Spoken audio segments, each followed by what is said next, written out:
and it finished at about 5:45.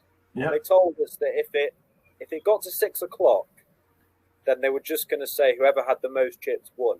That's when they closed at 6 a.m. That's correct. Yeah, and I basically folded something like 15 hands heads up. So I'd fold. It was on him. He'd raise. I'd fold. And then they told us this, and I moved all in with Jack 5 offsuit. I got called by Jacks.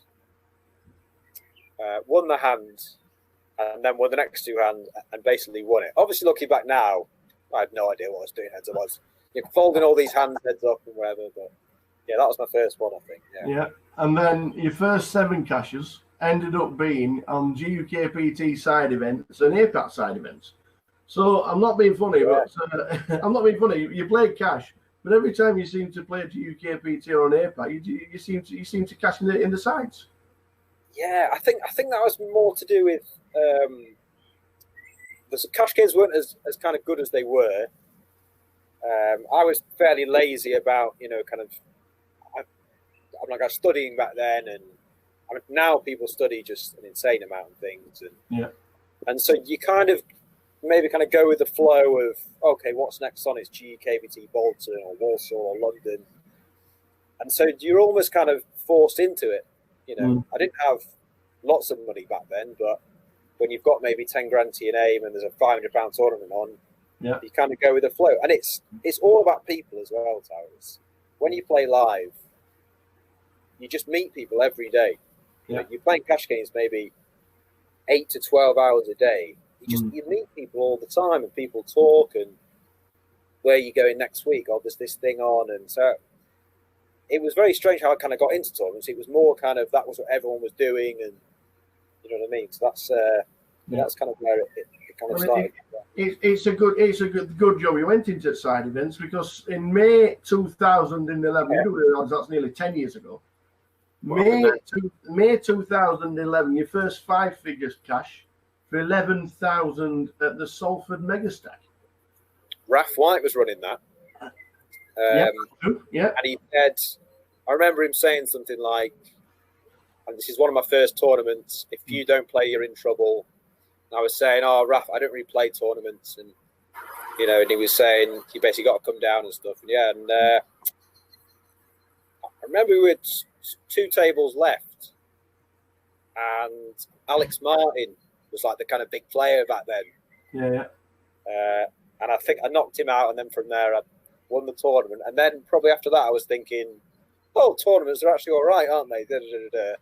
Completely being results orientated to the whole thing. Pretty much after that one was when I kind of started playing them more regularly. Did that first 5 figure cash go straight into the bankroll, or was it just like party time? I'm pretty sure that doubled the bankroll. Yeah, well, that's you got to start. You have to start somewhere. Honestly, Tal, for probably the first 4 or 5 years I played poker, I had between 1,000 and £9,000 or £10,000, and never ever got beyond that. I was just playing low stakes. You kind of win a few quid here and lose a few quid there. So to win 11,000 back then was like, wow. I mean, let's basically play these tournaments because you can win huge money. So I think I had about 4 or 5 grand to my name, and obviously won that one in Salford. Yeah, and in coming out with 11 grand in Salford, by the way. But well, it wasn't a bad year 2011, because the GUKPT 500s, you got 8.8 and 7.7. So now you must have been thinking these tournaments now. All right, cash is good, cash is nice to sit with the mates, but tournaments, I'm pretty good at these. No, I really used to struggle with confidence, like a lot. I'm not saying I'm super confident now, but I was always very aware of what was happening, and I saw these guys win, and rather than looking at results, I was more looking at the hands they played, and I was thinking, well, if that guy had lost that hand with 15 left, he would have won that tournament. It would be something like ace queen against ace king, and he basically hit a queen or something. So I feel like I've always been quite level-headed when I kind of win or lose. And so I never really got carried away with what was happening. And I would say that I definitely put more effort in, and I maybe respected them more as a thing. So like the next few years, I was obviously more kind of focused and taking it more seriously. Definitely, yeah. Well, it's been an interesting start. We'll be back with Mr. Steve Warburton very soon in the next episode of An Hour with the Tower. Looking forward to it.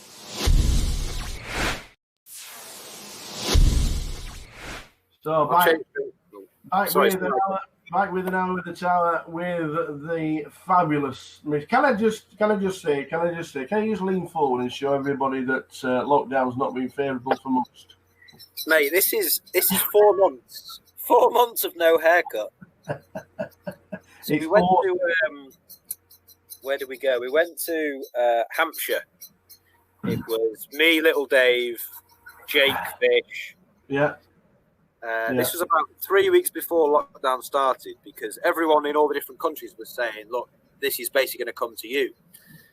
So we basically went to lockdown, and I just thought, Jesus, for the next 3 months, no one's going to cut my hair. It's just going to be an absolute disaster. And it is. It is an absolute disaster. But I've made no effort to make it better. Just so you know.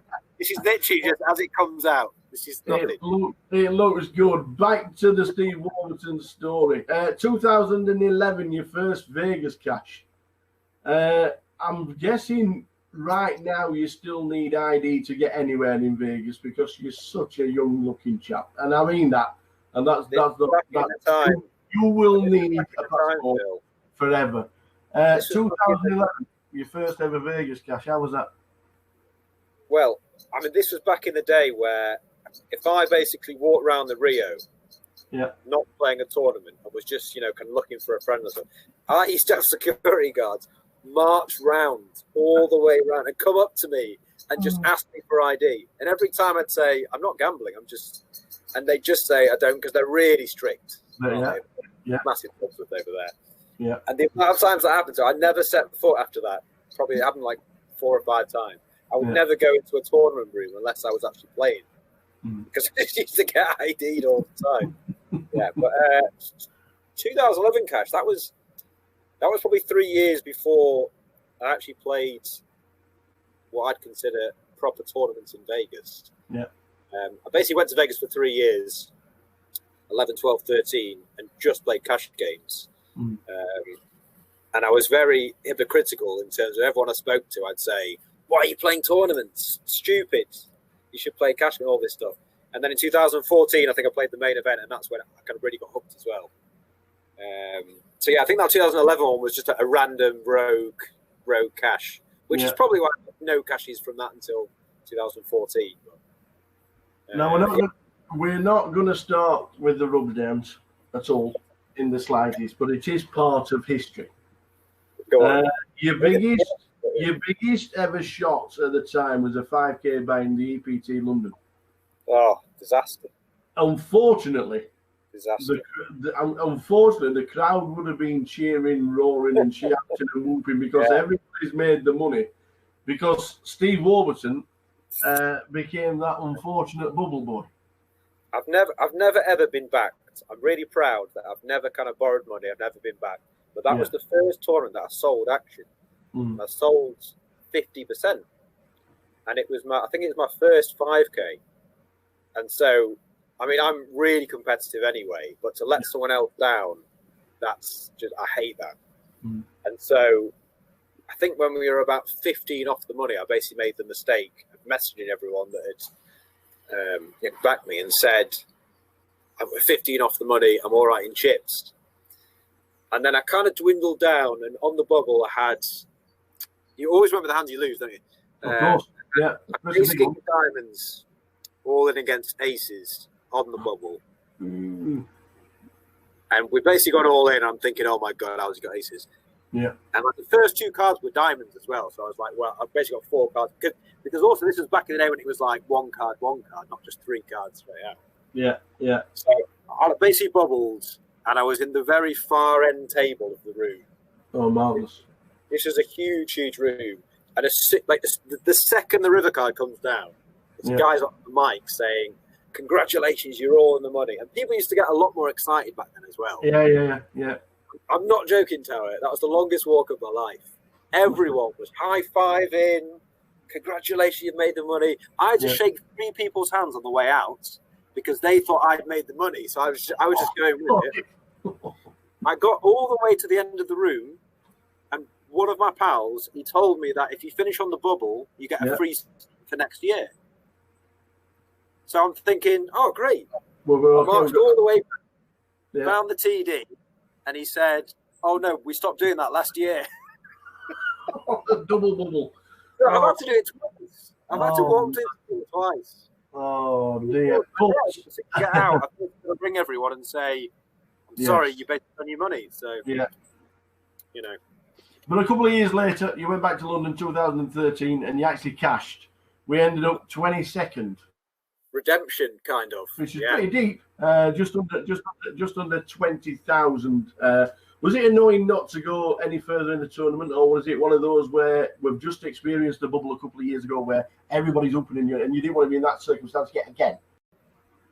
Yeah, I don't know. That was a weird one. I kind of felt like I was going to final table. Mm-hmm. And then, I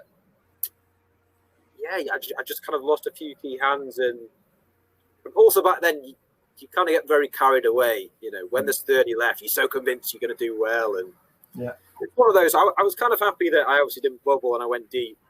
But I was kind of disappointed to not final table. Well, you started travelling about a little bit, and then obviously the year after GUKPT Manchester, you ended up chopping it with Rhys Jones and Simon Dedman. That was a good one. That was a good one. 39,000 for finishing third. And I actually remember. So do I. You actually remember you said that you'd cry if you won it. Yeah. I remember I think you would have done, because I think Manchester's your home, isn't it?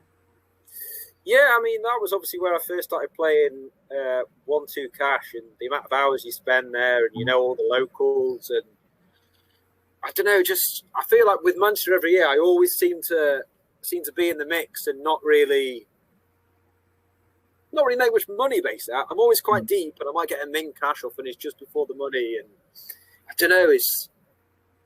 I feel like 5-6 years ago as well, I got way more into tournaments in terms of I'd be like so invested mentally and emotionally that I remember on that last night, it was probably day 2, whatever it was, just speaking to you, just thinking, if I actually finally do this, I'll be so overwhelmed. And and it was more as well, like I've always felt like I need to kind of prove a point, maybe to like my dad, like my family. You would also, because you've been at the EPTs and because you started traveling around playing tournaments, people started pointing and saying, that's Steve Walton.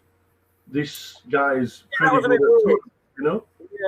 Yeah, that was a bit weird, because I'm a sort of guy who's always like feet on the ground, and I don't really get like startled by people, and so like for people to say that, I was a bit just like, well, I've kind of been doing this every day for a few years, and do you know what I mean? I haven't really changed, and you didn't notice me then, sort of thing. So I was a bit kind of weirded out by it almost. But that interview though, I remember it well, and it's slightly cringy just thinking about it. Watching. But yeah, and I think I actually like fell on the floor or something, didn't I?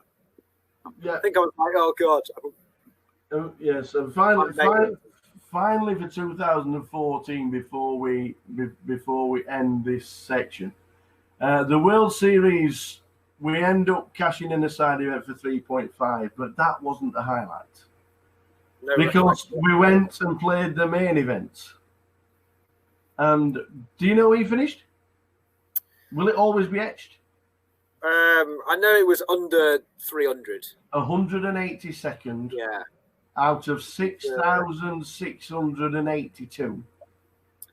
It was a good one because it was my first one. Yeah. It was the first time I'd ever played the Bane. I went really deep with my good friend Tim Hickling. Mm-hmm.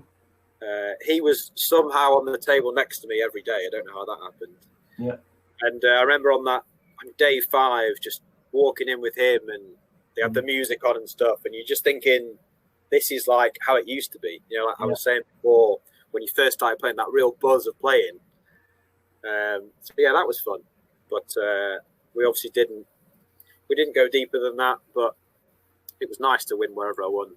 It was a very good run and a good ending to 2014. It would have been nice, obviously, because it was just, I think it was the first time it was 10 mil for the winner. So I don't know, was that the Jamie Gold year? Was it? No, that was. Oh yeah, that course. Jamie Gold got 12, didn't he? Yeah, when he got 10 million, but 182nd wasn't that ending to 2014 for you. And it was maybe 40 or 50 grand, which again at the time, even now, it's so much money to win from a tournament. You're obviously really disappointed, but to just win that amount, it's well. Good. Coming to the end of this episode, we will be back with Steve Warburton very soon on An Hour with the Tower.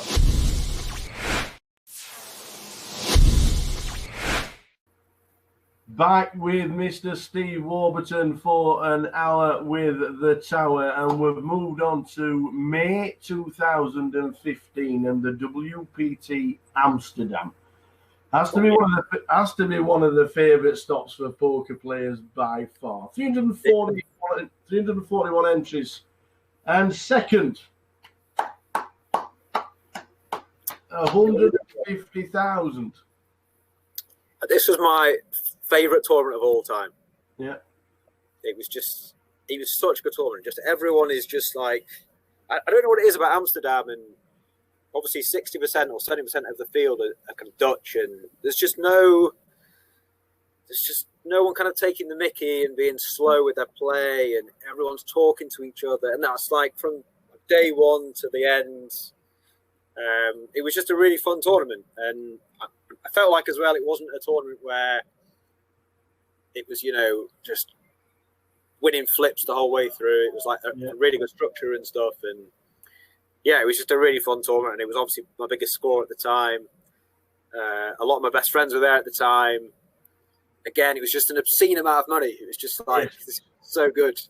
We had a fantastic evening afterwards. What was the party like afterwards? So good, Tower. It was just so good. It's just like honestly, I'm such an old man. After about 4 or 5 hours, I'm just like a back ache, and I want to go to bed. But when you've just got like pure poker rush adrenaline, it's just so good just to go out, and you just like, it's great. It happens very rarely to win a tournament, but it was a great effort. Then you go on to Party Poker High Roll, another second, and you lost to Alex Golder, but you're good friends with Alex. Yeah, sure. Was there a lot of chatting when you were heads up, or was it like enemies at the table and then shaking hands and a bit of a cuddle afterwards? We were talking about this recently, actually. This is when Dusk Till Dawn had basically banned you from making a deal. Yeah. And I remember we basically went outside to just have a chat, and Simon Trumper came out. He literally just tapped me on the shoulder and he just said, "If you make a deal, you're barred from like DTD for life." And I was like, okay, just outside. So yeah, we weren't actually allowed to make a deal. And I don't think I actually won a hand heads up. Alex won. He was like typically smug about it. And, yeah. As long as you're still friends, that's all that matters. Yeah. As long as you're still friends. But the biggie, in 2015, we head up to Barcelona. We play another EPT. We have 1,694 runners. There's nearly 10 million in the prize pool. Yeah, it's big, yeah. 1,070,000 for second. Ridiculous, isn't it? I'm going to talk, obviously, this is one of the moments I always remember while watching a live stream for one of the first times, watching this, because obviously we all remember the chop. But what was it like at the final table, knowing what was at stake? There's a lot of money. Yeah, I mean, I've never really talked about it. Like, obviously it happened, and people congratulate on the money and stuff. But I've never really talked about like the whole thing. I mean, I remember the night before I even entered, I was like pretty sure that I was just going to quit the game, because I'd had basically a couple of years of thinking I was doing well and kind of knocking on the door and stuff, but just never actually making any money, essentially from it. And I was just completely over it, to be honest. And so I kind of went into that tournament and played, I don't know, maybe what you describe as like really badly, because I just didn't care. Do you know what I mean? And I was just doing all these ridiculous plays and like ridiculous bluffs and ridiculous things, just thinking, well, this is probably my last one ever. And if I think someone's not got a good hand, I'm basically just going to put them to the test almost. And so there were so many hand histories in that tournament where I'm just completely putting it off, never getting called. So I was never, in a situation. I think there was like one reported where I like 5-bet or 6-bet that. That's a Jeans guy. He plays like PLO online, and there's just this like ludicrous hand history where I've like 3-bet and Jack 3 off.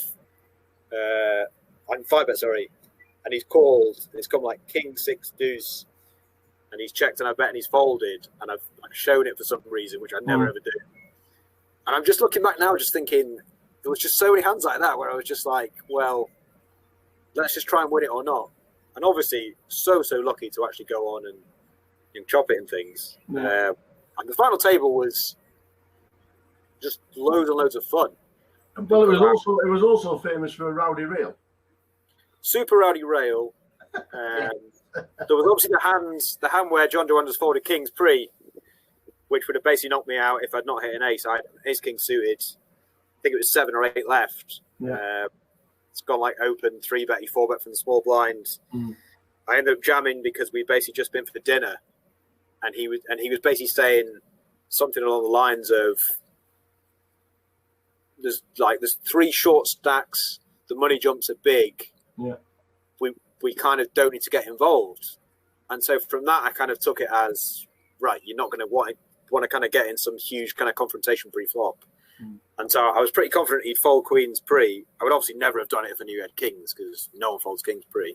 He ended up folding, and we basically did the deal 3-handed, which was obviously life-changing. Yeah. But yeah, I didn't really feel much pressure, because I just had this mentality of like, I don't really care. And it was a really strange tournament, to be honest. And I really kind of wish now I played every tournament like that, because it was almost just like no fear. Do you know what I mean? You just didn't really care what was. Yeah. And you're doing a deal for 7 figures, and you get one guy to pick to negotiate just to make sure you got the right deal. And somebody walks on stage with 2 bottles of beer in his hand, and he's like, "Yeah, well, it's only 7 figures." Yeah.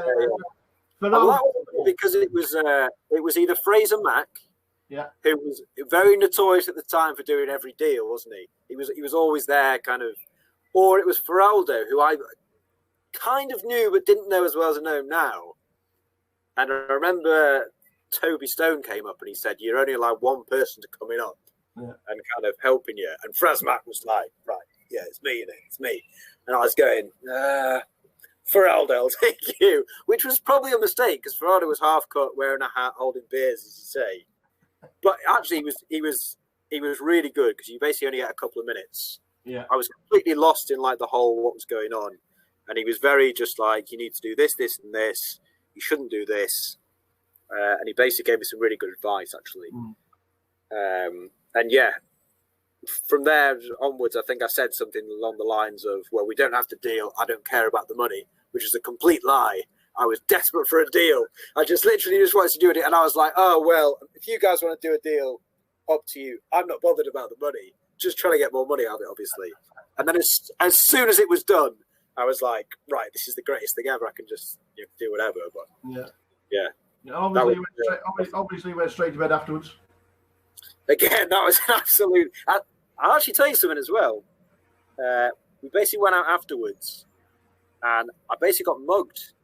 Well, not mugged. I basically got robbed, because I actually had no money on me. I basically won all this money, and we basically had organised, this kind of massive thing afterwards that cost loads of money, and I didn't have any money. So I went round almost every person that was there and asked them for money, just like a massive pigeon, just like, if you got 500, if you got 200. And after an hour and a half, I'd collected something like, I don't know, it was like 10 or 15,000 euros in cash. And I basically put the euros in my pocket. And obviously around there in Barcelona on those beaches, and stuff, everyone's watching. Within 5 minutes, Phil, that had been swiped. So when the bill came, it was like, you need to pay. I had no money, so I had to then go round again. I had to ask everyone for a second time, and everyone's going, well, I've just paid you 1,000. What's going on? You basically just won this million. So yeah, it was like the best time to ever be robbed because you didn't care because you kind of cashed all this money. But yeah, I basically got done for about 15 grand. Wow. And on that note, we'll be back with Mr. Steve Warburton and more stories very shortly.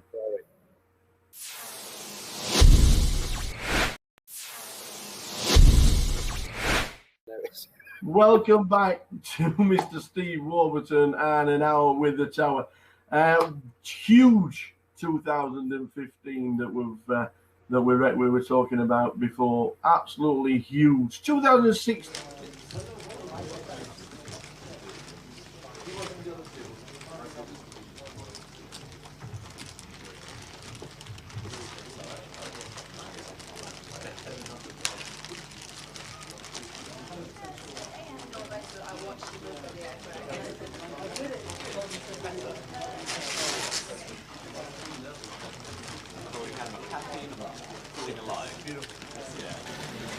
Morning, everybody. If you don't come back with teas, there's trouble. Let me tell you, if they don't come back with... Oh, he's here. Here he is. Empty-handed again. Oh, my days, man. Empty-handed yet again. Afternoon, everybody, and welcome to the final day here in London. The final day of the Grand Final. The final day for streaming of 2021. The final. The final. He's here, no tea, still got the tea zip. We'll get it down before end of night. No chance, no chance. Good afternoon, everyone. Good afternoon. Looking forward to today. It's going to be a big one. It's going to be a long one, but I can guarantee it's going to be a good one. It is indeed. A million prize pool for the first time ever.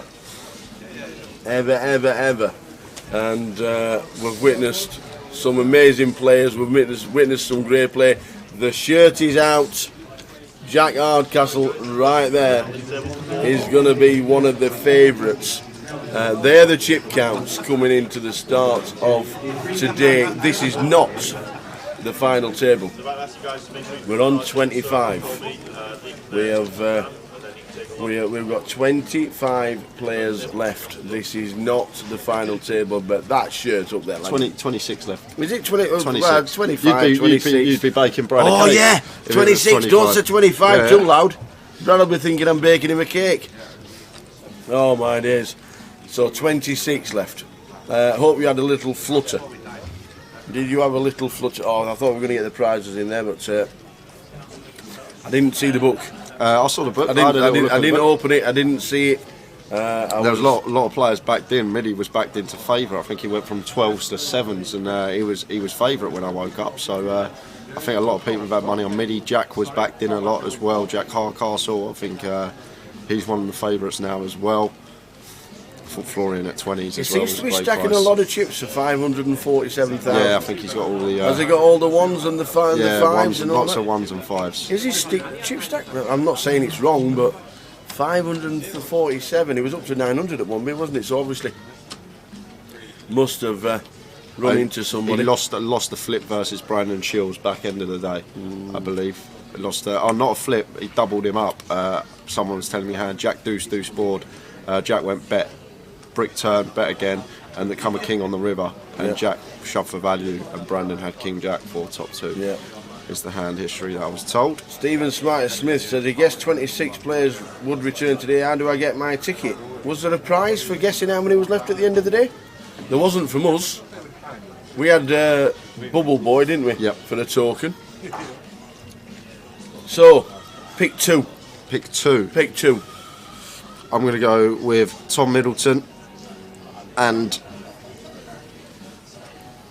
let's go Maurizio Paes and Tom Middleton. Slashers Towers. I'm not going to go for anyone near the top. I'm going to probably pick Someone's asked me. So you're picking somebody who's 5th in chips? Then? Well, yeah, that's not near the top. Well, I'm going one above you. You're going for Brandon. If I'd have even opened the book and spent £3.40, I would have spent a little bit on Brandon Shields, and I'm also going for, as a bit of an outsider, Raggy, James Clark. I'm going for James Clark to get a little bit lucky and build his stack up. It's going to be an interesting day. We're ready. We are. Are you ready for the final day? We can't say it. We really can't say it. But Chun Man, there's no need to feel down because Chun Man. How many times are we going to hear that? You are today? the chip leader on the final day, coming in to the GUKPT Grand Final. He's not on the feature tail. Have we got the list? Do we know the players? We've got it somewhere. Buongiorno from Florence is back home. How are we doing, Chiesa? Chiesa is back home. Just amazing. But we'll get the seat draw very, very shortly, and the players coming down. The cards are out. The action is hot. And Jack's got the jacks. Jacks. There we go. First hand of the day. Antonis Palingris, one of the chip leaders, sat in seat number 8. There's the man mounting himself, the doorman, Yanis, in seat number 9. Stephen in seat number 1 with the 2s. Herman von Hermit is on Jack, and Dan Gormley. The blind level is 6,12, 6,000, 12,000, and the money is coming straight across the bottom. First ever £1 million prize pool ever.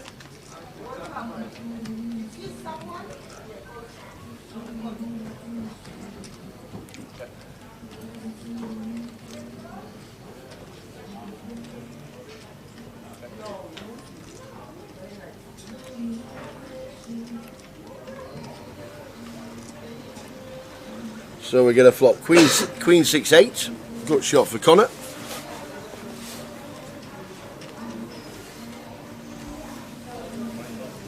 It looks like Stephen opted to fire with his deuces. Really small, 20k into 90.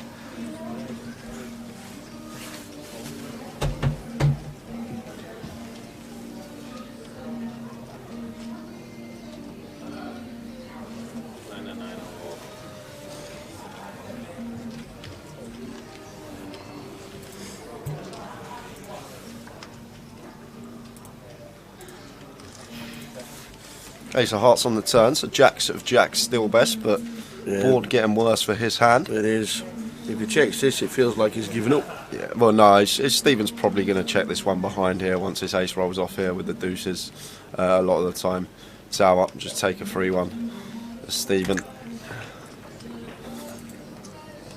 10 of spades on the end, so the Jacks of Jack actually good in this scenario.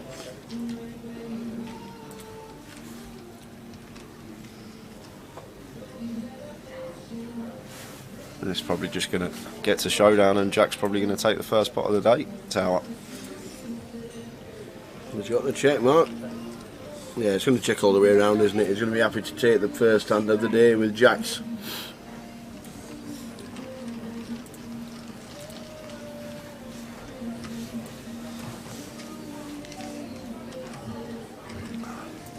Howard, this is at the Victoria, Edgware Road, London.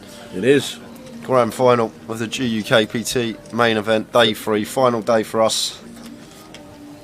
We have £1 million in the prize pool for the first time ever. Afternoon, John. Afternoon, Oakers. Afternoon, Sally. Sally Rose watching. Redos. We've got Florence as he's back home. Chiesa's back home. He's got his slippers on. Hope the holiday was good. John rooting for Jack Hardcastle. Morning, Oakers. Good morning, good morning, good morning. Let's go, Connor. I'm going to say it's the biggest day of the whole festival, and how quiet's the casino today? It's quiet. I've seen it. It's really weird poker, isn't it? Yeah. Because the closer you get to the money, the less people's in the building. Yeah. It's like the opposite completely. You get to the final of the World Cup and 1 million people watch. You start on round 1 and there's 25 people watching. You know what I mean?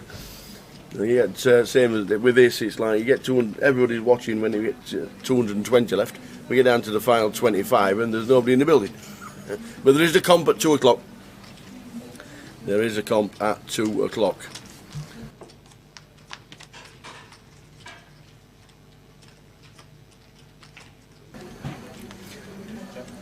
So aces for Thomas. Mini going to continue, and Jack does have a gut shot here with Jack 7 on 10-8-4 Rainbow. And Sean saying, have you seen Jack is currently #1 poker player in the UK? He is.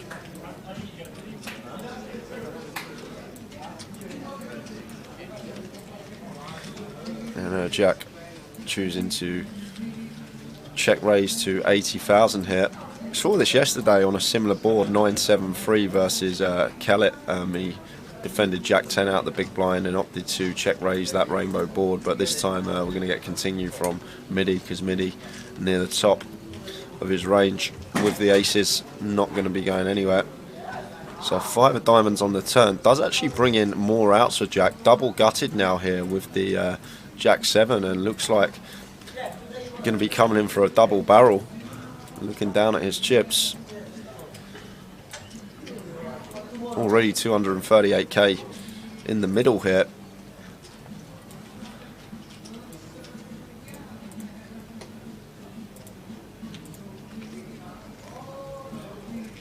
And that's 100. Looks like he's going large here. It looks like around 160.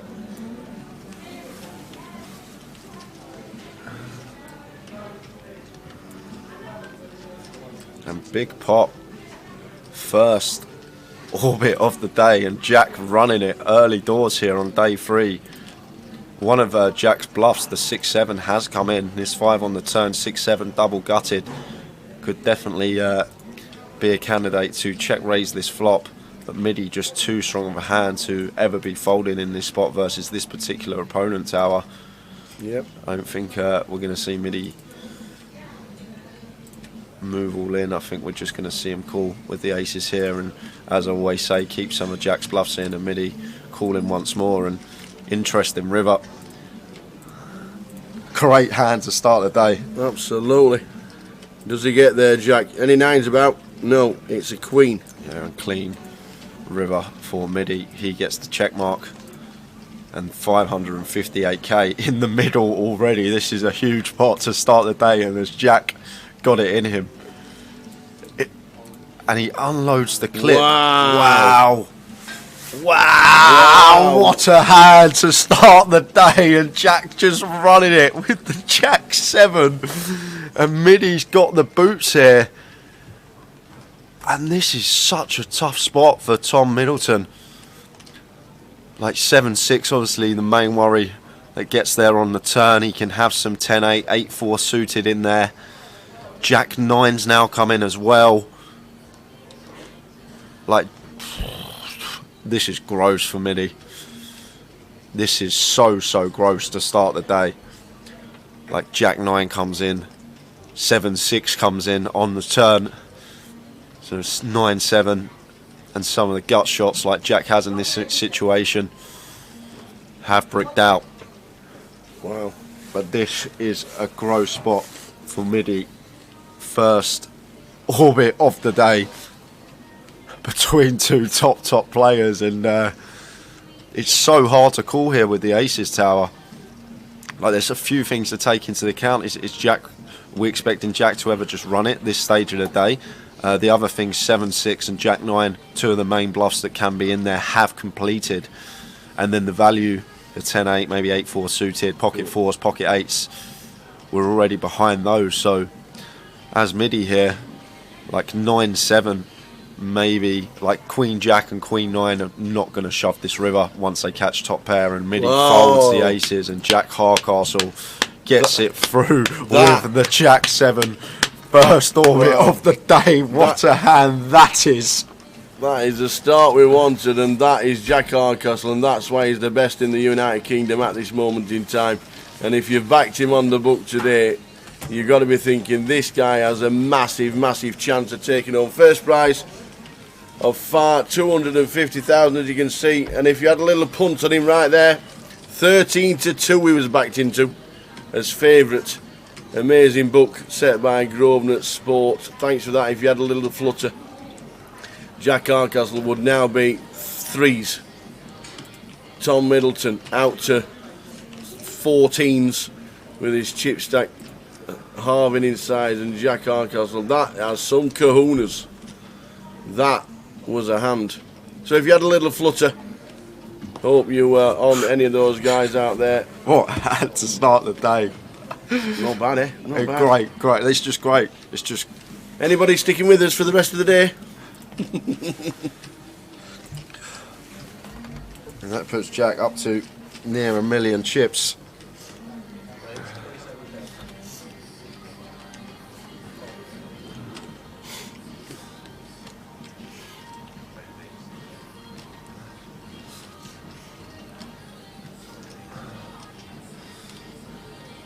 Look at the smile on his face. The smile on his face when he's staring down, looking, saying, I've just put Tom in the bin. That was amazing. Jack started at 12s. He was 13-2. Well, let me tell you now, he's 3-1. Going to be watching from the Grosvenor in Sheffield when you get there this afternoon, says Deathblow. Obviously the river brought the straight and that completed every bluff. Well, what happens if it was a complete brick of it? I have no idea, Tower. I honestly have no idea. I'm not sure if it pairs the board or something, if Jack's still gonna continue firing because his value decreases, and but the Jack 9 come in, which is obviously very important. The 7-6 come in as well on the turn, like the only real. Like the 9-7s there, and like I said, the Queen 9 and the Queen Jack aren't going to choose that size on the river. Once they do river top pair, they might opt smaller once they do pick up a lot of showdown. So that's probably what was going through Middy's head. Like if he did have one of the straight draws that contain a Queen, then probably not going to opt for that size on the river. So only really beat 9-7 in that situation, and Jack 7. But we're not always going to expect Jack to check raise like Jack 7, like maybe expect him to raise the suited combo Jack 7 with the backdoor flush draw. But fair play, just absolutely running it with a $250,000 up top, and it's great poker and great to see.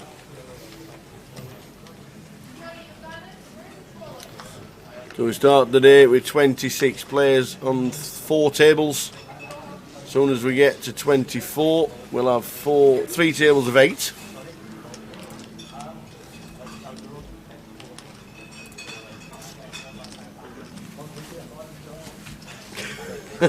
Dave Osmond back Middy and Jack. That would be a bit of a tough watch. Horse on horse violence to a minimum, please. Good luck, Mr. Frey, Raggy and Middy from Sylvia. How are we doing, Sylv? Hope you've fully recovered and back with you. Hope to see you at some point next year. Get down the tables, come and see us. Jack 8-3. Action again between Yanis and Jack. Jack up and down, backdoor flush draw, and Yanis here with top pair and going to come in for a Donkins, the aggressor, leading for 30k. Jack not going anywhere here with his up and down, that's for sure. No, happy to just make the call in position. Oh, he's picked up a straight flush draw. Just a straight flush draw to on the turn. And Yanis goes for downsize now, 25k.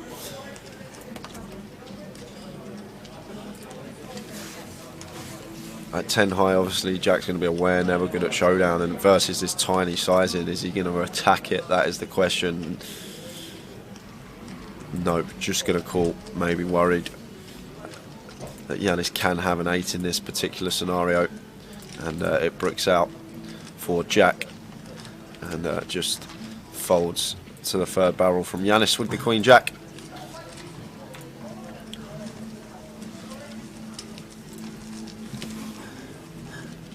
This is what we're playing for, everyone. It's coming across the bottom, afternoon Paul Fletcher.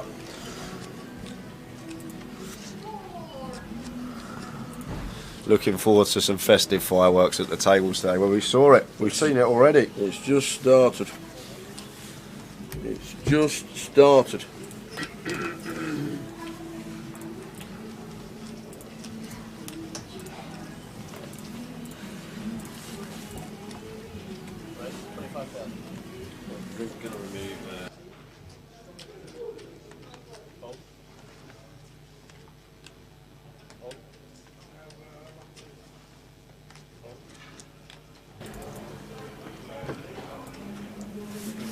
There'll be coffee, please. Ace Jack of Hearts for top. Raises to 25k. Chelsea fans off to Wembley very soon. Catch you at tea time. Enjoy.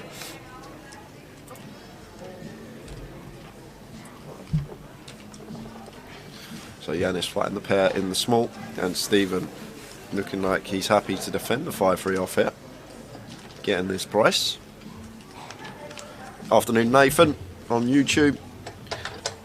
We have just started, and if you have just tuned in, you've missed an unbelievable hand already.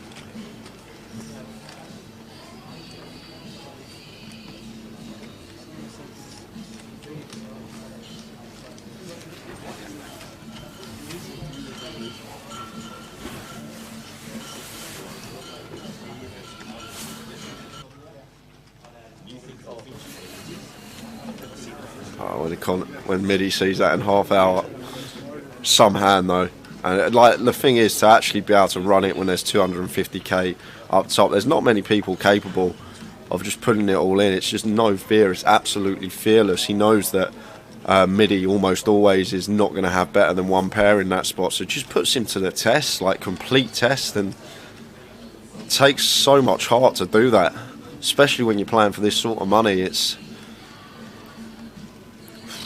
some hand to start the day. Just hopefully more of the same to come throughout.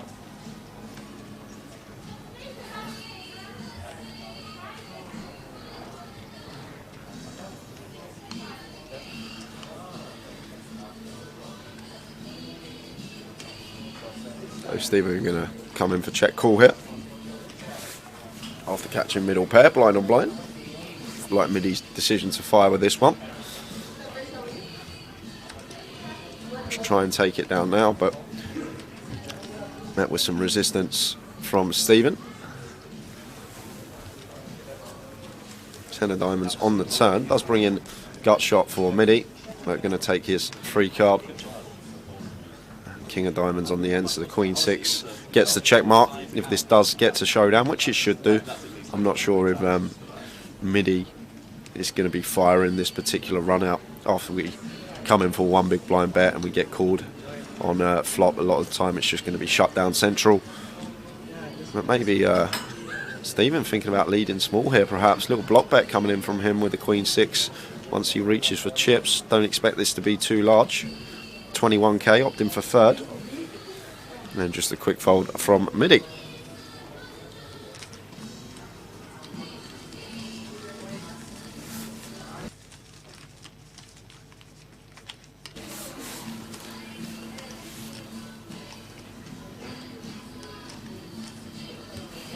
No bust out so far in the first 20 minutes, still with 26 players remaining.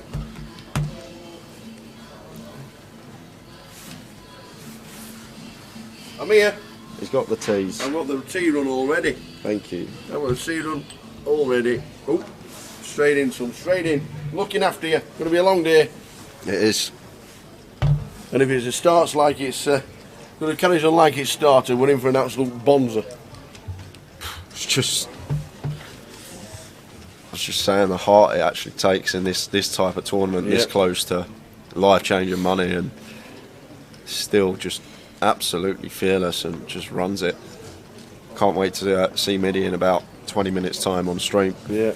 See if the information gets fed through to him. Declan says, what's the free-roll password? We'll give you that out about 4 o'clock. Later. Second session of the day, it always comes out. Doesn't start until 6, so there's plenty of times to get in. Hi, Gail. How you doing, Mum? Hope you're all right. Hope you're well. Thanks for being with us. Yeah, you can rewind it already if you want to watch it. It's an amazing hand from Jack Hardcastle. Absolute boss. I'm sure they'll get to know very shortly what he had. Oh, and now he's just got boots, Tower. Look, what a start from Jack.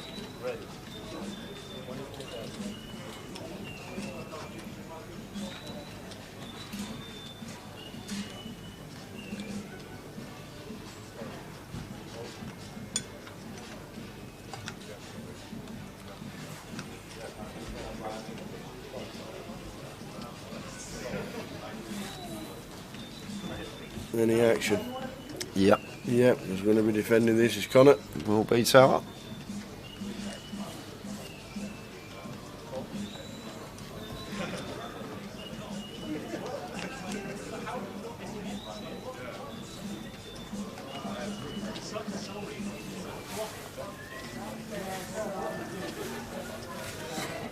I think it was just a scenario case that Jack just thought he's never going to have better than one pair in that situation. Like sometimes he will rock up with like a set of 10, set of 8s, and it's GG, but more often than not it's just going to be one pair holding a lot of the time, and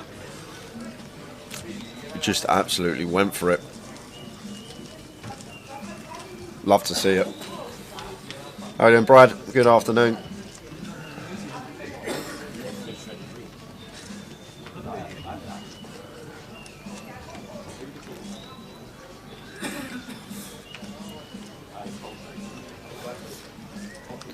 Not in a few weeks, David. 25-25 will be in Scotland next year, though. We'll put the schedule up very soon. We will.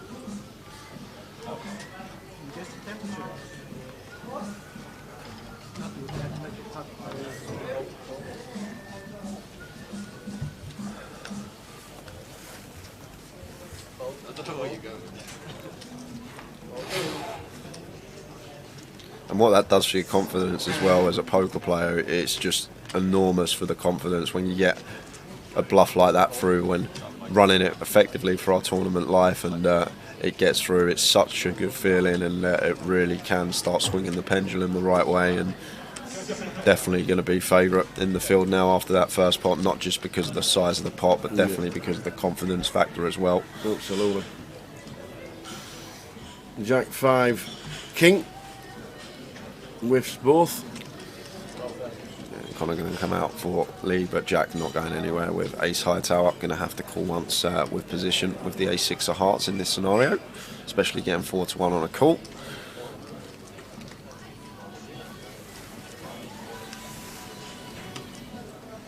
Pairs on turn. Shut down from Connor now. I expect tower. Like not going to fold out any Jack X or 5X once it's King pairs. Obviously King X never folding, so only really targeting gut shots. There's not even too many of them because like the Queen 10, Ace 10, these type of holdings, Jack's just going to raise up a lot of the time pre, and Jack now firing with the A6 for 20k, and Connor with Queen 7 facing this third pot. Just gets out of the way. Another pot going the way of Jack Hardcastle. Amazing. Up to 900,000 now. What a start from Jack. Thanks for the great free stream, says S Darks, watching on YouTube. Hope you're enjoying the coverage. And it'll always be a free stream. Good on you. Glad you're watching it. A bit of Towers karaoke in the background, man. Yeah, they're playing some great tunes at the minute, and you can hear it all because obviously it's a quiet place at the minute. David Roper says he's 25-25 coming to Scotland in a few weeks. after this hand, we'll show you what is happening regarding 25-25s and the start of 2022. As soon as this hand finishes. So Midi raising up the king deuce off in the hijack. And action on Antonis in the big blind. And he gets out of the way, so raise and take for Midi. So 25-25s to end the year this year. Newcastle, Walsall, 9th till the 12th of December. That's next weekend. Then Leeds, Bury New Road the weekend after. Luton is the same weekend. Don't forget Bury New Road play at Manchester. Leeds, day 2 in Leeds. It's a 50k guarantee, that one. All prize pools put together for that. And then the start of 2022 is there in Glasgow, top of the list. The 19th till the 23rd of January. The 2025s are back. £250 buy-in, 25,000 guarantee in Glasgow. Hill Street is Birmingham, if you don't know where Hill Street is. Don't know why you don't say Birmingham on there. There's a lot of Hill Streets in. Yeah. There's a Hill Street in Rotherham. There's no Grosvenor Casino though. No, I'm just saying. But yeah, Hill Street is in Birmingham. That is the schedule for the first couple of months in 2022, and obviously the last bit of 2022 right there, looking down there. We're off to Coventry, back again in Coventry for GUKPT, but that's the start of it. We'll flash that up during the day. Afternoon, Gary. Watching on the train in the first class approaching Crewe. Very nice indeed. Very nice indeed. You always tell when you've had a good week in London when you can get that first class tick upgrade. Good on you. Glad you've had a fantastic week, and thanks for the present for the streaming, boys. Absolutely brilliant for the team. Much appreciated. So Jack checks back turn, so we can happily call this turn bet, facing just south of half. Oh wow, he's just folded the jacks. Just folds the jacks. Folded to the old man with an ace. Yeah, maybe. Folded to the old man with an ace, you see. Wow, surprised to see that from Jack. 3-1 in his money, just maybe thought Antonis always had an ace in that spot. Yeah, I think we sometimes just call there to see what he does on the river and then fold to a double barrel on the river, but I think a lot of players, especially Antonis, less inclined to bluff river once he gets called on the turn, but Jack just gave him credit for the ace there. Chef Brad's had his boost and doesn't feel good. Legs like jelly, headaches and sore arm. Well, hope it's just a 24-hour thing, Bradders, and you're back on it tomorrow.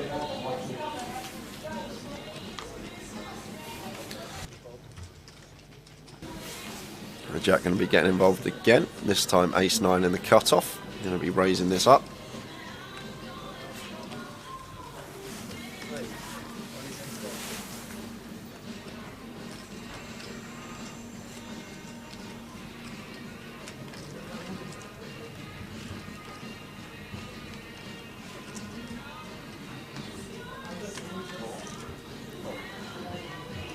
There's the old Mad Turk in the background on one of our outer tables. And Stephen got a nice one to defend here, suited one gap up in the big blind.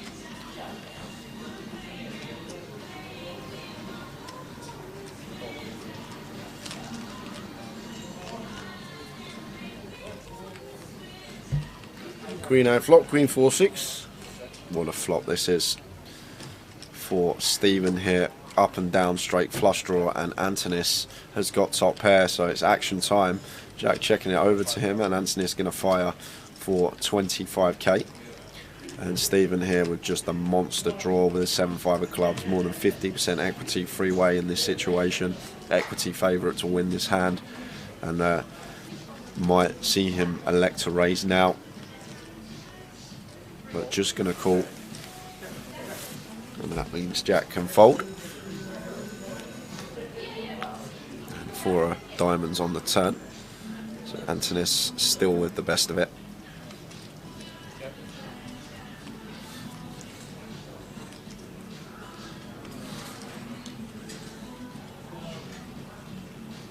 A nice little pot control check back on the turn, and a 10 of spades on the end means complete brick out here for the 5-7 clubs of Stephen. was sitting here with 7 high, might choose not to bluff this spot versus Antonis here. Does he think Antonis is going to have some Queen X that check back turn so they can call off river? Or is he going to have like 7s, 8s, 9s in this spot perhaps? I've got to think about hands that fire flop, that check back turn that we can still fold out, and it's not too many I can come up with, so good check there from Stephen. Well timed check, because would have been getting his arm snapped off if he did fire. And now Antonis going to come in for some value here with his top pair. It should just be a quick fold from Stephen. So I'll catch up on the chat. We're watching it. Razor Kev's gone for a little bet if you fancy it. Leeds and both teams to score. United and Palace both teams to score. I think United win -2 today. Spurs to beat Norwich, that'll let you down. No, that won't let him down. And Villa to win over 2.5 goals. Good luck, Kev. Good to have you on board with a little bit of punting. Gary McCaffrey says that it's cheaper to bet being first class than it was standard. Can you let me know how? So I'm going on train tomorrow. I won't mind sitting in first class for me drive home tomorrow. Get me on that train tomorrow, back home from London. What an amazing 3 weeks it has been. Afternoon, Barry. Watching on YouTube. Yeah, afternoon, Barry. No news about the London schedule yet. I'm going to ask PK and ask Jim if we've got confirmation of the London schedule for the first leg. If not, if we don't get it today, it will definitely be on social media as soon as they get it and release it when it's all ticked off and signed over. They will be releasing it on social media, that is for sure. And social media is down at the bottom. Find us on Facebook and Twitter at Grosvenor Poker. Live stream coverage /GUKPT, YouTube and Twitch. If you follow or subscribe as well, you can set notifications on to get a notification when we are live streaming. Good afternoon, Mick the Mod. Back on story. I might send you a message shortly, Mick. And Martin and Raggy's still in. I don't think there's been a bust out, has there? We've not had a bust out yet. Not one. Not one. Still 26 remaining. So Connor chose to open the Jack 10 +1. We are 7-handed, so can widen up a little bit more. And Midi going to check call here with the king high correctly. And spade on the turn. So Midi does pick up second nut flush draw and catches a 9 on the end. Did have the best hand, but slight bit of improvement. Now it's down to whether Connor is going to come in for a bluff with his Jack 10. On this particular run out, it's just no hands that we beat, and we can credibly rep some ace X that opted to check back turn in this situation. This is a turn that we're not going to be firing our ace kings, ace queens, ace jacks, so on, because Midi is going to have the wheels defending out the big blind.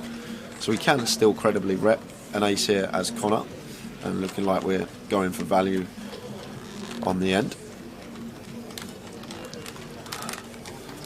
Midi, second spot of the day for him, not as big as the first one versus Jack Hardcastle, but once again facing a river bluff, this time from Conor O'Driscoll.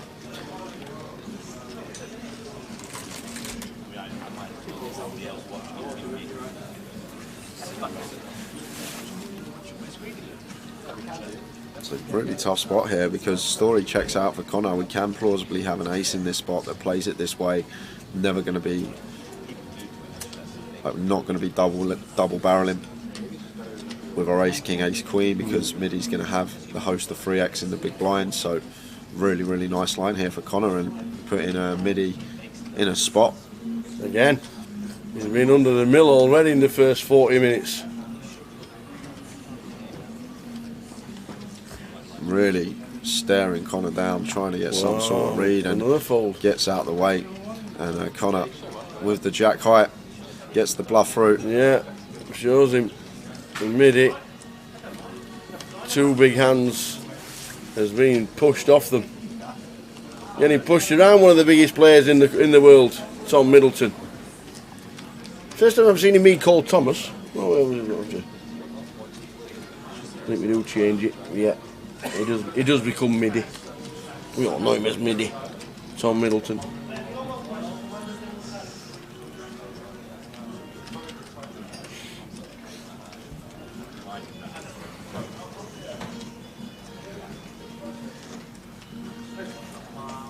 You tell him, Super King, Super Spurs, we're back. I know it's only Brentford we played well against, but we've got a nice little run of games now, so hopefully get some confidence under the belt.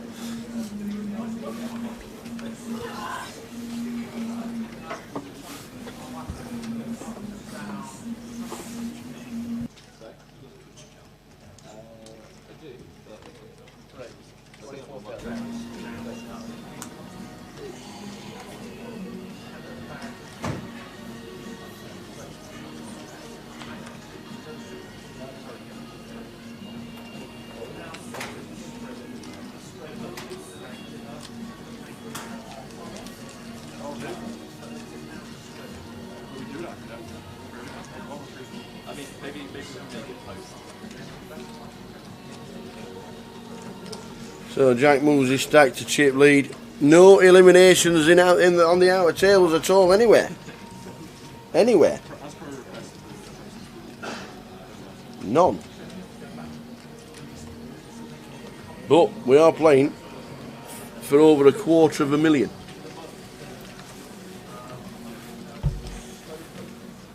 First place, over £250,000. There has been no eliminations today as of yet.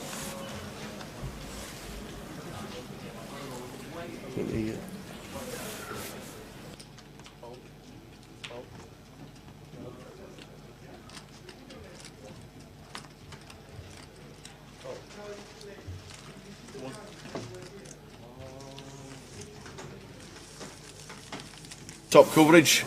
Cheers, John. We've got the Goliath dates there, yeah, that's exactly right from John Eyre. 25th of August until the 4th of September for Goliath. Yeah, Midi has been owned at the minute. But he has certainly got the game to get it back. We all know what he does, we all know what he can do. We all know Midi is a class player.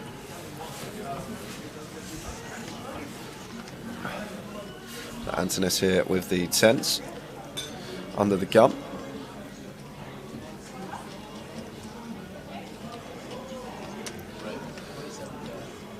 Opens to 27. 27, I thought that might have been 35. 27 from Antonis. And folded to Connor in the small blind with pocket 9s here. Against this particular opponent, probably just going to be flat in this one, in this situation.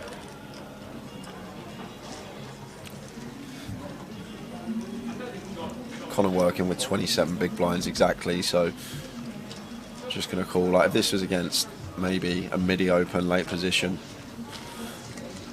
might be just ripping this one, but happy to just flat versus Antonis.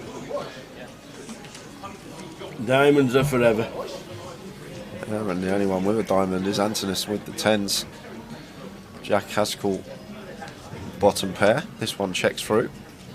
3 of hearts on the turn, so the 10s stay the best hand.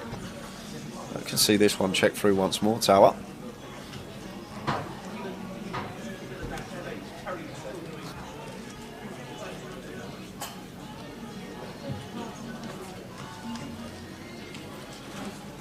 There's a Jack of hearts on the end, so it just gets worse and worse for the 10s, but once more just on this board with these 3 holdings, can't see anything else but checking through, and Antonis taking the pot with the pocket 10s, but looks like Connor here is going to turn the 9s into a bluff and fires for 50k. 50k into 93. Turning the 9s into a bluff, maybe trying to fold out some queens or some king X of Antonis here with the 10s.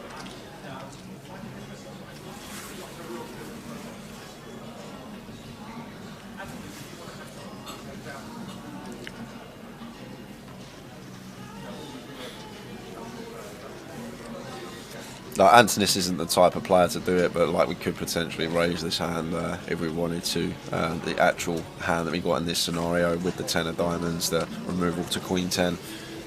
But don't think he's the type of player to do that. And Connor shows one to the table again. Mick the Mod going to miss most of it today. Out later for a pub game. 20 rebuy usually gets 1k prize pool. Only about 10 to 12 players. Enjoy, Mick.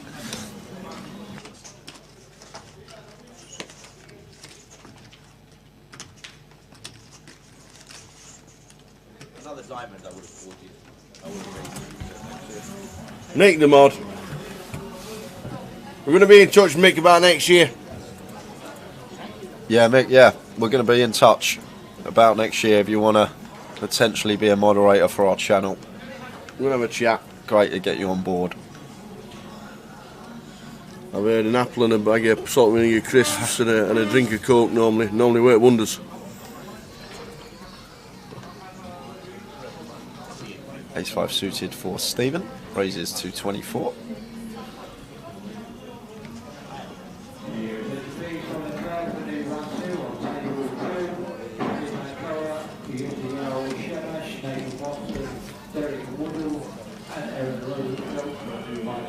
Antonis here, suited connector in the big blind, going to defend this closing action, heads up.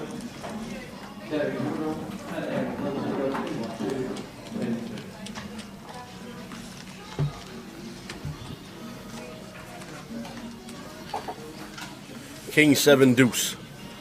Lovely flop for Antonis, flopping a flush draw here. It is king high though, it's going to favour Stephen's range, being the +1 opener. Expect Stephen to have plenty of continues on this board. Don't need to go large, and Antonis here not going to be going anywhere with the 4-3 of clubs once flopping flush draw in this situation. So 21k is the bet. I expect him to just call a lot of the time on this king high board specifically, when it is going to be good for the range of Stephen opening +1. So it does just make the call, and it gets their instant service on the turn, and this is going to be white flags territory for Stephen. Going to be rare that we see him double barrel this spot tower with his particular holding, and does just give up and check behind, and the jack of clubs on the end. So the 4-3 of clubs now shrivels up, losing to any bear club in Stephen's hand.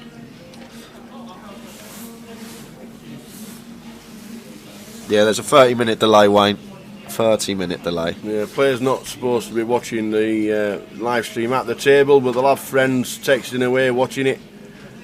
Every time you see somebody want a little bit of information, it's available to everybody. The only thing we ask about phones is they don't use it when you're in a hand, which 99% of the players do automatically.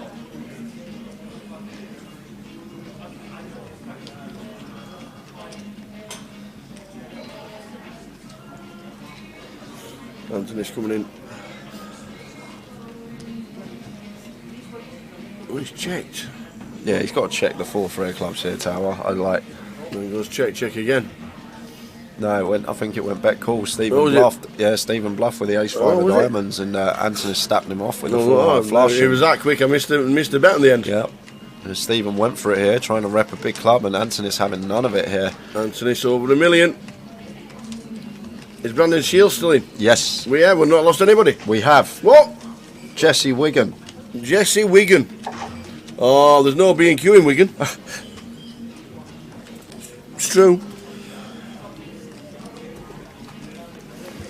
You can't see me, guys, but I'm just shaking my head. Jesse Wigan, 26 for £6,000. It's a good job. It's a good job you can't see us anyway. Leaves us with 25. Someone's just arrived. No idea what it is.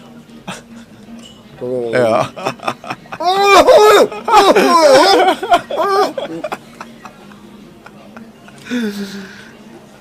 Breakfast has just arrived. Somebody's fetching the Krispy Kremes. You're not supposed to look at that. You're supposed to show that. Why don't you do your top? No. Wait until I undo my top.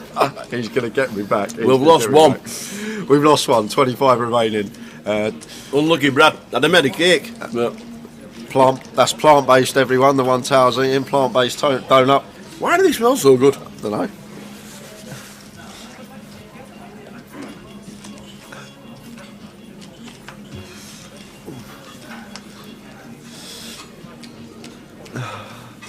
Ten of clubs on the turn, line on blind here.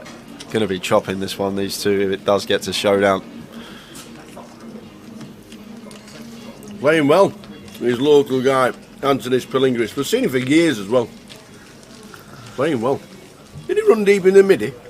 Well, the 1K. I'm not sure. He definitely run deep somewhere. He's been on the featured a couple of times over the last 18 days. I've seen his face on our feature table.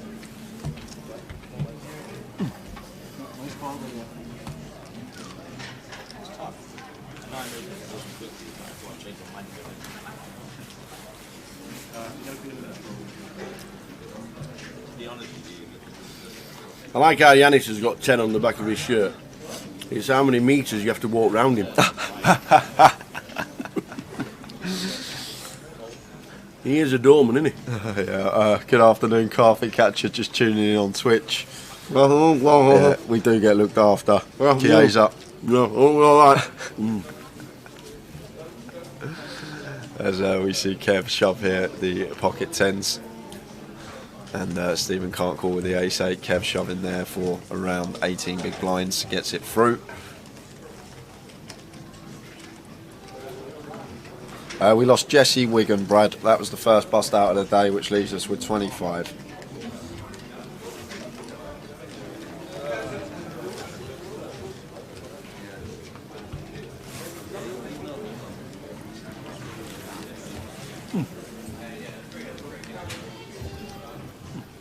Oh. Nice. That's good. They're not bad. The round on just between the way forward. Oh, no. Kevin King Queen under the gun wants to be opening this one.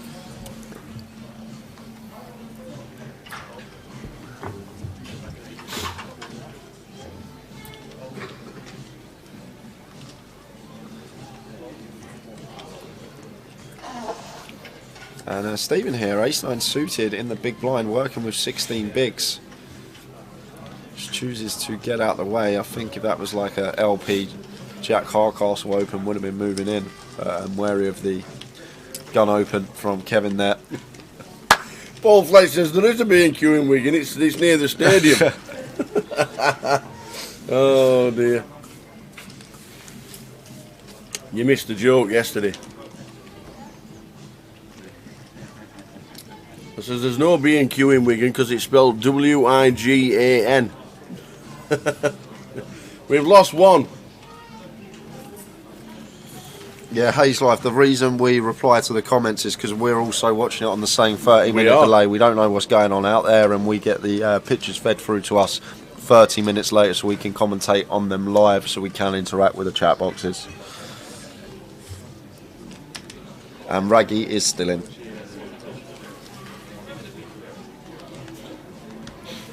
Yes, he is. So Yanis choosing to limp the Queen 10 suited in the cut-off. And that's going to bring Midi in with a complete in the small. Action on Kevin. Going to check his option with this trash hand in the big.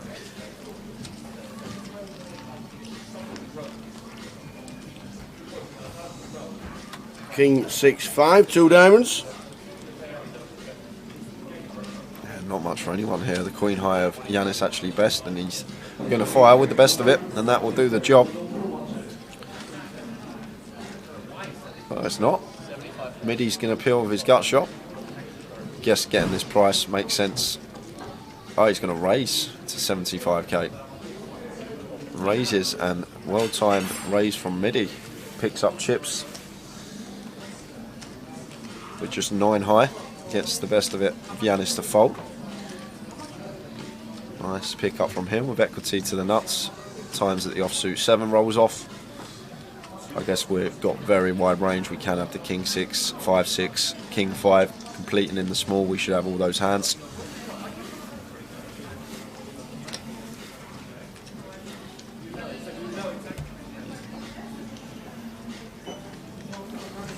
It's Stephen Cahoe. Asked Taxi, what's Stephen's second name? Cahoe, spent K-E-H-O-E. And there's no ladies left in the field. Super King, good afternoon. Warren, just tuning in on Twitch. We had a electric start to the day. It was unbelievable. Man, yeah. Jack Harcastle just running it for tournament life. Check raise flop with Jack high, barrel turn, shove river versus Midi, and got Midi to fold the aces, and Jack had Jack high. It was some start to the day on the featured table, and that news would have been filtered through now.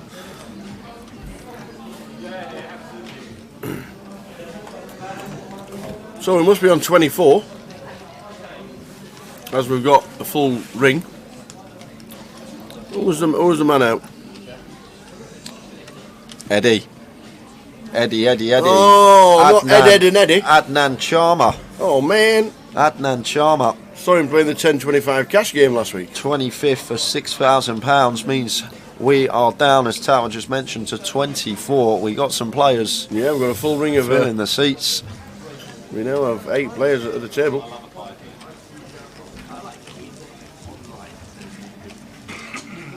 We're on 24. Full ring. 8-handed all the way through to the final table of 9. We're on 24.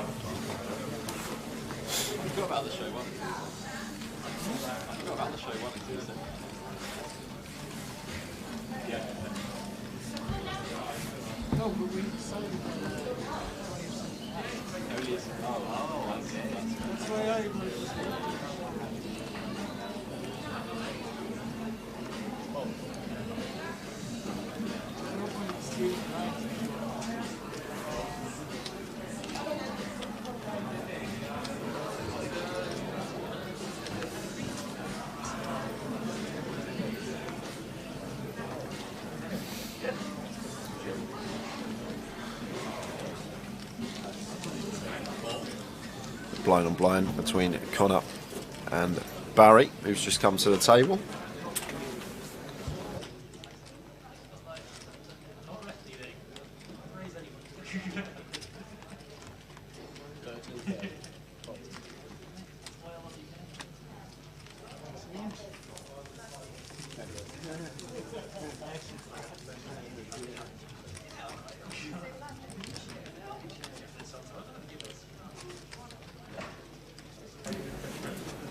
So Anthony's chip leader, but Jack Hardcastle has done nearly doubled his stack and up to 900,000, doing well. It was back to him from 12s to 13 to 2, and you're going to be thinking it'd be like 7 to 2 now.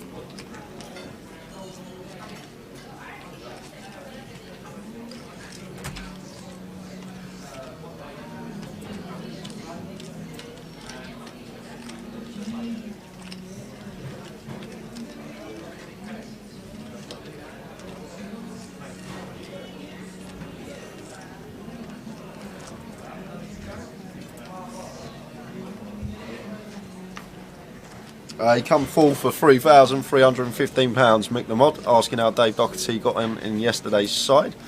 And yes, Martin Frey is still in. Meg Tim. And Raggy, best of mates. You know when they get heads up, they've said if they get heads up to win the title, they're gonna chop the money. They're gonna play one-hander Kaluki. Is that what I said? Because in the spare time, I don't know if you ever noticed them walking past in the card room, everywhere they go, they play Kaluki.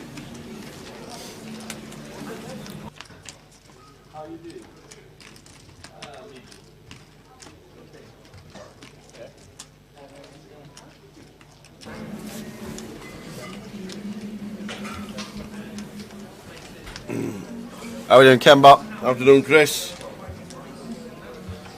You think I'm playing golf in this weather? Afternoon, chaps. Great work as always. Hope you have a good Xmas and New Year, Tower. Jay, let's talk of a cheeky round before Xmas. Get yourself down, man. Been a practice. No chance in this weather. Been a practice.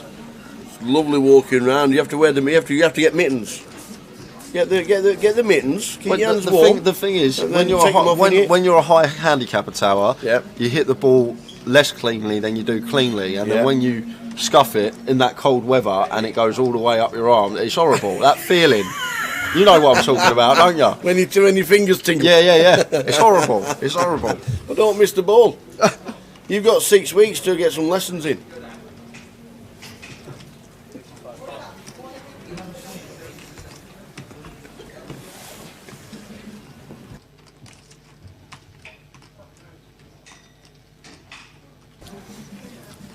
No wrong with winter golf.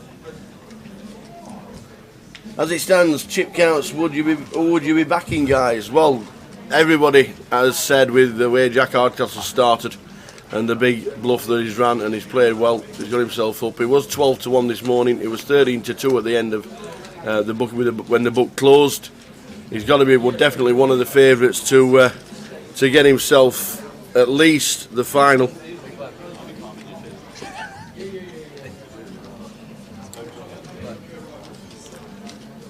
Going to be at least the final.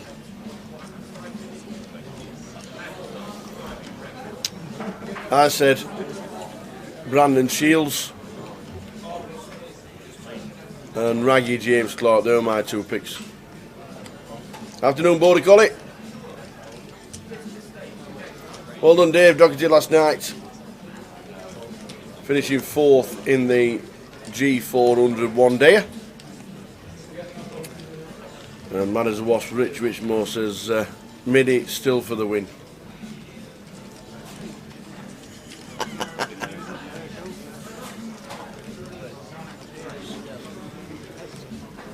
No, it's not Patrick.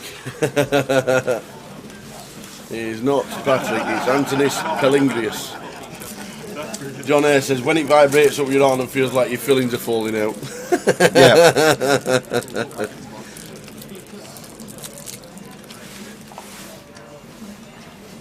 Alice. So you just nip out for 30 seconds, you come back with one chocolate. One. Don't forget, I've got a selection box down here. Don't worry about that. Is it Patrick's dad in seat number 8? No, it's Antonis, local player. He's been on the tour for years as Antonis Pelingrius. He really has.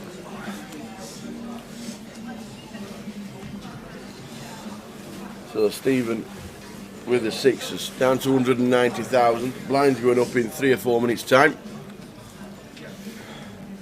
Well, as the pre-flop action takes place, yeah, out of table. What's happened? Lost one. Uh-oh.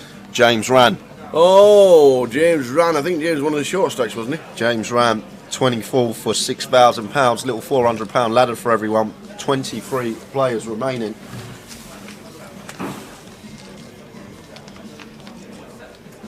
Here's life as back Barry. Yeah, we won't be on the final table by the time this session ends, so we will be swapping the table at 2:30.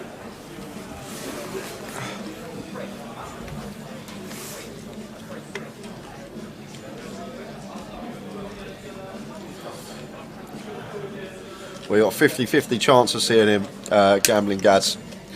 Because there's only other 2 out of tables out there, down to 3 tables, 23 players remain.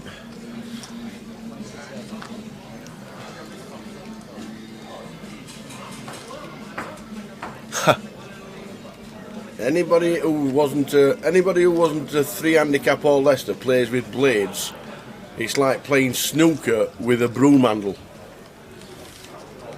Snooker with a broom handle. Look after your broom. And Dave Doherty, amazed there's only 2 players out. This is going to be going on for ages, especially with the pay jumps. You've got to be looking at 8 PM for the final table. It's between 7 and 8, we reckon, for the final table. No, that's my recommendation. That's my predictions anyway. I reckon it'll be an FT between 7 and 8. 6s of Stephen. Take that one at showdown.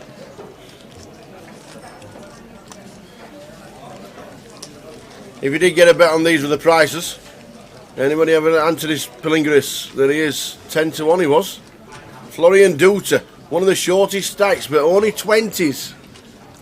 If anybody else at 275,000 starting the day would have been on that side of the board. So did you get a bet on? Who did you flick it into? Who was your tip for the top? I think Florian's doubled as well on the outers. I think Florian's doubled. Does he already? Well, he probably did. And I bet he got it in behind as well. Either chipped up or doubled, but definitely got more than he started with. And I'm already saying, and I'm not seeing it. He definitely got it in behind. Yeah, definitely. Kevin, King Queen suited. Nice one to raise up. +1. And Span's got Florian at 28. How'd you get 28 on him, Span? What? Wow, it was up early. Span was up early. It's like getting 12s on Jack.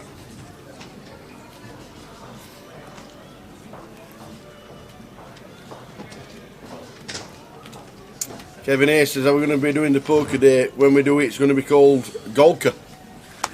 We're definitely doing it next year. Sometime after April. We are definitely doing a poker day, golf day and a poker night. Definitely.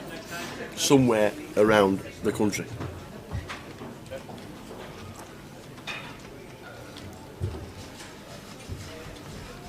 Seven of diamonds on the turn. Does bring in second up flush draw for Kevin to go with his 2 overcards. However, Stephen in the big blind is perceived to have a lot more stronger hands on this board than we do, opening +1.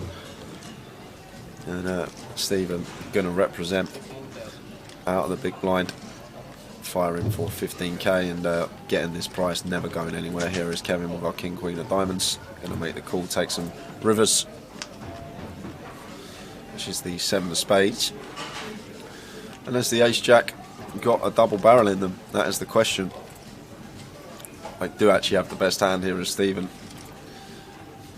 So I'm just check this one over and it goes check, check, and the Ace High is going to be good.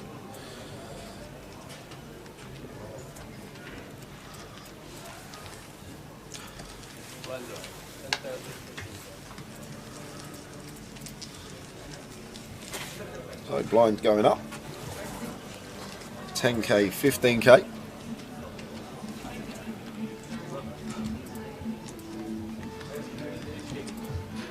What's the best club to take out the bag when a thunderstorm hits tower? The umbrella. What's the best club? What's the best club to take out of the bag when a thunderstorm hits? He says 1 iron.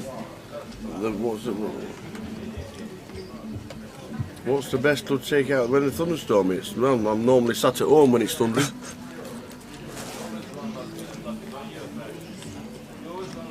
Ace Jack for Kevin under the gun.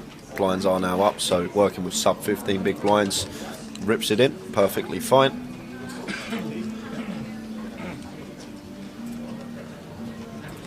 And the Jack with the 9-tier tower. We could be losing Mr. Parks. Yeah, well, we're going to be flipping. We are. We're definitely flipping Jack Hardcastle. Does he ISO? Going to call. Yes. Oh no, he just calls. Yeah, he just calls the 270. So we've got 4 behind us. There's a 9 behind. Let's get out of the way. From Stephen.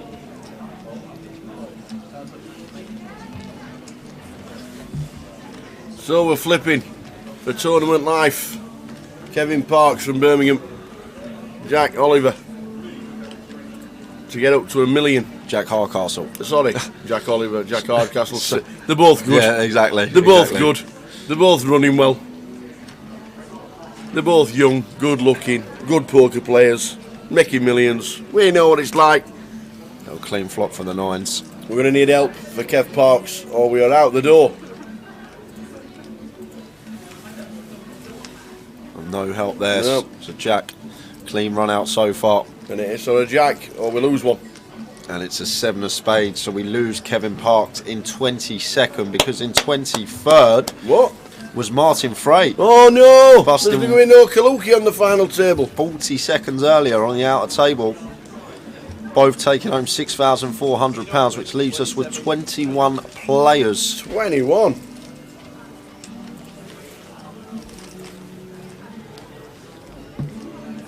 Go on, Jack, says Dave Doherty. Yeah, rooting for Jack.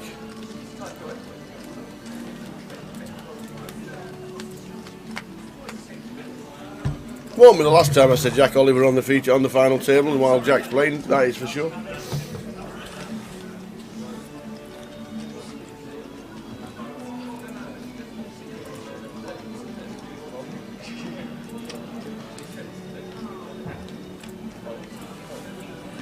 Has there ever been a 2 times UKPT winner in the same season? Same Don't season. think so. I don't think so either. Priant Demel was two back-to-back final tables? He won the last leg and the first leg of the grand final. Ah, yeah. No. Don't think there has. I don't even think Ben Windsor did it. Sylvia Martin busted in 23rd for 6,400 on the outer table. He was in the kitchen.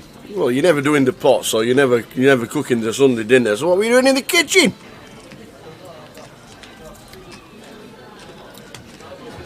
Sunday roast. Things dreams are only made of. Nah, Windsor won Walsall in 2013, Grand Final 2015 and Grand Final 2019. I believe there's Ben's 3 wins on the GUKPT. Yeah, pretty sure nobody's done it twice in the same season. Yeah, he won after he won the Grand Final that year, the first year span. He won the 550 event on at Nottingham, a huge one for 200 and something, or second he come maybe. But yeah, had deep run after deep run. But regarding GUKPTs, I don't think anyone has won 2 in the same year. Lipper has come very close. He comes second in Luton and then won Blackpool the leg after back in 2019 as well, I believe.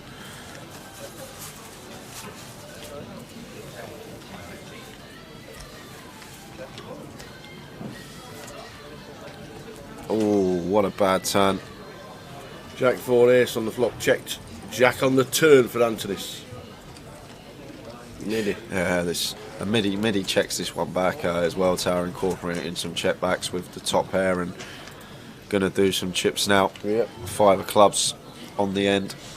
And just going to have to call this bet from Antonis when it's 50k. Can't fold this as Midi. Just cannot physically call, and it's just unfortunate for us and going to get the bad news. And he's had a bad session. Yeah. There's Tom Middleton. Down to 214. He has had a bad session.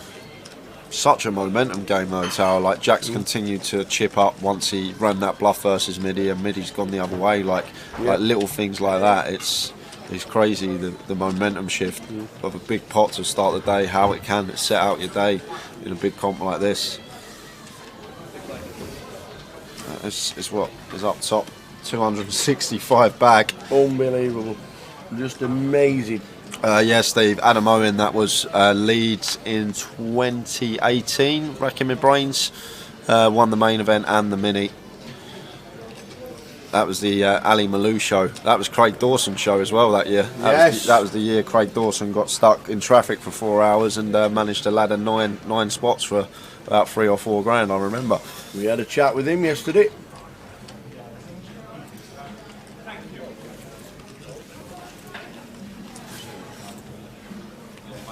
Yeah, we had Tom Hall in here the other day, Klopp on top, and the praise that he gave for Deadman was incredible when he said he's one of the best and was one of the best, and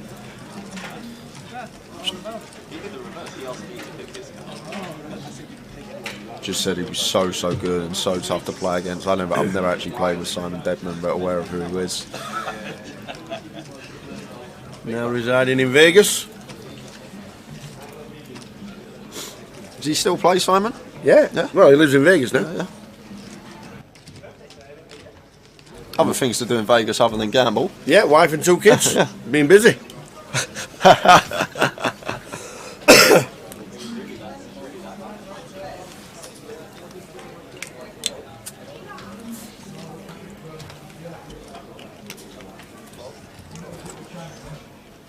Top lad is Simon. Such a nice fella. In fact, Shola is. In fact, I actually think the last rail I was on was Shola in the 1500 in Vegas.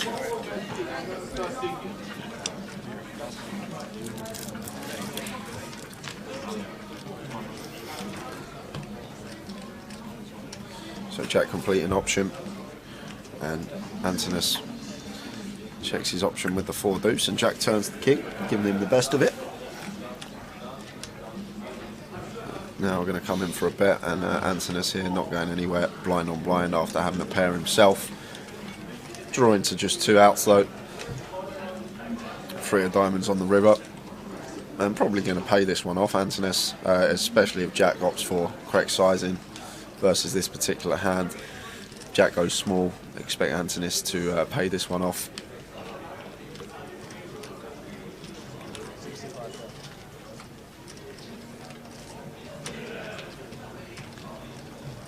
Or 65k, so 2/3 from Jack. Still thinking about calling here. Obviously, Jack more than capable of being at it in this situation. He knows it's blind on blind. He knows the ranges are very wide. And I think once we got the chips in our hand like that, always going to be going in. And Jack shows the King Jack, which is good. 1.1 million for him. Somebody won the mini and the main at one event. That was Leeds. Border collie. You lose more with a wife than from gambling. I'm talking from experience. Yeah, she is. She is club on top player as well. I think that's how they met. I think they were playing at Dustle Dawn. Pretty sure that's how they met.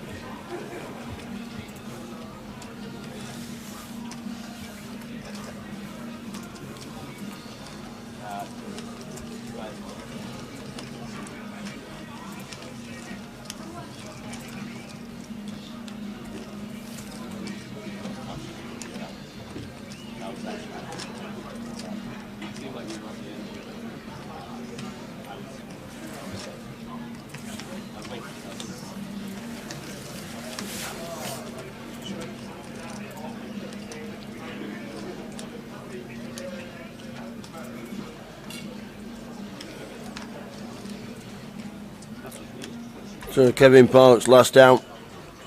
We're down to 21.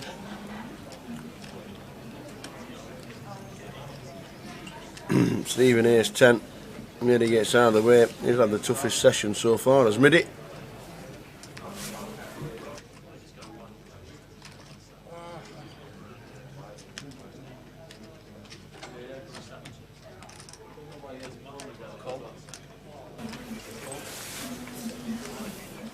Connor just choosing to flat the ace queen here versus Stevens under the gun open. Definitely could be free betting this one, but just opting to flat. I'm fine with just free bet getting it in versus Stevens stack size. Stevens starting the hand with 18 bigs, like 7-handed. Happily free bet getting it in with the ace queen.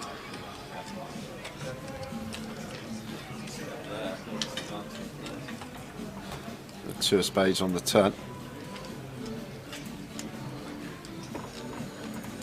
And now Stevens should be firing a lot here tower once this flop goes check check.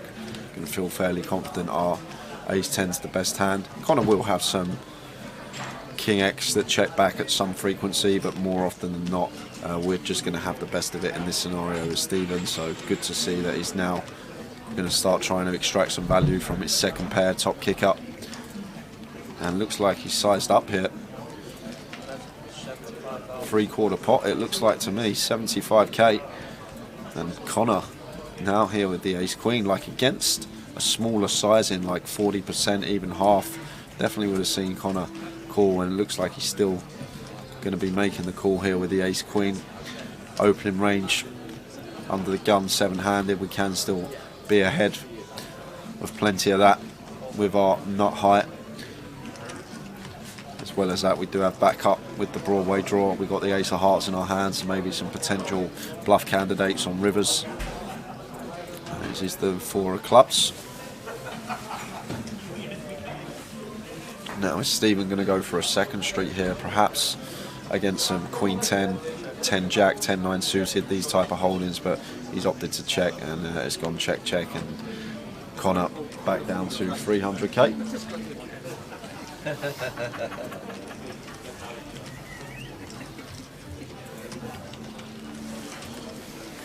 Playing for chunks. We are indeed. First ever prize pool over $1 million.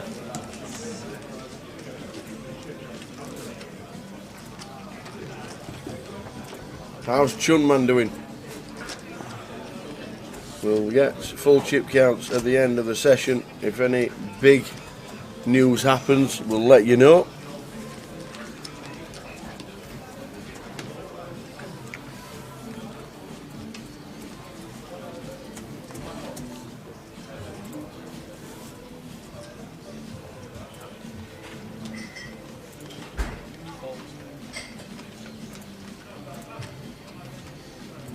King Queen for Connor, working with 20 bigs, should be opening this one. Although we saw Florian yesterday on the feature table back end of the day, and he was working with like between 18 and 25 bigs for most of the session, and like these type of holdings we were just seeing him limp in, which was very intriguing from a player of that caliber. But this is just the standard approach that most people will take off 20 big blinds. You do see a lot of the high rollers and super high rollers off that sort of stack size incorporate a lot of limps into their range, which is very interesting.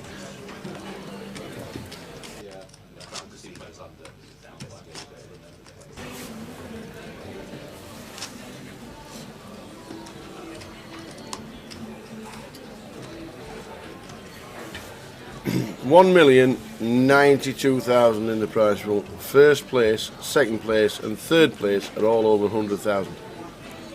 265, over $250,000 to the winner.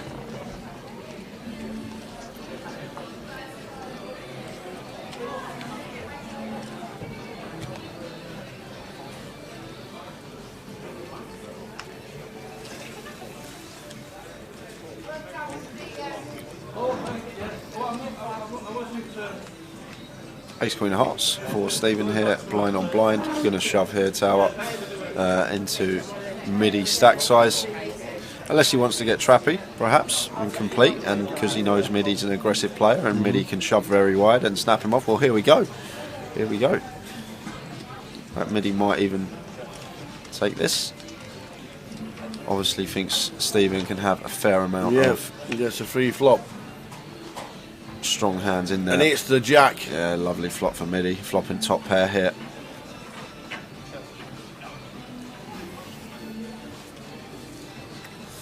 I'm going to start trying to get some value. Going to have to call once here as Stephen with our ace queen high. Yeah, you got the redraw. Back doors. This is London. SpecUD90 on Twitch. This is the live stream for day 3, our final day, £1 million plus prize pool of the grand final. Oh, now there's the spicy turn. There's the action. Midi in front, but now needs to fade a whole host of cards, because this should be check, bet, jam, in. So fires for 50k. And Stephen not going anywhere here with the ace queen, that is for sure. It's just whether he wants to elect to call, take a river, or set midi in now. Got to ask himself, has midi got enough behind to get him to fold some holdings? What hands are we going to try and fold out in this situation if we do shove with the ace queen of hearts? But just chooses to call. Whoa.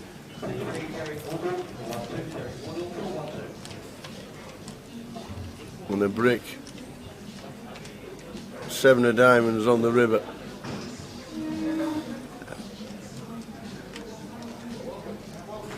Just going to be check now, I think, tower. Well, Stephen hasn't insta-acted, so might think about plausibly repping an 8 here in this particular scenario. Wow, he is going to rep it. He has as well. Oh my days, back in the mill again. Back in to the mill. It's absolutely been pushed to the limit. Everyone's just been putting midi in the bin. It's just, my days. Everyone has been tower. He's been bluffed twice already. Is he going to get through a third time? He's literally just getting picked on this feature table. Everyone going after him. Ugh, what do we beat? We've got top pair, but what do we beat in this scenario? He's limped, so he certainly ain't putting him on ace queen. My heck. Wow. It's just so tough to call here, Tower, with Jack no kicker. Like, can definitely have some 8x here, Stephen. There is plenty he can have here that we lose to. Like, what are the bluffs here? I guess some Queen 10. Some, like, ace highs with hearts. This is gross. Again for Midi. This is the third time today he's been put in a spot like this, and twice already made the incorrect decision. Can he make the right one this time? This is horrible. Horrible for him.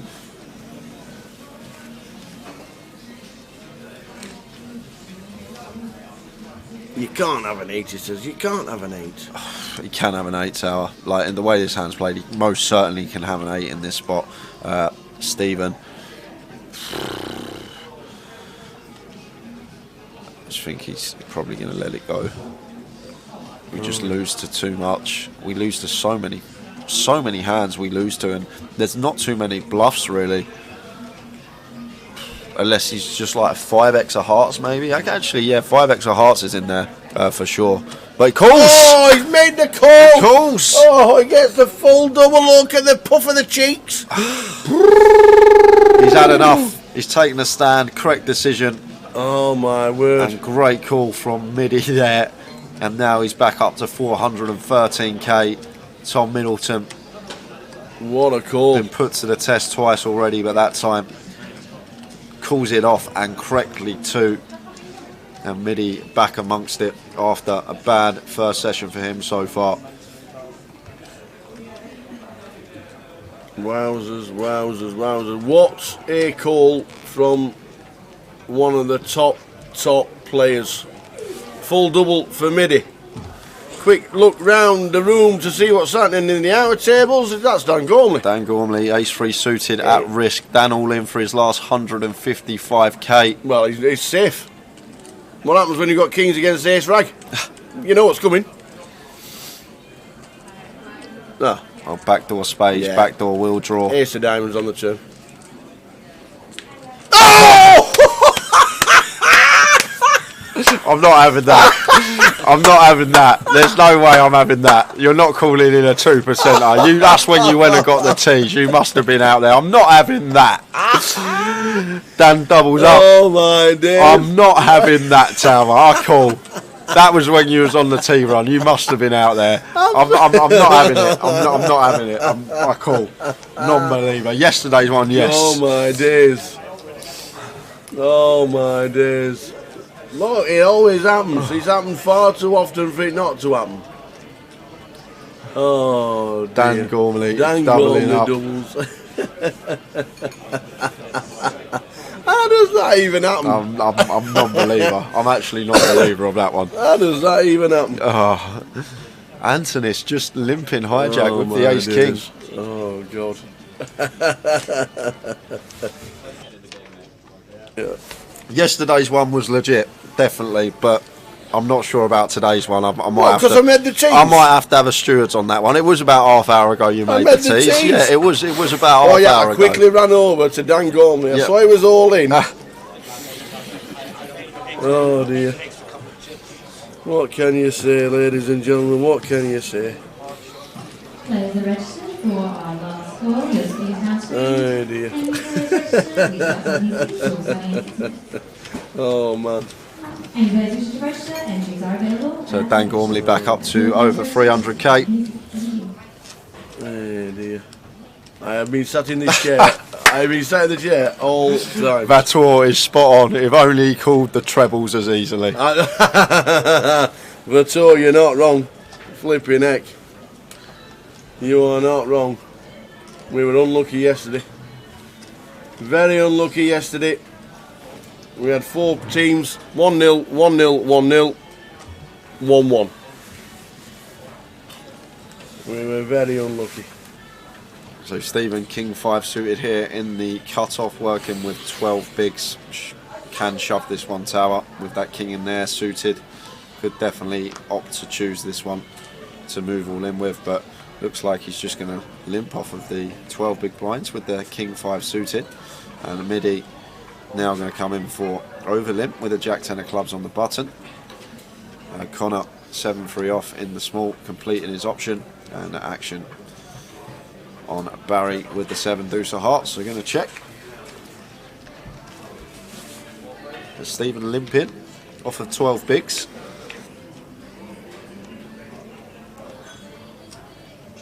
And Midi flopping best with second pair. Probably going to check this one behind. Got that check through pretty promptly. Turning 2 pair on this 10 of diamonds turn.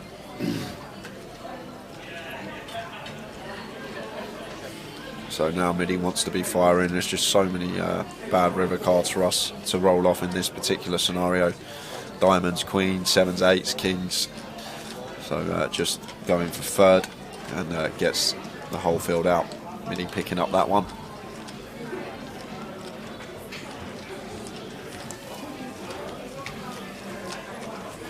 Here's Live says, was it Southampton that did you yesterday at 1-1? No, it was Sunderland that did us at 1-1, and they were winning 1-0 as well.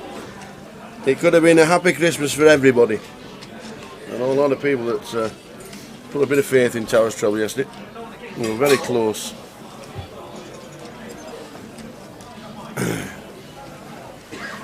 So we're still on 21 Midi doubles. But yeah, we were very unlucky yesterday. We'll try again at some point.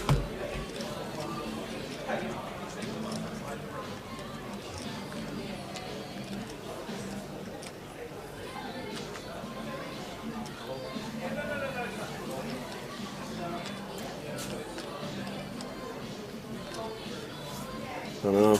Winning 1-0, drew 1 apiece, let us down for chunks. Liam Walker back in Sunderland was like throwing money away. It was when Oxford hadn't lost their last 6 or something in the league. Yeah. The value was there, they were even money at home. Stephen's all in. Oh, it's a big race. Leaving himself 22,000 behind, getting no callers and no action. Yeah, gets it through. Lost one. No. Out of table. Darren Clark in 21st for 6,400. Leaves us with 20. Well done, Darren. Good effort for £6,400. Good effort. Leaves us with 20 players.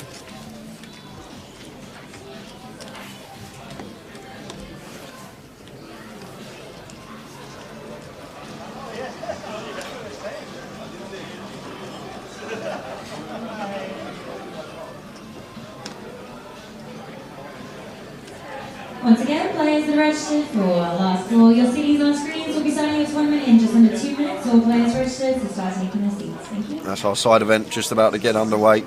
Late reg on that one for 2 hours 15 minutes up until 4:15. If you do fancy getting in, coming down to play this weekend,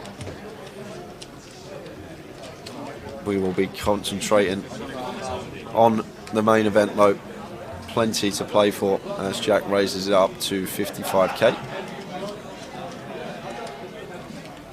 Nice and big, what you like to see, small blind versus big blind, 3.5x sizing, and gets it through versus Antonis.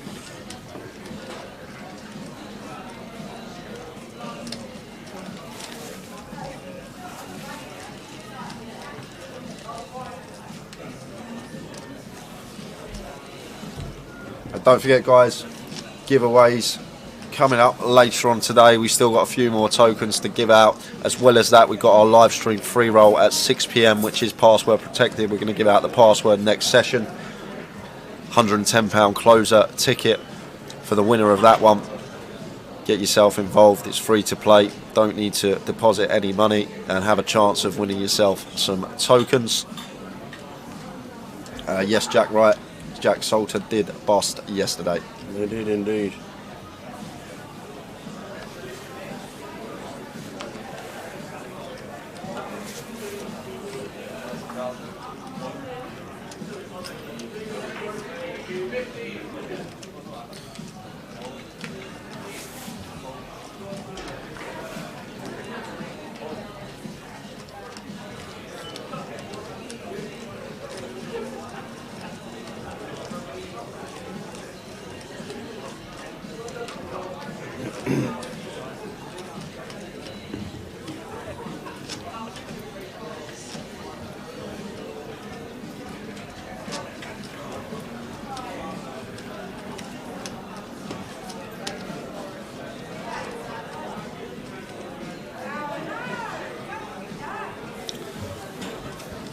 give away 110. Shall we? Give away 110. Let's do it. What are you going to do? What are you thinking? I've got an idea. Go on then. Via Twitter. Yep.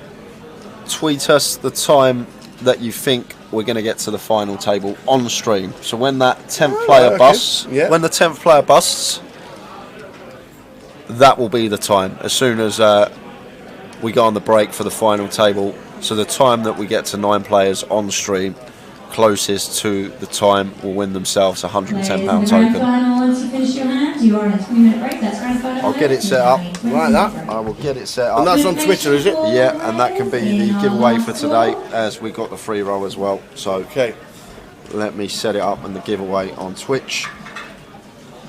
Once again, players in our last call, we are back star. If you can take your seats, any players that are registered, we have done a draw for the dealer button. Dealer button begins in seat number 7. So dealers, please now ensure your button is in seat number 7. Can't guess in the chat box.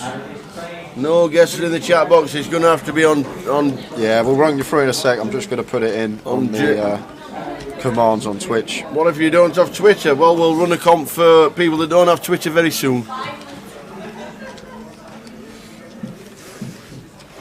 I'm just setting out the rules now. Don't tweet me or Tower as of yet. Yeah, well, there'll be a time limit on it as well, obviously. With 20 players left, there'll be a time limit on it.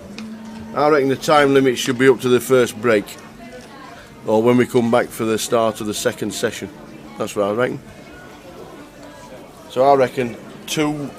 I don't know how long the breaks are. I think 15 minutes, eh? Yeah. I reckon 2:45. That's what I reckon. I reckon 2:45 on Twitter. Get your answers in.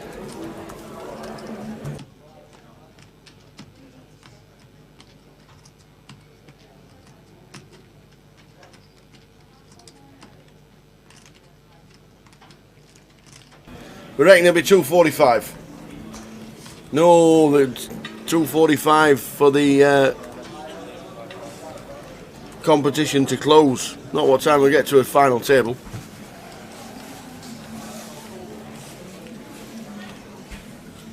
So including the 30-minute delay. So on the live stream, when will we hit the FT?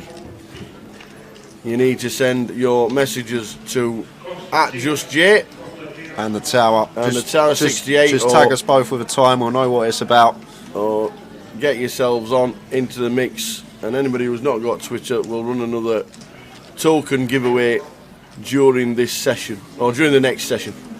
Just so you don't feel left out if you haven't got Twitter. Hey Luke, it's on the screen. Klopp on top's already sent it. Right, so just like this, Andrew's the first one in. All you need to do, I'll show him up here. Just like that, if you can see that, he's just tweeted at me in the Tower with a time. Love it. Simple as that. Twitter. Get your tweets in. £110 token. What time are we going to reach the final table? What time are we closing the guesses? 2:45. 2:45. So you got till 2:45 to get your guesses in. As soon as we come back for the next session, it will have finished. Okay. So there we go. Get your guesses in. And if we're on the final table before the start of the next session, I'll pay the tokens out myself. Yep. Tower will. He will do that. In fact, I'll give you £1,000 token each. Everybody who's watching, everybody. So you got till 2:45. Get your guesses in. Giveaway we're doing today. £110 token going to the closest guess.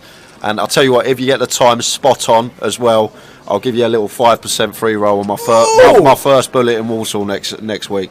We'll do that as well. If you get the time spot on, a little free 5% free roll on my first bullet in Walsall next week. Like it. So blind and blind Stephen shoving for sub 10 bigs here. We'll leave the Twitter handles on the screen for 10 minutes.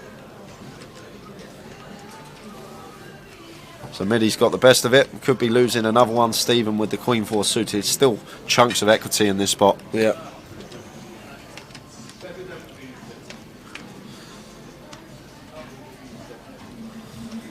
Well, he's hit a 4, so could be doubling here, Stephen. Middy needing ace or 9. Well, that's dead. That's dead. Dead on the turn, so double up for Stephen. And Middy's going to be shortish again, probably sub 300k. There you go, 296 for Middy. Hasn't been the best session for him to start the day. The guesses are coming in. Dave Osman, Gilly, Scott Burns, Callum Pernat, Liam Walker, Keegan Yeoman, Razor Kev, Sylvia Hewitt, Andy Abernathy, all guessing. Good guesses as well. All the time frames that we'd put it between.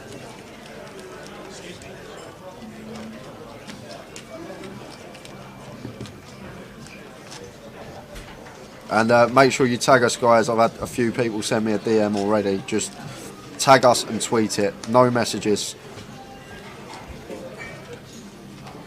Ha! The boss has just tweeted in. No way! Do you know what his guess was? Wednesday.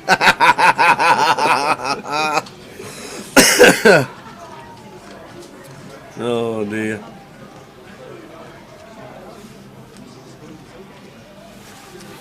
Some great guesses coming in. Thanks everybody. Get yourselves in. £110 token to be given. Is it the closest we aren't going over, or just the closest? Just the closest. Yeah. If it's say for example starts at 7:45 and someone's got 8 o'clock and someone's got 7:30, we'll have to do like two £30 tokens each or something like that. Yeah. Chop it up.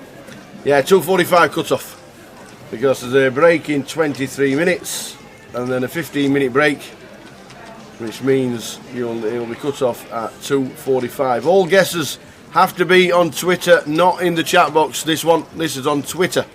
Our handles are on the bottom of the screen right there.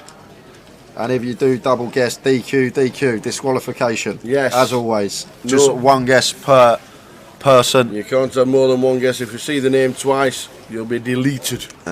All for a £110 token. Good luck, everyone. We're going to be concentrating.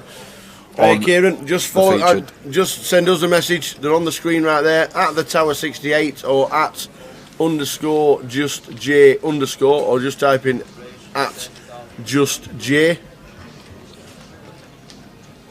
and then we'll tweet the winner on Twitter as well, but we'll also obviously mention it in the live stream, because that's where you're going to be watching the live stream.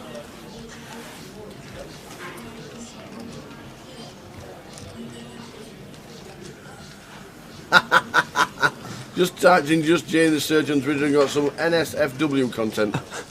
Okay. At what time will the final table hit here in London? On stream, that is. On the stream. Not live. So as soon as we lose the 10th player, we get it through the time they busted, like specifically seconds as well. That time, closest to that time, will win themselves a £110 token. And if you get the time spot on, so if it finishes at 7:42 and you put 7:42, well, we get to the 9 players, you get a 5% free roll of 1 bullet. First bullet for me in Walsall next weekend. Like it a lot. So it could be double win. But we're going to be concentrating on the featured table. Get your guesses in. You got till 2:45. I've put a command in on Twitch as well for the giveaway. Good luck, everyone that's going to take part in that. And if there's 2 people that win it, we won't do first person to do it. What we'll do is we'll do a live draw. Yep. That's what we'll do. Okay. We'll do the live draw.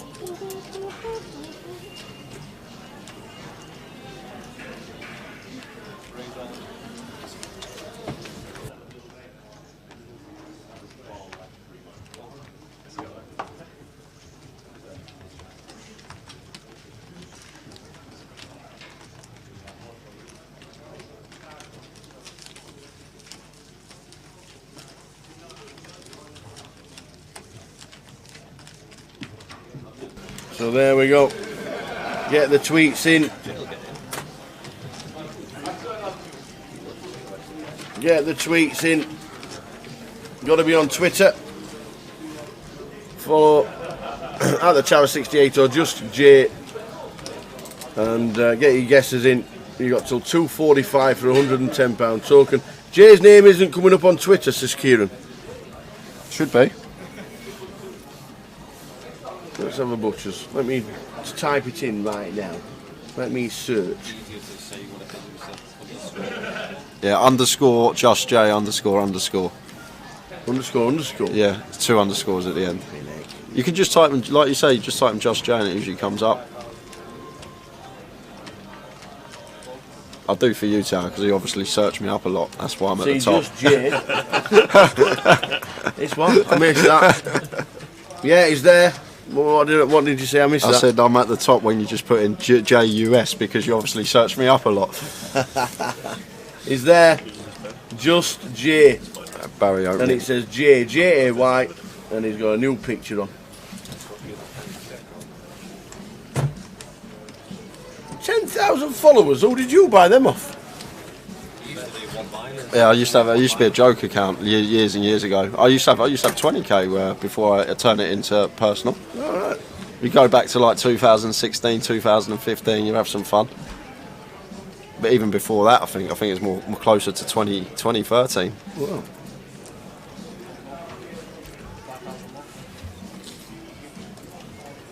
So all the guesses are coming in. Thanks everybody for having a bit of fun. Yeah, good luck everyone. We are just looking at the gonna be massive game. Covering action. Final table. What time?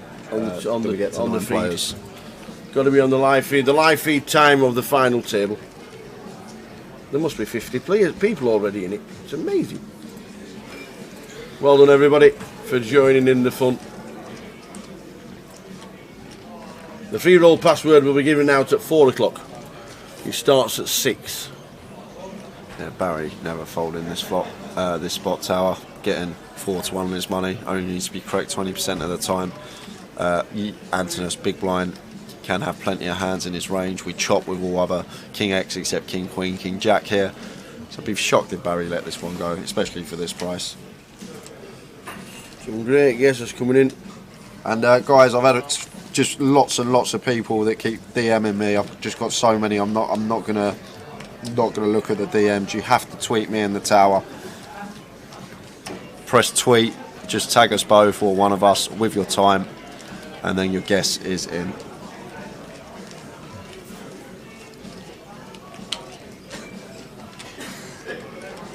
Good luck, everyone taking part. Absolutely. We're still on 20. We are 15 minutes away, or 17 minutes away from the break. Aye, Tottenham Hotspur are winning. Are they? They are. Oi, oi. Somebody called Lucas Moura scored. Oi, oi, that's what we like to hear. There you go.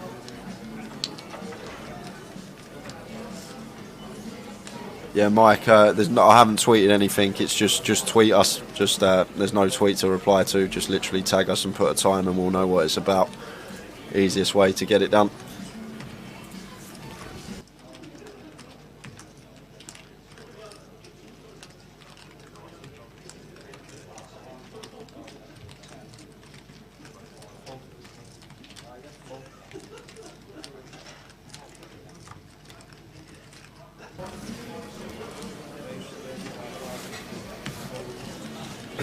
Yeah, you're in, Brad. I've seen your guess. Nice one, Kev. Watching Stoke City on TV. Say hello to Jules. Hiya, Jules. Hope you're well, Jules. Merry Christmas, and we'll see you in the new year, I'm sure. About time we got an home game sorted out. Can't believe it. Sort something out. Get a home game sorted out, Kev, and we'll see you and Jules in the new year.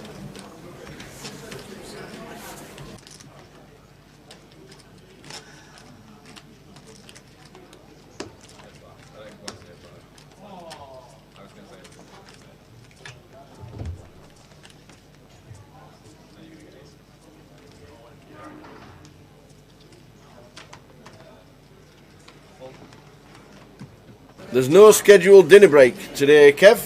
No scheduled dinner break today at all. There'll be 15-minute breaks sporadically. There'll probably be a break when we get to the FT, but not an official dinner break today. Hiya, Peter. Pete Whitehouse, one-eyed Pete. Scores on the doors. We're down to 20. Jack Hardcastle has moved his stack over $1 million. Would be favourite in most people's eyes to win this from now on. The most consistent MTT and tournament live player in Britain at this moment in time. Anthony's not going to be able to call this off with ace-4. Opening button perfectly fine, but once Yanis rips in here for his 16 bigs, going to have to get out of the way with our particular holding here. Let's have a look, Warren. So if you've done it on mine, it still comes up. No worries about that. If it comes on mine, Warren, don't worry. Yeah, Warren O'Brien, your guess is in.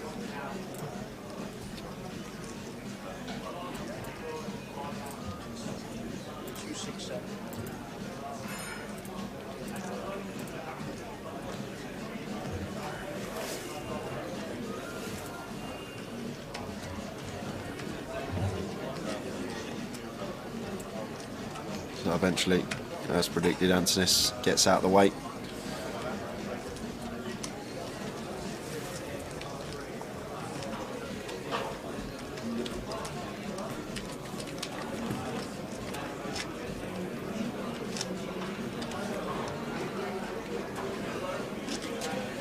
So the times are coming in, they're all very close as well. If Michael Leonard wins it, I'm quitting the game. 11 o'clock. 11:05. Michael, if your guess is correct, can you come and do the comms? Because I'll be in bed. There's your bids remaining in the grand final. Please retake.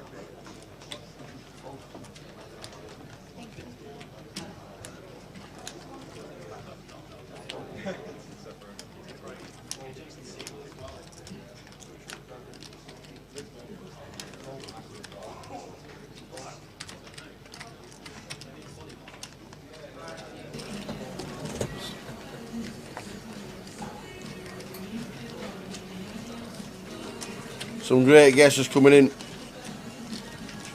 So many people are having a good guess. It's worth £110 token. It's on there we go. We'll show the Twitter handles. There they go on the bottom.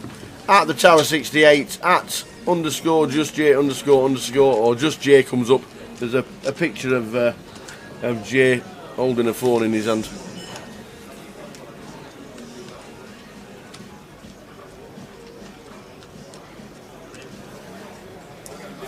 H-Peng, if you did, I didn't receive it. Make sure you've got the right handle. Who's that? I got Matthew Heap's handle. I've got Oaker's. I've got Razor Kev's from the competitions throughout the festival. I've got Oakley's, but I never got yours in yesterday, H-Peng, who won the Gary Miller yesterday guess on the bubble on Twitch. So good luck everyone in the giveaway. We are going to be just concentrating on the action though. You got till 2:45 to get your guesses in. What we'll do before we go on break, we'll mention it again, so people that tune in do get the chance to enter. So Barry, ace-jack, raises under the gun, makes it 35k, and Antonis with the ace-10 and the hijack, just choosing to flat.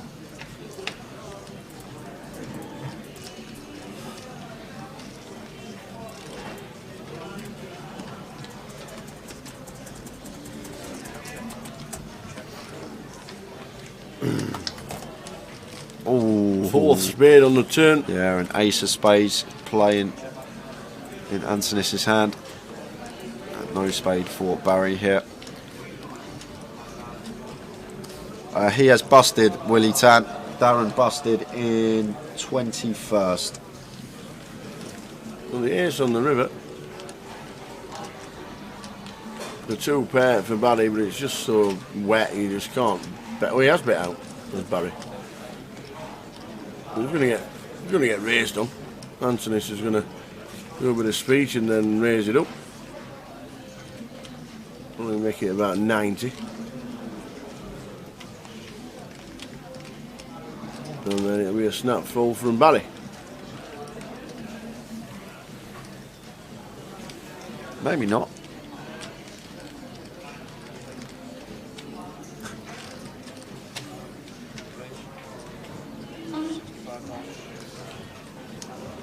Small raise. Yeah, tiny tower.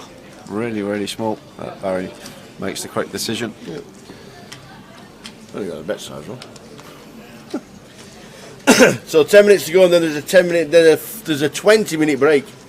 So that means 2:50 when we come back.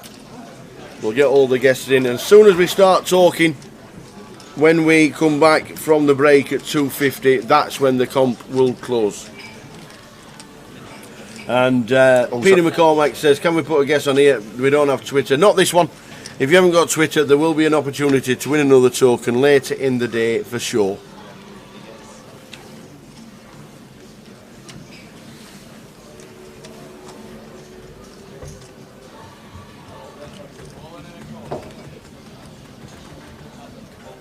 Also going to have our free roll password going out after the break. £110 closer ticket up top in that one, and plenty of other prizes to be won. Just throwing it away today. Only because it's not ours. Only, yeah.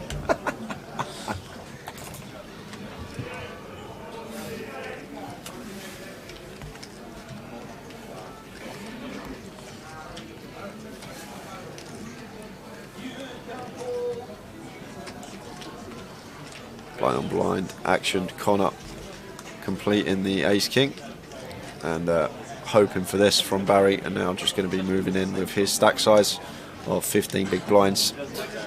Just also sets that dynamic up as well, with his opponent basically saying, I'm going to have strong hands in my complete. You can't just relentlessly raise me here in the small blind once I do complete off this stack size. I'm going to have some complete shoves, and what that does in the future, when it is blind on blind, Connor can start completing some weaker hands because Barry may be less inclined to raise up because of that reason. Nice pick up from Connor. Pete Whitehouse, you are in. You are in, my friend. You have sent the guess, and it's a good guess. Ollie Nevin has not only put 7-11, but he's also done and 38 seconds. Now if we get that, could be worth 10%. Yeah.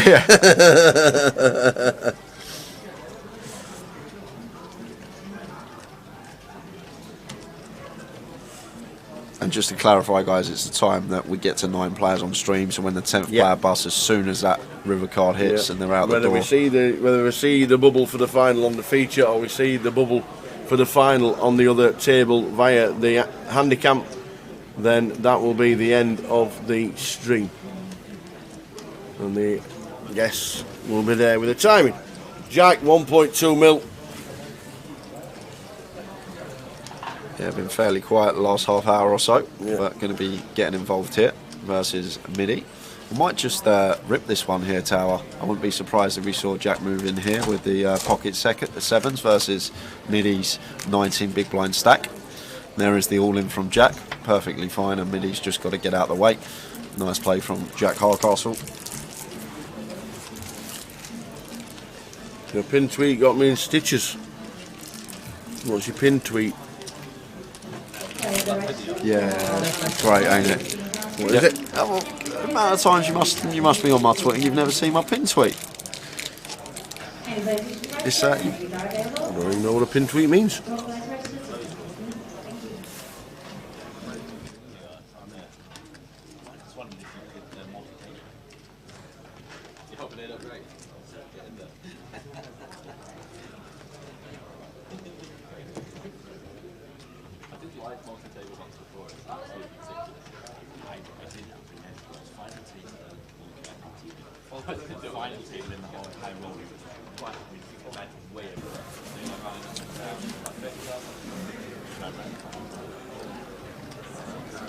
Midi ace queen off, raises to 30.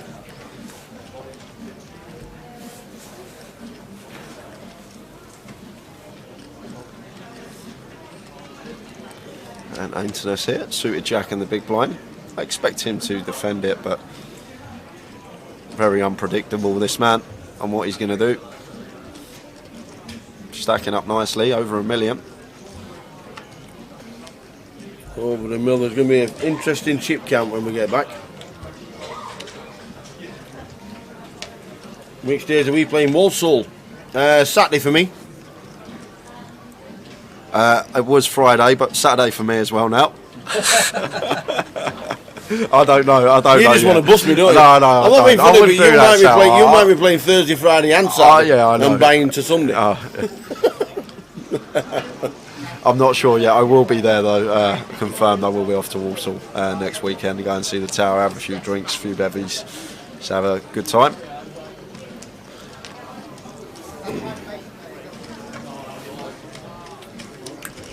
Break time in 4 minutes. Well, we've lost another one, Tower. Who's that? Justin Suey. Oh, out Justin. in 20th place. Leaves us with 19 players. 19 remaining. He's been chopped from the comp. He's officially Chop Suey. Chop Suey. What's that account that you've got on Twitter?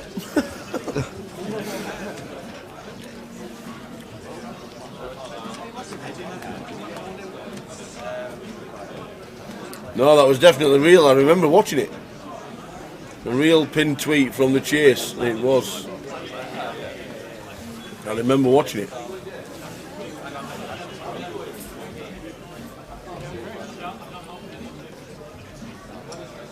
Full chip count on its way. We've got 4 minutes left of this level. 4 minutes left of the session, and we'll give you a full chip count when we return at 10-2.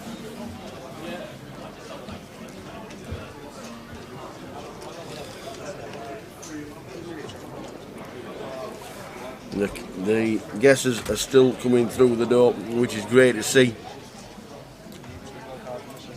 Keep them coming. You've got 20 minutes. Yeah, we'll round up just before we go to break the competition. We will look at the time as well. There'll be no more tweets accepted after 2:50 because there's a time on it.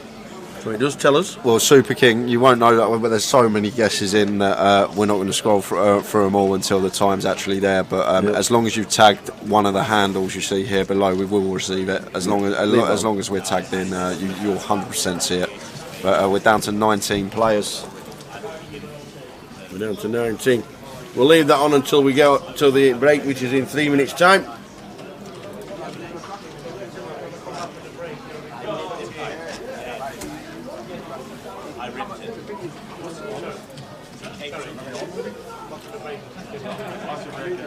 Once again, players are registered for your CDs on screen. If you sign in 1 minute, in just under 2 minutes, all players registered and start taking the time.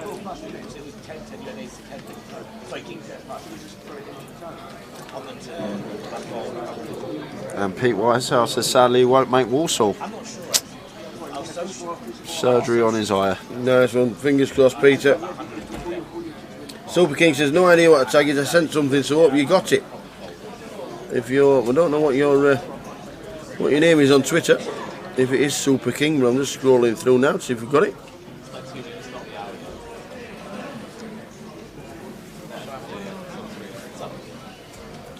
There's some really good guesses.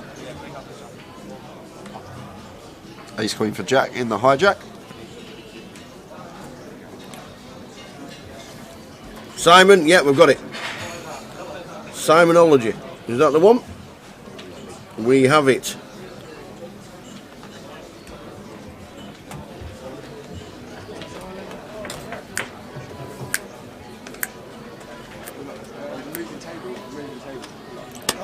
Yeah, we're all moving the same. As you can see in the top. Oh, this is it. All in and a call.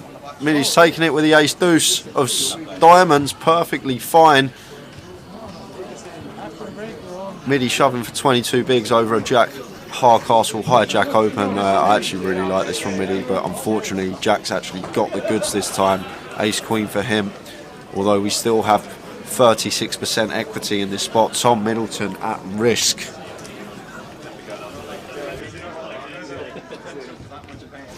So players, look, I think this could be the last hand, could it?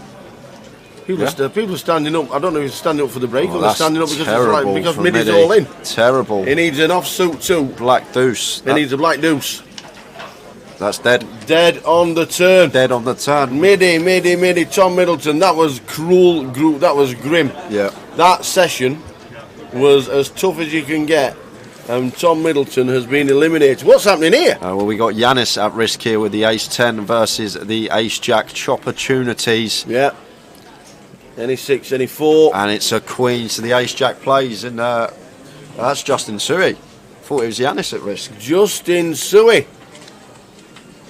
Gone. Brandon, look at them chips for Brandon. No reds in there, though. No. Up.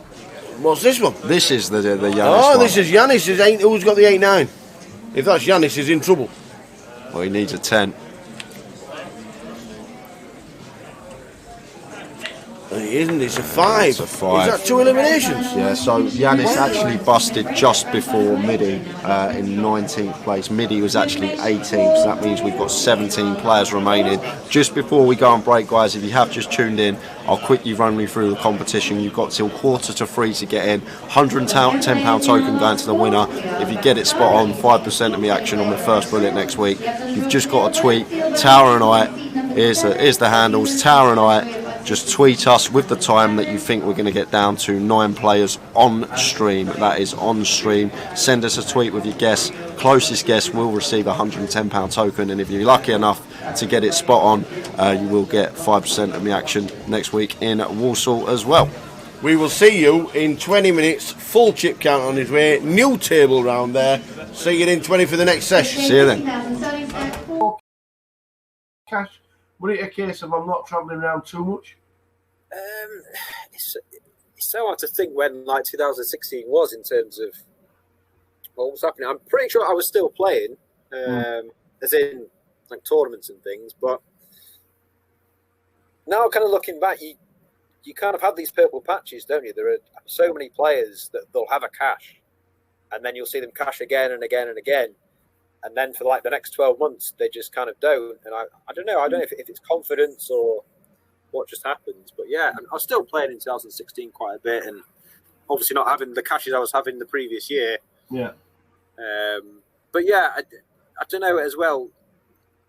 I never really got carried away with tournaments. I was never really one to play 60 events of the World Series or every single DPT and stuff. I was always quite kind of level-headed.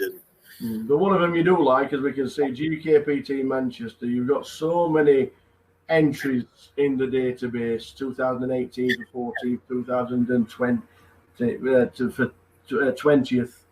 You got so many cashing 3 of the last 4 years.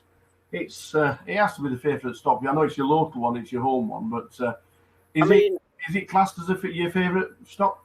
It's the favourite stop because it makes up for all the other GUKPTs that I'm just doing my money in. You know, I can't go to Luton or Walsall or Bolton and just do 4 or 5 buy-ins.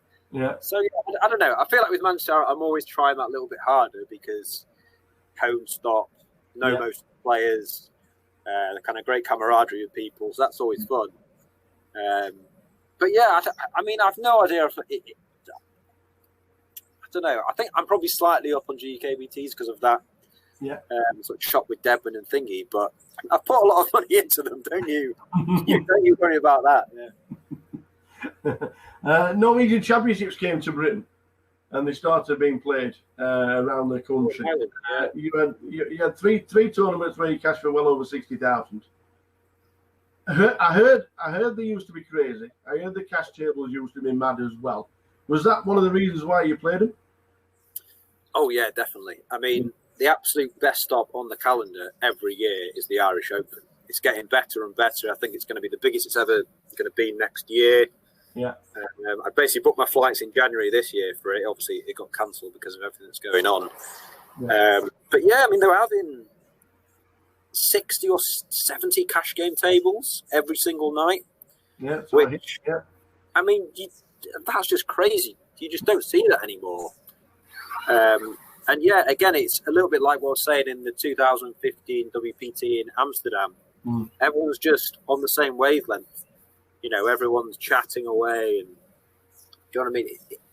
It's kind of how poker should be. You know, there's tanking, no one's dressed silly, there's no about talking, trying to, you know, like piss people off and stuff. It's just kind of nice, fun poker, and yeah, it was a good one. Yeah, sure. Yeah, absolutely. Your strangest ever Your strangest ever Hendon Mob entry. Blackpool Tuesday nights, free run. 60 entries, you finished 7th for 40 quid. And it ended up being on the Hendon Mob. Please explain what happened. Why? Why is it there? I think I maybe need to blame PK for researching this, don't I? I don't really know how that's on. I think that's 15 entry or something. I'll just check up on Steve Warburton so we can have a nice chat while we're all in lockdown and we've not had a haircut for 3 months. And we get it was a free roll on a Tuesday night and there were 60 runs. Times were tough, Tower. Times were tough. That 1.8 million you were talking about before had gone. I had nothing left. Oh, brilliant. I remember what happened. We basically gone to Blackpool to watch I don't know if we're watching the darts or a footy. Oh, right, okay. And what we did, we all rang Dina, and we made Dina extend the late reg, just so we could get to this thing. And it was one of those classic ones where you basically want to bus quite soon so you can go to the bar and just have a few drinks. But I ended up final table in it. Yeah, ridiculous. The UK Poker Championships in 2018, the Eye Roller. Your final table, you finished 8th for 7,000. That wasn't the story. The story was Mr. Jake. The story was Mr. Jake Cody and the viral video that you were involved in and crazy scenes. How did that all come about? How long have we got? Well, is it really that long?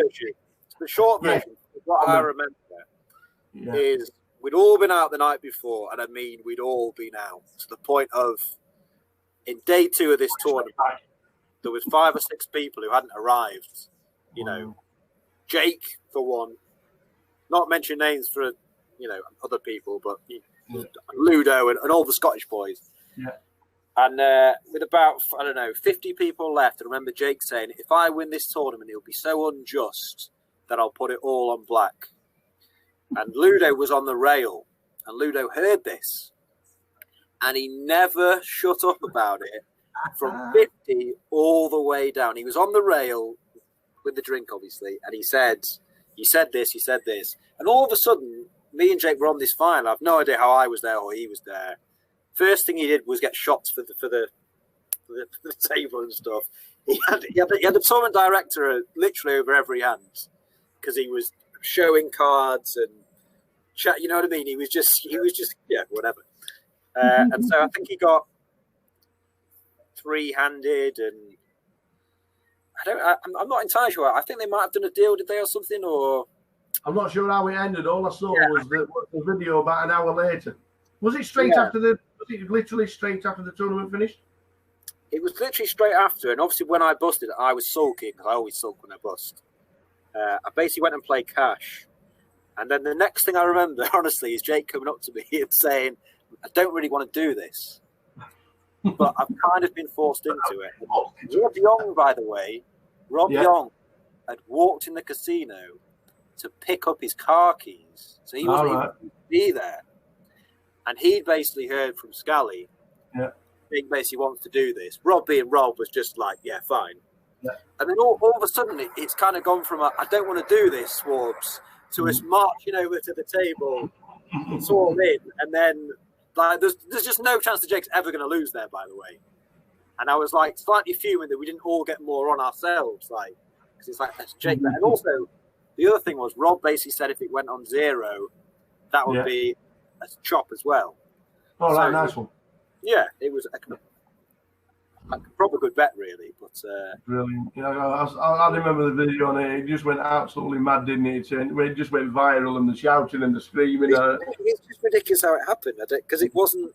It's just not really a thing that was planned. It just kind of happened randomly, organically, and then obviously it was again a really sick night after that. But absolutely. Yeah. But then we head over to Canada. Responsibly, you're supposed to say after that, Carol. Oh yes, absolutely. Do what Jake it's not big, and it's not clever. But we're still travelling. We end up in Canada, the Bahamas. I know we do Vegas on a regular basis, but it's not bad, is it? There playing a few card games for travelling the world, is it? Not that bad. I mean, over these past 3 times 10 minutes or whatever, it sounds like it's all like roses and money and it's all amazing. But I mean, it is quite tough at times. I've had probably 2 18-month to 2-year periods of just not winning. You almost feel like you can't win a hand. Yeah. Having said that, super lucky to do what I do. Like it's fantastic to meet everyone, and I still get that buzz when you go deep in a live tournament. That's great. I've never really been one for playing, 16 tables online tournaments. I used to play heads up cash and short-handed cash online, but that buzz you get from tournaments is good, and all these kind of party poker stops and things. Like recently they've been amazing. And Montreal, Bahamas, like you say, are absolutely fantastic places. So yeah, you can't knock it. You can't knock it. Yeah, absolutely not. One of your best friends, Andreas Olympius. You've got a lot of friends in poker, but railing Andreas for his WPT. Is that ex-best friend? He's been stolen away. No way. So Dre has fallen in love. Oh, good lad. He's fallen in love. He's absolutely whipped to the core. So we never see him anymore. He's finished. Oh, but just tell us what it was like being on the rail for Dre's WPT. Oh yeah. Oh god, yeah. I actually forgot about that one. Yeah, that was a really good one. There's probably 20 of us on the rail. I remember him messaging me the night before he final tabled. We were basically living together, but I hadn't seen him for maybe 2 days or whatever. And I think this was his last tournament, and he'd sold a bit of action to people as well. And he'd not had the best summer, and this was like the kind of final straw. And it was like some sort of turbo, and he was down to one big blind or half a big blind, and he'd spun that half a big blind to 15 big blinds, then made the final, and then all of a sudden I'm kind of getting the message saying, right, I've made the final, let's go down. So we basically all went down 4 or 5 handed. What's that? Do you remember that guy who came second in the World Series main? Is it Jay Farber? Is his name? Oh, you're asking me to remember? I think it's called Farber. It's like the kind of guy that basically runs like the Vegas nightclubs. Oh, okay. He's basically trying to organise some sort of deal between the last 4 or 5, because I think he's got a piece of the guy or whatever. so basically, me and Drake decided that we basically didn't want to do a deal. And so we had to pretend that we were ringing our backer back home and saying, is it okay to do this deal? Completely lied and just blagged it and said, oh, no, I'm sorry, we can't do the deal because our backer in England is saying no. This was all complete nonsense, just because we thought that Ray would basically win because he was playing well. Yeah. And it was like, I think there was 5 left. He was definitely the best player. And then from there, it was the best final table of all time. He just won 6 of 6 all-ins. Yeah. Everyone was constantly cheering. It was fantastic. That is probably the best final table I've ever always seemed to be the bridesmaid, but he came up trumps at the WPT. It was, and it was great because Dre is a fantastic guy. He's such a nice guy. So it was great to see. Yeah, we are just about to end an hour with the tower, so we're going to quickly run through some quick fire questions. If you're ready, go on then. The best poker player you've played against? Midi, by far. Tom Middleton. He will put you under it like no man you've ever seen. You can go out for a beer, you can go out for a dinner with Midi, and 2 minutes later you'll be on the poker table and it'll just be putting you bang under it. Tom Middleton. Who is your poker nemesis? Tom Middleton. No, it is though. It's not even. It is Midi. Every time I play with him, I probably win 1 of 30 hands. And if you play it live, you probably only play 6 or 7 a time. So, yeah, Midi. The most underrated poker player you know? Did you ever watch Catchphrase? Yes. And there was a guy who got asked the questions at the end, and he kept saying turkey, turkey, turkey. This is me saying midi, midi, midi. Midi is an unbelievably highly rated player, but I still think he's the most underrated player, genuinely. Because, I don't know, when you kind of talk to people, they think he's good, but I genuinely don't think people realise how good he is. He's got absolutely no fear playing live. And let's move on to the next question, because my cock is so far up his arm, and he's going to stop. If you could have one superpower, what would it be? To see these cards. No. Do you know what I'd do if I had a superpower? Of all the things you could do, I would attach a zip to Wilkersooth's mouth, and I would close it forever. And let's leave it at that. Favourite food? God, favourite food? Where's that come from? Question. Huge fan of going out with everyone and eating together and stuff. I like all foods. I'm a huge fan of like a guacamole. I'd like to put guacamole in everything. And finally, would you do anything differently?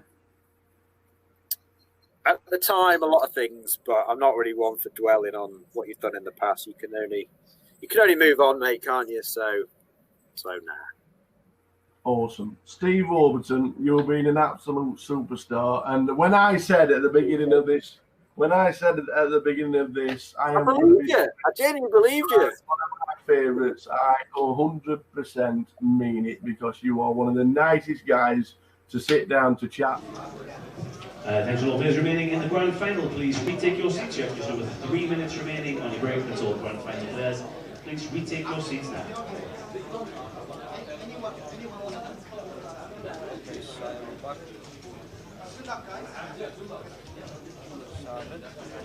Still going.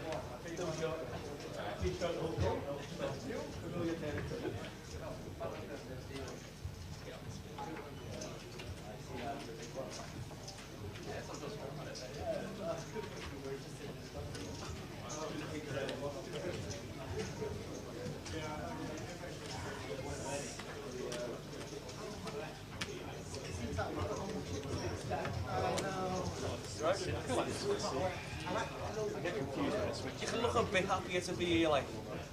I just stand back to my feet at the pizza table, and my record would back that up.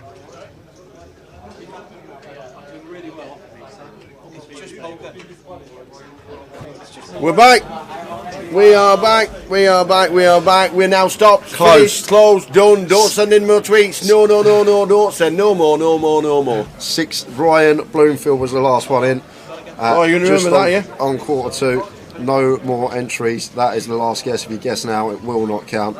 67 guesses we've had, Tower. 67. James Roberts, you're in. Luke Sampson, you're in. John Garlick, you're in. Paul's in. Ren. That's Aero. That's Karen, I think. Is it? It is Aero. She's getting Aero. 8:30. Michael Retty, the last one. Bye.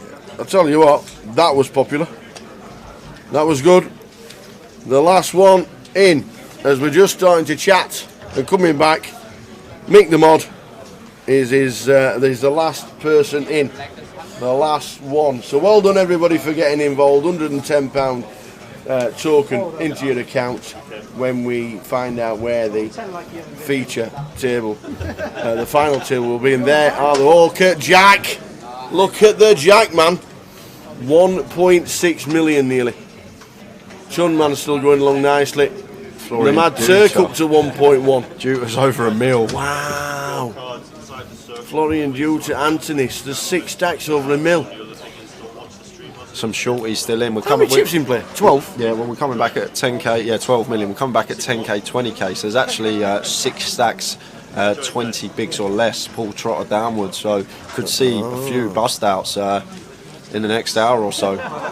Florian, who's on Florian at 20s? Yeah, I said that was the bet yesterday. 25s when he started. 28s. 28s? Yeah, I said that was the bet. I said yesterday Florian was the value. Yeah, and he is now 5th in chips. Vince, Melly, Pole Trotter. Who's going to win it? All tweets are in. All guesses are in. Feature table coming up. Brandon Shields, 835k in 2. Ed Roger, 875 in 3. Chunman. There's no need to feel down. 1.2 million in 4. Raggy with 225 in 6. And Turk in C8 with 1.25 million chip leader at this table. We are in. Midi eliminated. Run us through the bust outs from today, pal, will you please, for everybody who's just joining in. So if you just joined us, started the day with 26. Jesse Wigan was first out, then Adnan Sharma, followed by James Rand, Martin Frey and Kevin Parks.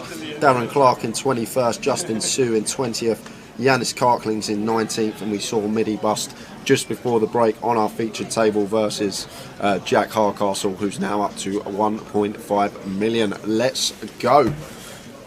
Let's go. Quick shout out to Kev Mathers, who's just tweeted and retweeted the comms. Kev Mathers, if you know Kev Math, he is the social media guru for the World Series, and he got a lot of recognition for it. He got himself a nice little bit of recognition a couple of years ago. Kevin Mathers has retweeted about the final. Kev, see you next year, my friend.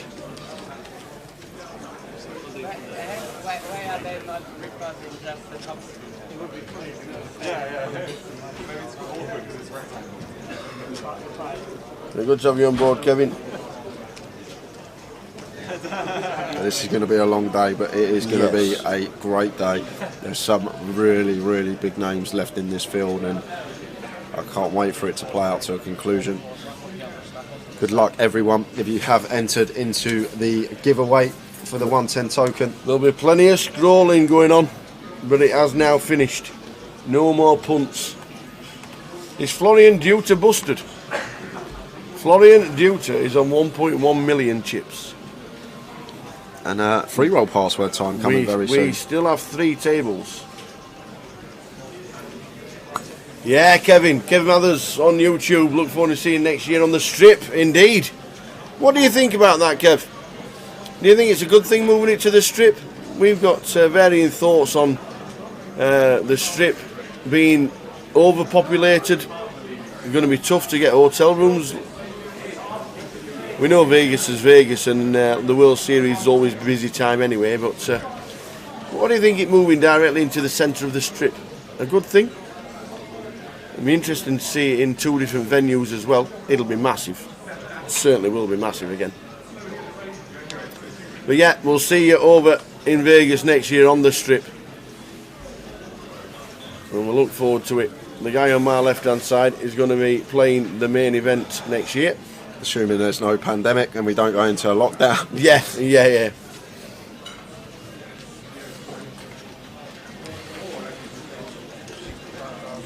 This is what we're playing for, guys. I'll put the prizes across the bottom as blind on blind here. Brandon opting to raise up the 7-5, just over 3x here, and Maurizio with the Jack 9 off. Maurizio working with 21 big blinds, so might be less inclined to continue here. Tower might seem cool if we were deeper in this situation, but out of position to Brandon. Wouldn't be surprised if Maurizio let this one go, but looks like he's going to make the call and take a flop. So we start this session with 17.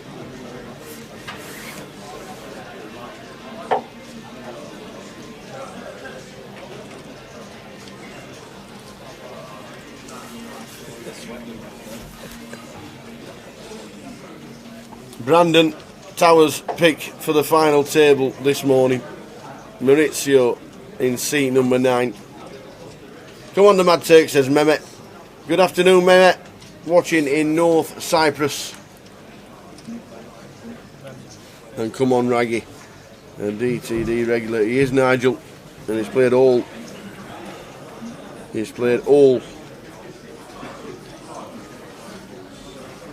GUKPTs this year.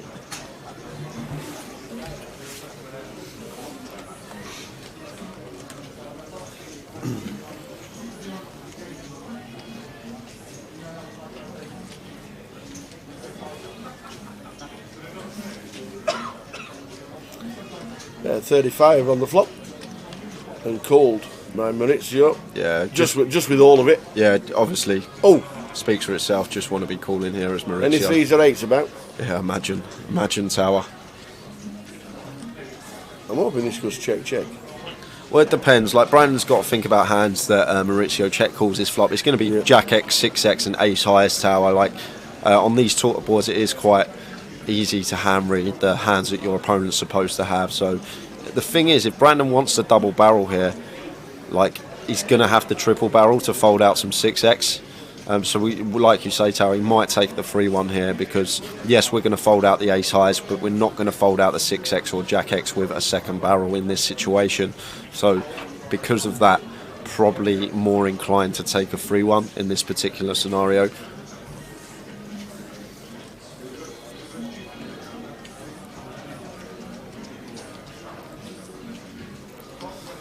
Very calculated in his decisions, Brandon. Yeah, he's going for a bet. Yeah, so this is specifically targeting some ace highs of our opponents, and probably not going to go big tower just to fold out the ace highs. He knows whatever size he opts for. He's not folding out Jack X or 6X, which is the other part of the call-in range of Maurizio on this flop. So he opts for this third pot bet here, just south of, to specifically fold out the ace highs in this spot. But Maurizio sitting here with the Jack 9 not going anywhere, and now it's down to Maurizio how he's going to proceed with this one. Obviously absolute smash this board blind on blind with trips, but now Maurizio's got to ask himself, like, what hands are Brandon going to double barrel here for value? What hands is he going to double barrel as a bluff? Like, is it better for us to flat here or try and get it in versus some like 7s through aces in this scenario that Brandon can have being the razor pre-flop?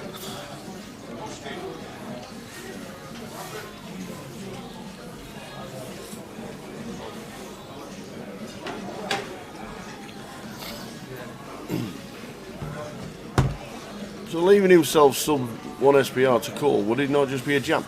The thing is, Tao, like, it's so wide here, the range of hands that Brandon can have blind on blind. Like, he could have double barrel diamonds here, like 7-5 in this situation he's actually got, but he can have definitely hands that turn backdoor diamonds and coming in for a second barrel. He's just going to have a lot more bluffs in this situation than he is value, and that's why Maurizio here has just opted to flat to keep all those bluffs in of our opponent in this situation. And I'd love to see just a brick river and see whether Brandon does unload. Well, now he can't. Now he can't tower because we can't fold out 6X now. We can't fold out Jack X. Nope. So this is just clear as day. Give up for Brandon in this scenario.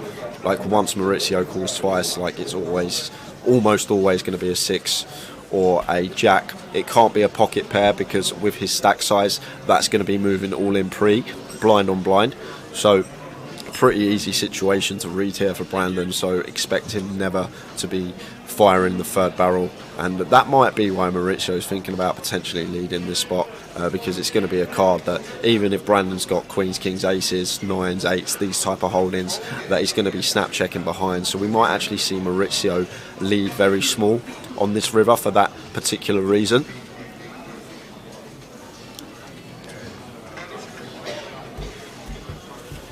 He has. Tiny. I bet 35,000. Yeah, love it. Really, really nice from Maurizio. Like, obviously Brandon can't call, but really like the lead from him. Just understanding that Brandon's going to be checking back pretty much everything that isn't a jack. So good understanding of the hand, and that was a nice play poker hand from both. Enjoyed that one.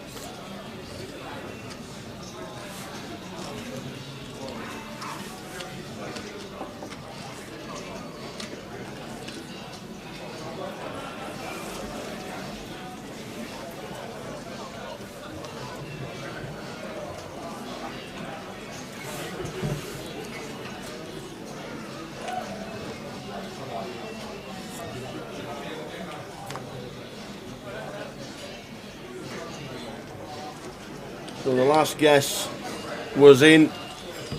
Michael Retty, Mick the Mod.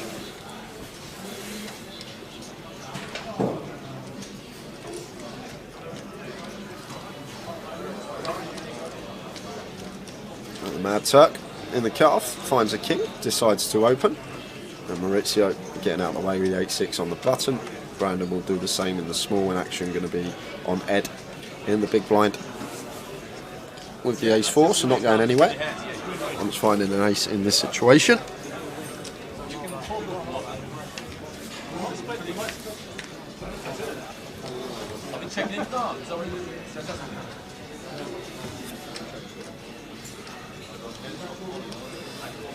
Flop of king, queen, 7, 2 hearts, so nice flop here for the Mad Turk. Flopping top pair, can definitely incorporate this one into check back range, but betting fine as well. Tries to get value from his top pair straight off the bat, and Ed can't do much but get out of the way versus the Turk there. Top right of the screen, Gary, it's just 17 left down at 607. Yeah, Tom Middleton last bust out. He was. In 18th. Everyone now locked £8,050 tower. Nice.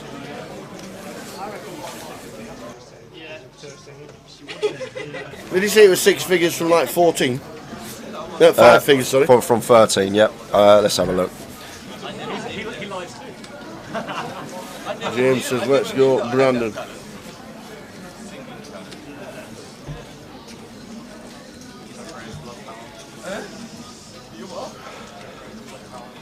Well, that's in my blood for over 20 years. It's a disease. A lot of things that's disease. Once you got it, you can't get rid of it. Singing also. Singing? No. We can't sing. Whole family is terrible. Nothing is good. Nothing you can do. I'm just looking for my love.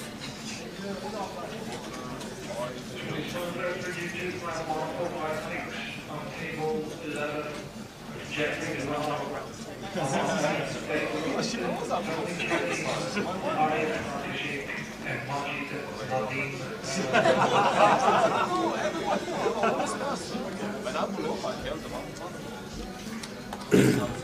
$17 left. Been a great day. We started with 26. So we missed out baking a cake by 1 spot. Let's go, Connor. I've been told everybody in Manchester were watching the live stream singing Chunman. Are they really? Chunman. There's no need to feel down, I said Chunman. So blind on blind. Super guys, Chun. Ed choosing to complete the king queen of clubs, and these are 2 premium holdings here in blind on blind situation. Ace 10 and king queen suited. Ed opting to complete call, and flop of king jack 9, 2 hearts. Great flop here for Ed. Flopping top pair straight draw. Chum man with Broadway draw here with the ace 10. Might incorporate some checks here in this situation with our particular hand. Obviously got to be thinking about the hands Ed's going to be continuing with versus our just over 3x raise out of position.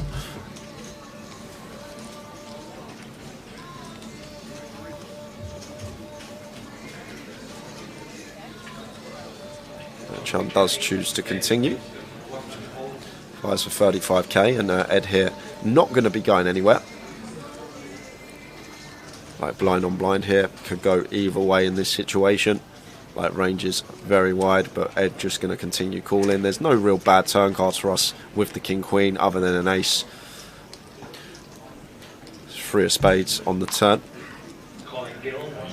So Ed checks once more, and Chum probably going to check this one behind here, Tower. You think about calling range of Ed on the flop here. He's going to have, like, once he calls, he'll have some like pairs and gut shots like he has 9-10, queen 9, jack 10, jack queen, king 10, so on, that probably aren't going to be folded into a second barrel. We can probably target the random 9x here that he can have, some like 9-8, 9-7 suited, as well as just some gut shots with backdoors perhaps. Well, the backdoor spades have actually come in this situation, but probably going to be leaning more towards check here as Chun, unless he's willing to go for it and thinking about potentially 3-barreling this hand. Well, double barrel is coming in, and once more Ed not going to be going anywhere here. We've just got such a strong hand, blind on blind. Probably now just want to be calling. Definitely an option to raise flop blind on blind, but facing this double barrel now when Chung can still have us beat, just want to be calling and taking some rivers. Queen would be ill Queen would be absolute. Oh! What have you just said? Where has that come from? What have you said? This is going to be a gross spot for Ed now, because Chun finds the queen on the end. And we're not too worried about too many backdoor spades, except from Jack X of spades and 9X of spades specifically, maybe 10-8 of spades in there as well. But wow, Chun's got a bit of insurance with the ace of spades in his hand and going to be going for value now. And this is going to be a gross spot for Ed with the King Queen of clubs, because he's rivered top 2 here. We now go ahead of hands like Ace King, Aces, King Jack, King 9, these type of hands. And what hands do we expect Chun to double barrel that contain a 10 in them? That is the question. Like 10x of hearts, ace 10 in this situation, 10x of spades. So this is going to be a tough river spot for Ed, and just I don't know what he's going to do, Tower. This is going to be tough for him. Really tough. Is that about 200k? 285. He's gone large. 285. 285 into 430. So working with just south of 70%. So sized up here, and Ed is just going to need some time with this decision, Tower. This is going to take a while, I think. Rightly so. This is a gross spot for us in this scenario. Like we never expect Chun to go this size with like a King Jack, a worse 2 pair or something like that. He's probably, if he does want to value bet those, he's probably going to go smaller and bet fold in certain situations. So once he does go this size, he's repping a 10 or better.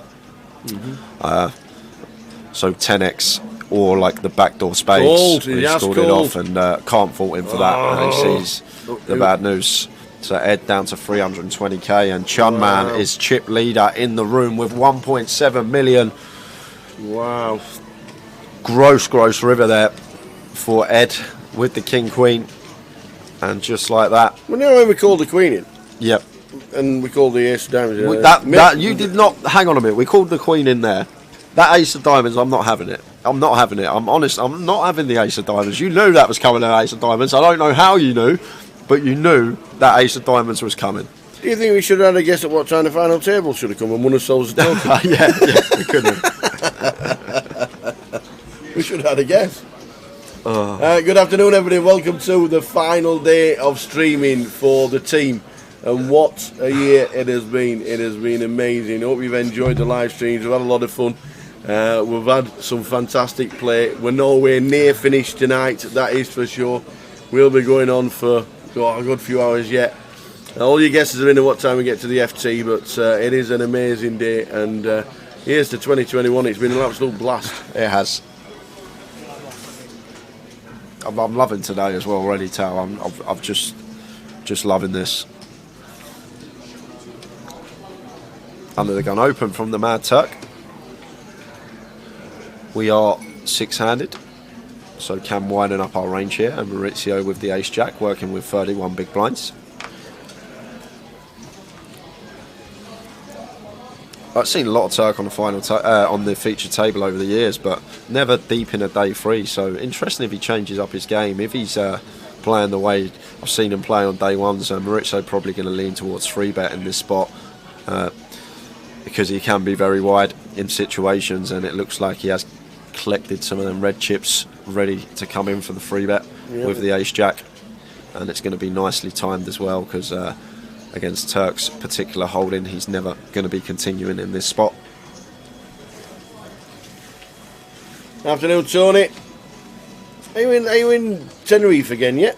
What's the plan? Or is he playing Luton? Oh, he played Luton last night, didn't he? Can't be in Tenerife, played Luton. This is London. We're in the Victoria Casino in London on Edgware Road near Marble Arch. The Vic, it's called. We're upstairs on the poker room level.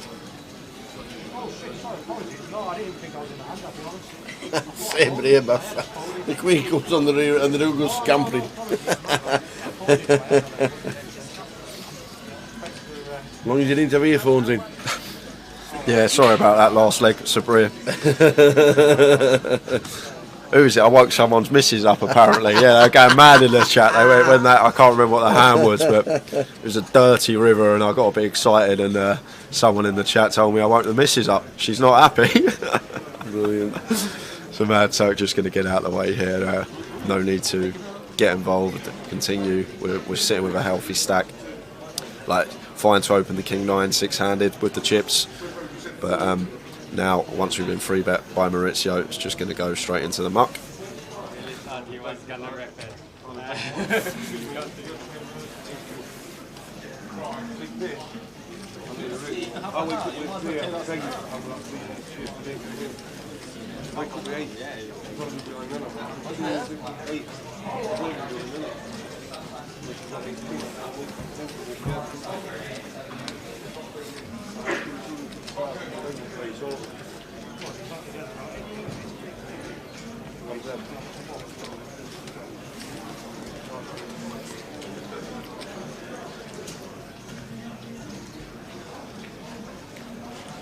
So we're on 17 to get to a final table of 9. Yeah, it's top right. Top right, you can see. Yeah, how many remain? That is true. And this is the Victoria Edgware Road Grosvenor Casino, host of the grand final. Brandon 9-7 suited, raises to 40 in the hijack, and the Mad Turk not going anywhere with this one in the big blind, just happy to defend.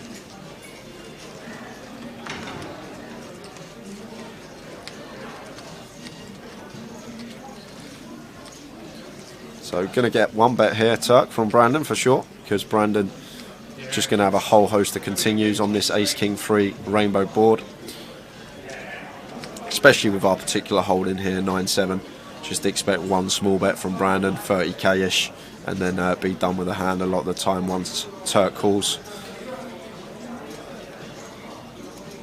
It's gone even smaller than that, 20k.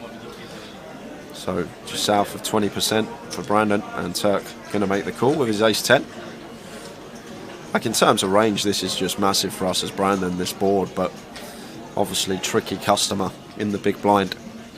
But I can't see him barrelling off with this particular holding. There are some really good holdings for us to barrel off with on this particular board texture versus big blind calling range, but the 9-7 specifically, I can't see Brandon putting another chip in this pot, and does choose to check behind. Diamond on the river.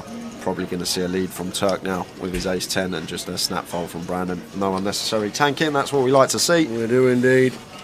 Mad Turk adds a few to his stack, up to 1.3 mil.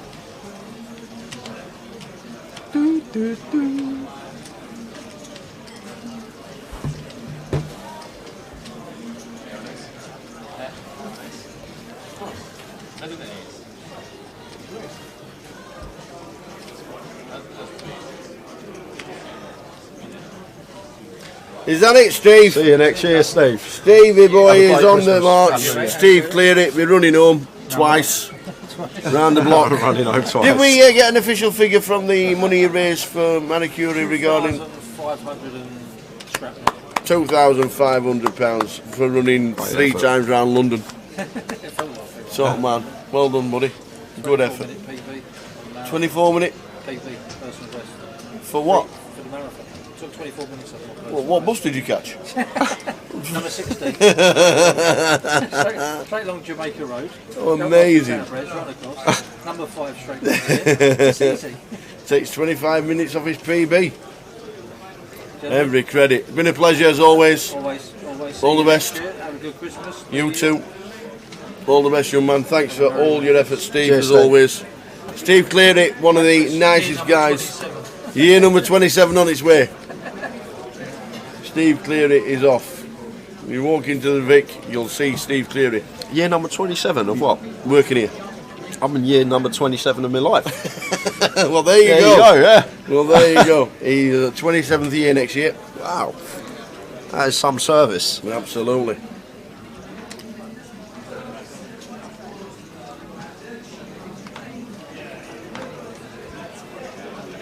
No luck in Luton from Tony Bedford. Doesn't happen very often. Even Denise didn't win. By heck. What about the nephew? Must have been. Ba-doom boom. I'm here all week. I'm not. I'm going home tomorrow, unfortunately. Well, Not until early afternoon. This is going to be a long one. 3-4 in the morning finish could potentially be. Usually at the final table around now in our GUKPTs. As Ed opens the ace 10 under the gun, Mad Turk with the 7s. And Brandon here definitely will be defending at the very least. He's just thinking about whether Ed's going to be wide enough here to potentially incorporate a rip in here for 27 big blinds with the ace 9 suited, but decides against it, which I like. I do like. I think we can find better shove spots rather versus the EP opener. We just got a nice hand to flatten the big blind and go post, getting that price on our money.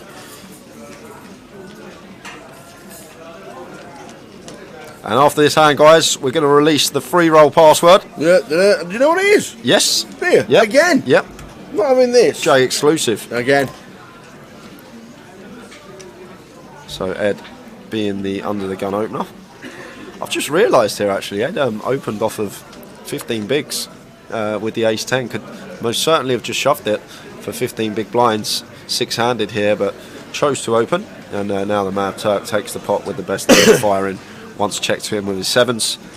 So guys, 6 PM free roll on the Grosvenor client, £110 closer ticket up top, as well as £30 tokens, £5 tokens. Is there £1 and £2 tokens in there as well? All sorts. All sorts. So password for the free roll is WP Ewan, all capitals. Well played Ewan, WP Ewan for the National League. Well played Ewan. Who was Ewan? Ewan McNicholas. Oh yeah. He gets his own password now. Oh my days. There's never a Tower or J password, is that when there? you made it? Well, that must be when you made it. WP Ewan. Well played Ewan. All uppercase. I like it. So that's the free roll password. Get yourself in, guys. 6 o'clock start. It's free money. Doesn't cost you anything to enter. Would recommend playing it if you can. Unbelievable. Stick the live stream on whilst playing the free roll. You know he only played his first GUKPT in January. Yeah, I know he did. Look, he's watching. Look, he's watching. He's got his own password and everything. What's that all about? I've been here 14 years. I know. 14. I know. Not once. Not once. Not ever. Not once. 14. Man and boy. Well played, Ewan, in a very successful 2021. And we'll see you all year for 2022 schedule. No schedule news regarding the actual games that are on during the first leg. I'll show you the dates during the day, but no news on that. But we were seeing Ewan McNicholas in all legs, full £20,000 package for Ewan. What a grind! What a game he held with Ben T chasing him all the way to the final events.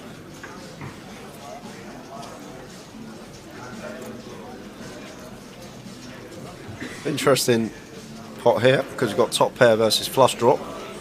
Mad Turk being the pre-flop opener, going to have plenty of continues on this board. It's king high, and then we do have equity with our third nut flush draw with the queen 5 of diamonds. Maurizio can't continue with the deuces, unfortunately, facing this continue from the Mad Turk. But Ed probably, there it is, going to be moving in off of his stack. Snap call from Turk. Yeah. Slams them down. The queen 5. Queen 5 of diamonds for the Turk. Ed needs to hold, needs to fade a diamond. Oh, we're losing one.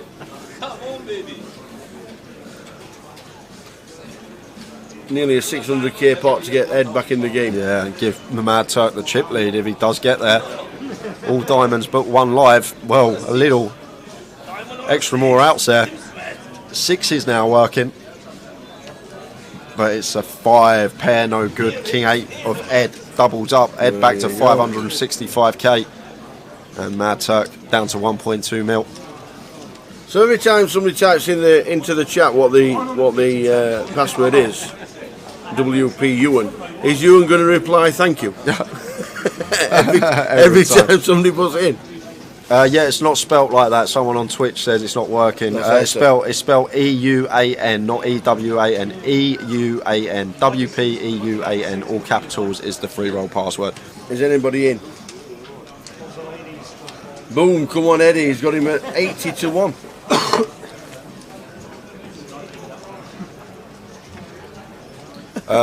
Jim, good question. Do you want to go first, Tower? What are the highlights from the year of the GUKPT? Oh.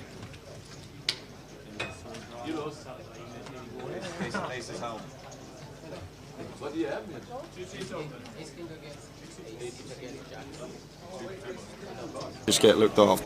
Absolutely. What's the highlight of the year? Coming back. You saying coming back? When I got the call in June saying, Tower, get your trousers pressed and get your shirts washed. We're on his way back. There has been a lot of highlights. I've got a few. The straight flush hand in Luton between Harry and Ryan Spittles. In Coventry when we were closing up for day 3 and Dave Blacklaw was standing behind me and made me jump out of my skin on the camera. That was great as well. There's just been so many. That was yeah. Dave stood there like that. That was great. That just chuckled watching it back as well. We said, Dave, we're going live in 2 minutes. Don't be in the way. He says, yeah, no problem. All of a sudden, he just stood behind Jay. Made me jump. I saw him on the screen up there. And he says, I didn't realise the camera got wide lens. He said, not wide. He just stood in the way. Yeah, that was great. That was. There's been so many though. Yeah, Minkle versus Gary Miller. That was a great hand. The Ace Jack against Gary. Yeah, that Minkle was amazing. There's been so many moments. What about this Jack Hardcastle this morning? Yeah, Jack's that would be on the yearly highlight reel. That was amazing. The closers. When is the closer? Liam asks as we go back to the action. Closer kicks off on Monday. Monday at 7. Monday at 7 p.m.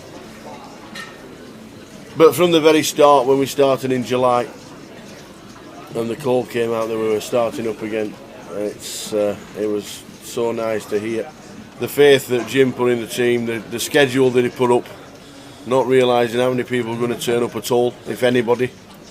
It was a risk, obviously, coming out of lockdown. I could list 20 plus moments that just cracked me up this year and been great. Ludo Shoegate in Blackpool and Ludo travelling around the circuit with us Ludo shoes. That was amazing. There's been so many moments on stream, and if you have missed any, guys, you can always go back on YouTube and watch the streams. They're all uploaded to our channel. You can indeed.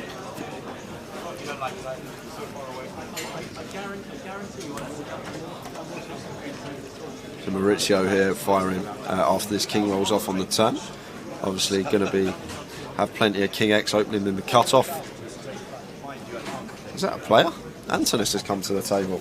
Yes. What does that mean? That means we're down to 16. We've lost one, Tower. Uh-oh. We have lost one. Oh, we lost. We haven't lost one. Oh, okay. I'll tell you after this hand, guys, but this is interesting. Okay. We have got some news from an outer table, which we'll go to after Chumman gets out the way here.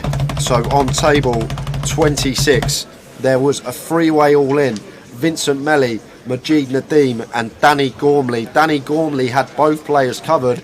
Danny Gormley with the aces, Majid with the ace-king and Vince Melly with the jacks. Danny Gormley holds, gets a double bust out and is up to 1.3 million chips. Dan Gormley. Oh, so which order did he finish? So Vince Melly was in 16th because he had more chips than Majid, and Majid Nadeem was in 17th. Nice one, Majid. Gormley scores the double bust out, meaning we're down to 15 players. Oh my days. We're on 15. Wow.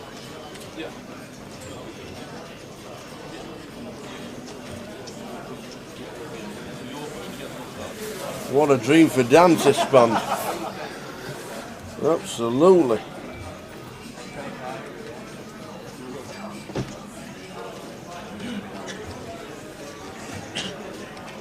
So everyone now locked £9,050. The money is going up. Everyone's asking to change their guess in the comp. Fours for Ed here on the button. Going to open this one, working with around 27 big blinds. And Chumman here might potentially rip this one, Tower. What we got? 27 bigs effective. Raggy's sitting there with 200 odd K, which is about, I think Raggy's got about 12 big blinds. So versus button open here. I wouldn't hate it from Chun with the King Queen of Hearts to just move all in this particular scenario. Really good removal from calling range of Ed on the button of hands that he can call with. I'd love to see it. He might not take the spot, might just choose the flat, but oh, it looks like he's going to free bet.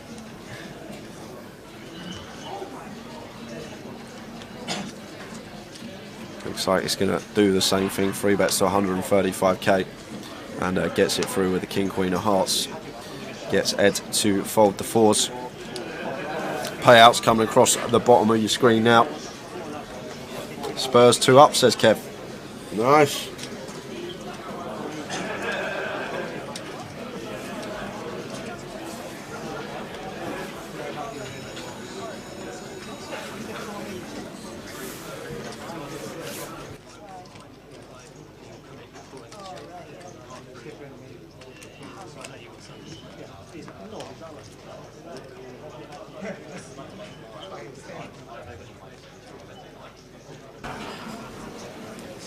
So we're on 15. 15. We started the day with 26.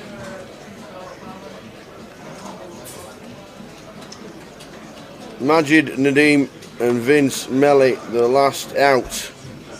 So we are on 15.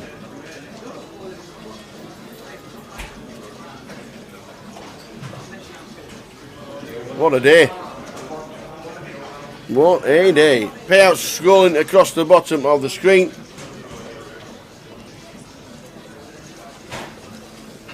The payouts are scrolling across the bottom of the screen. Raggy Ace 8 down to 225,000.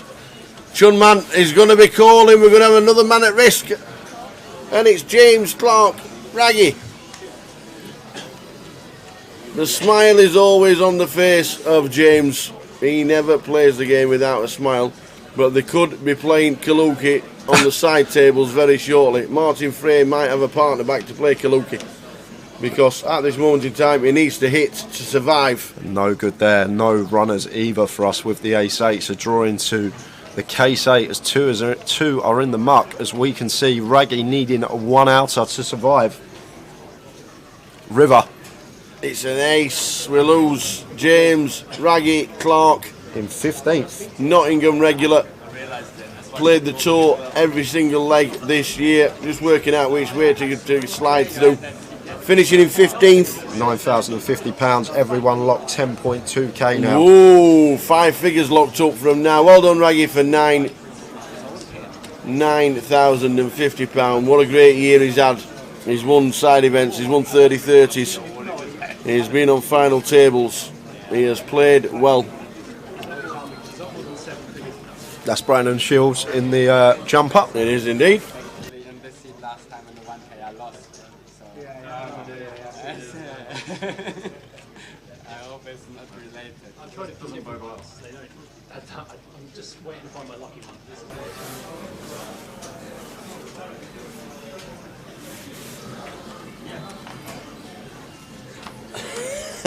Diplomatic. Which YMCA outfit are you going for, Tower, on the final tip? Chun man, they don't need to feel down. We said Chun man. Joe, when he watches this back, Tower, God. I hope he takes it in the spirit it's meant, and he don't come over with a baseball bat and clonks me one.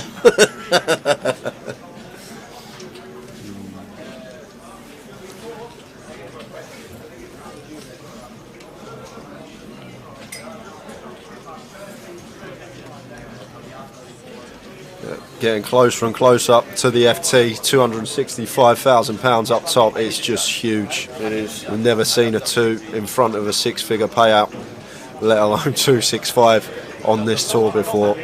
Nearly 1.1 million prize pool, surpassing the million. It's just been a great effort from everyone, and it has. Just can't wait to see how this concludes today. It has been amazing.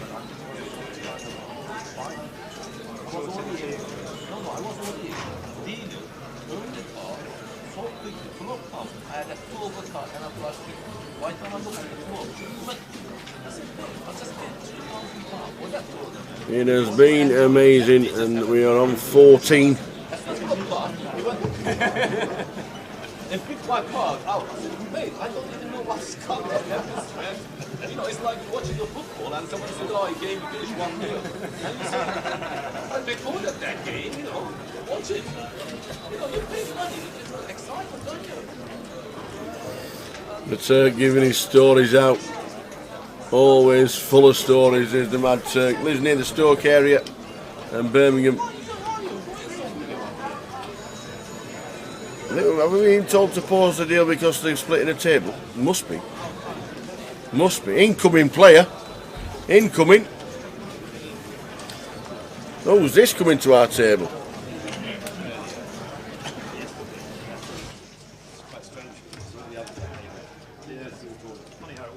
Trotting over to the table. Who is it? I think it's Paul Trotter. Paul Trotter trotting over to the table. Yes, it is Paul Trotter. So we must be on 2 tables of 7. Yes, we are. Amaze bowls.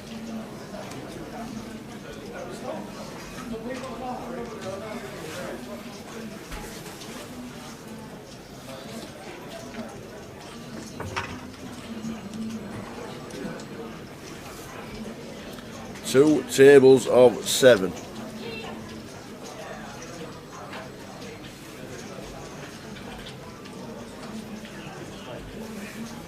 Mad Turk, Jack 7 suited on the button, perfectly fine to open. Antonis calling in the big blind. And flops best on ace 10-10 rainbow. And Turk not deciding to continue.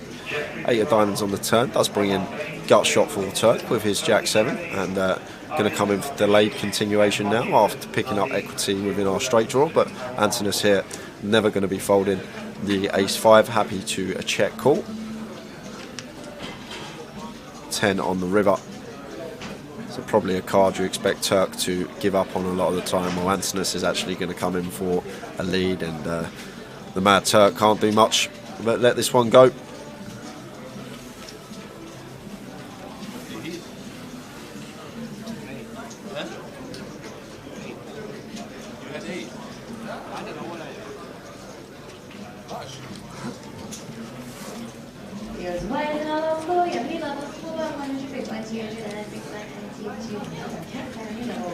Oh, he's thinking about it. He's raised it up. He's raised it up. Mad Turk raises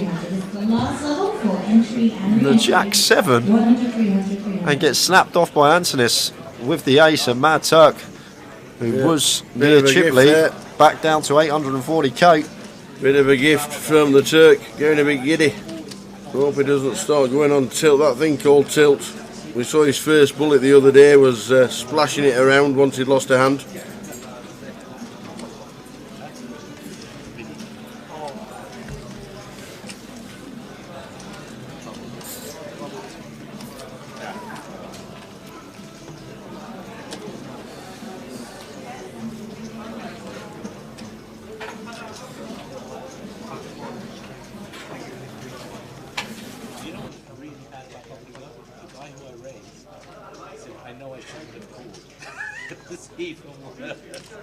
I hit the top pair, I hit the top pair on the flop, hit the straight on the river, and he's got 4 high flush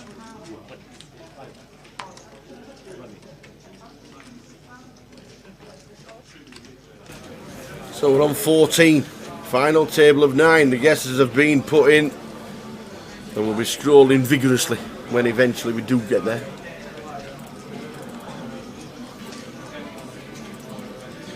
Open from Ed with a suited ace under the gun. Fine from him. And Maurizio ace 9 suited.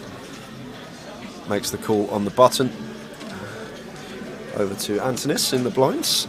The Queen 5 of clubs gets out of the way, in action on Brandon in the big, who will be defending this one. 10-8.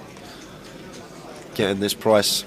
Can't see him ever folding with this particular holding in the big.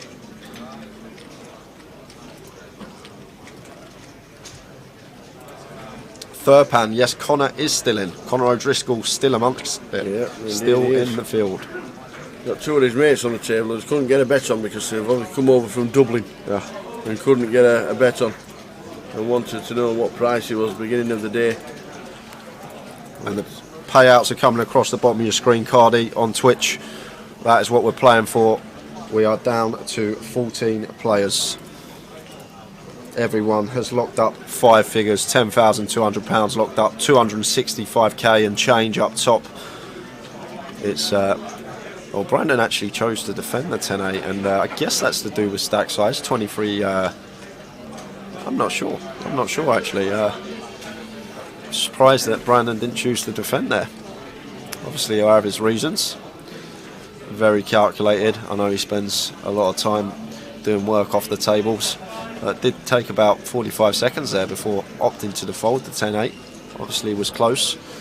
And checked over to Maurizio here, who probably going to fire the ace-9 of spades in this situation a lot of the time. We're going to have plenty of Broadway holdings here that will connect with the Jack 10-8 rainbow board. We've also got some nice double barrels on spades, and as well we're up and down with our 9 in this situation. And fires for 55k and just a snap pass from Ed with the a7 of diamonds. Maurizio been chipping up nicely on the featured since he's been here. Yes, Mr. Sister, Florian's up over 1 million chips. Florian has over 1 million. Indeed. And if you got him at 28s or 25s or 20s, whatever price he was this morning, then you've got a sweat. That's why you don't wake up when the book closes. Yep, we missed it all. We're like, damn.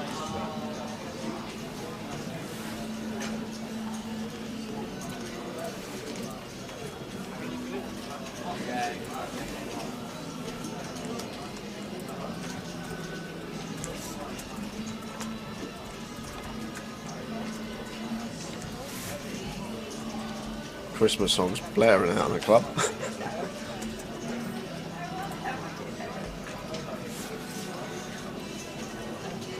Turk hijack open with the King 10.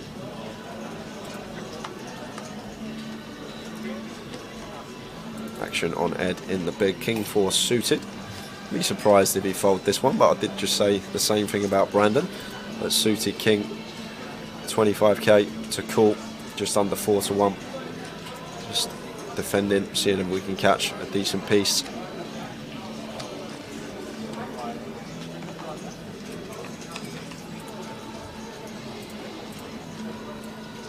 It does catch a piece, but Turk catches a better one. Bottom pair for Ed, Mad Turk with the King 10, top pair, backdoor second nut diamonds. I'm going to be betting this one a lot of the time, but definitely at small frequency can incorporate this one into some top pair checkbacks, with our kicker being an over to the 10 and the King of Diamonds in our hand. Fires for 85. So fairly large size in here from the Mad Turk. I think if he opted like third quarter a bit smaller, would have seen Ed make the call, but he's still going to call once here, Ed, with his 4, even though we are facing this more than 2/3 pot bet, around 70%. 8 of hearts on the turn. And working with just over a pot size bet here, Ed, as well, and Turk just sets him in, and snap fold from Ed with the King 4 gets out of the way, and Mad Turk back up over 1 million. Don't forget, guys, as well, give us a follow on Facebook and Twitter at Grosvenor Poker. Plenty of you did to get the bet, to get the guesses in. And /GUKPT for YouTube and Twitch. You got the guesses in, and we're on 14. Yeah, good luck everyone if you did enter our giveaway on Twitter, and good luck everyone in the free roll. Password for that is out. It's WP Ewan, all capitals. Ewan spelled E-U-A-N. Well played, Ewan. How are we doing, Valerie? Good morning from New York City. Great coverage as usual, beautiful. Guys. NYC. Matthew, no, this wasn't a $1 million guarantee. There was no guarantee on this tournament, but we just smashed the £1 million prize pool anyway. It's just pointless putting a guarantee on anything now. We just know players turn up. If you put $500,000 guarantee, they said, why wasn't it $1 million? You put a million guarantee on, you put yourself at risk. Players are turning up, as we know, absolutely every single week wherever there's an event on.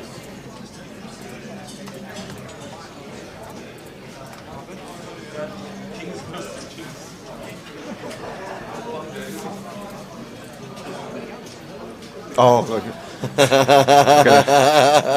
blocking tower. WP Ewan is the bet. So every time somebody says "well played, Ewan comes back. Thank you. I'm just gonna type it in the chat now. He's probably got thank you copy and pasted. Like he's sat there giggling away, knowing he's made it because he's even got a password passed after him. Every time somebody says WP Ewan, he comes up with thank you. Love it. Loving it. You've had a great year, Ewan. You really have. And we'll see you all next season.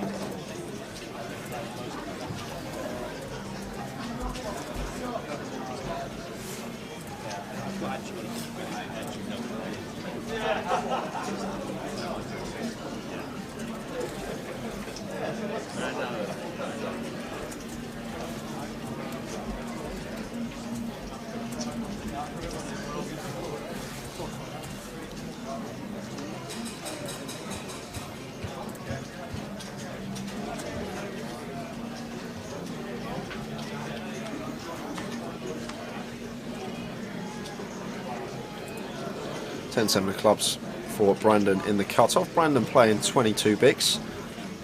Like we were seeing Florian yesterday, like these type of hands off of this stack size, like incorporating in some limps with these type of holdings here from like hijack cut-off type positions. And interested to see whether Brandon is going to opt for a limp strategy, but does choose to open to 40k, which I prefer personally, but we just seen it a lot from the players that play the high rollers, super high rollers, like limping off these sort of stack sizes with these type of hands. But I'm more of an advocate for just coming in for an open, as Brandon does in this situation. And Chum Man, King Queen of Hearts in the small blind. Love this, just shoving it in. Love it. Yeah, really nice from Chun, just understanding effective stacks, 21 bigs. We've got King Queen of Hearts, great removal to calling ranges, and a nice hand in itself. And just opts to rip and gets that one through. Nice play there from Chum Man. If anybody had a little gamble this morning, that was a couple of quid on Grosvenor Sport. They were the prices, and we've still got are the big prices who are still in. Ed Rogers still in, isn't he? Ed Roger at 40s, the Mad Turk at 25s, Maurizio at 25s as well. Yanis is still in. Dan Gormley was 25s. Conor O'Driscoll was 25s.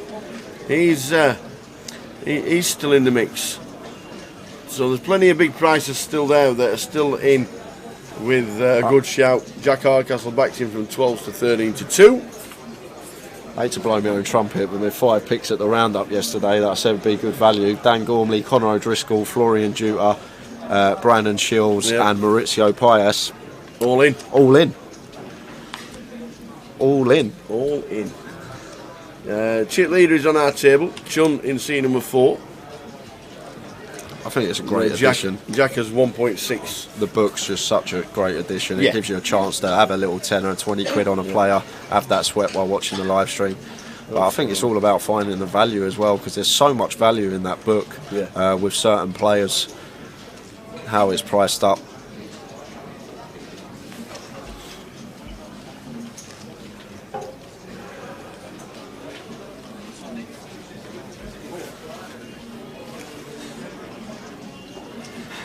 I'm rooting for Gormley as much as you are. Span, lovely guy off the table.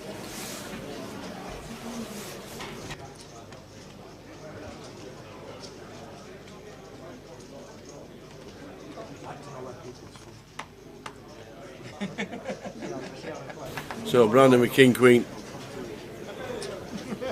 in EP, raising it up to 40,000.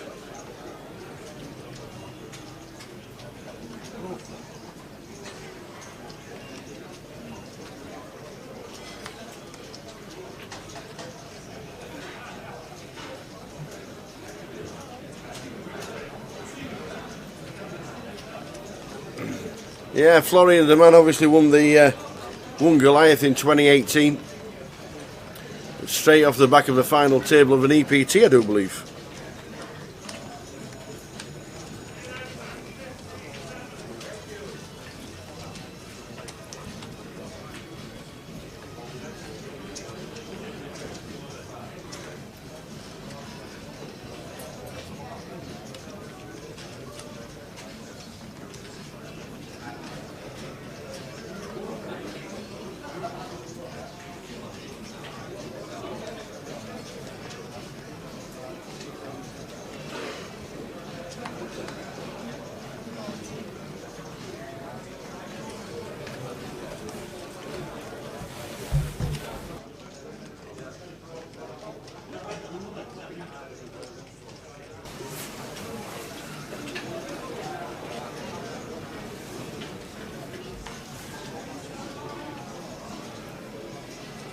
Liam Walker says, is it a big transition from online to live, as he's played online for 5 or 6 years but never live?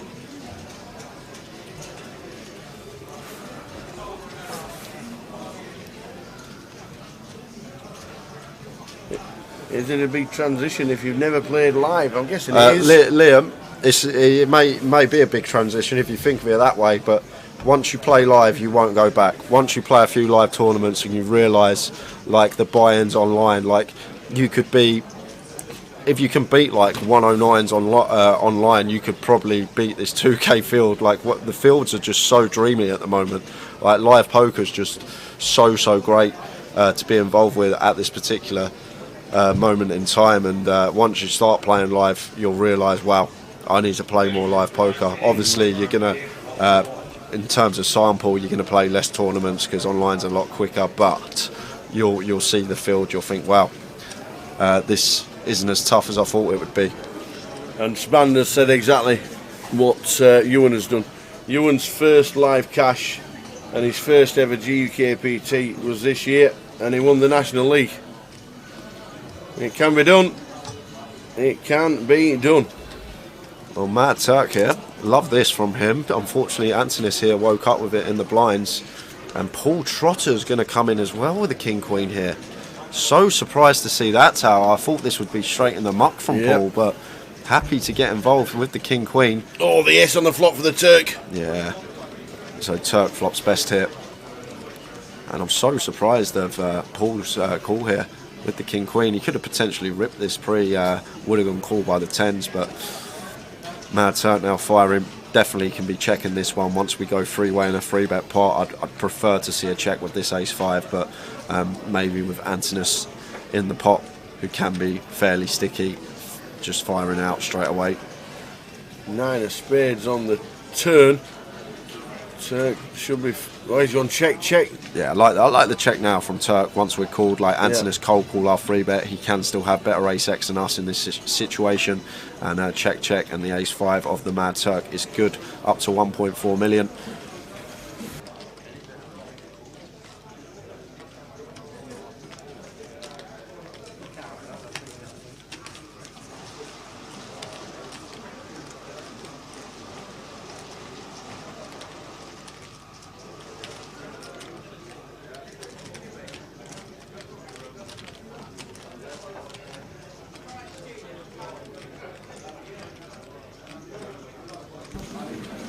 Nice pick up for Yusul Eminoglu, affectionately known as the Mad Turk.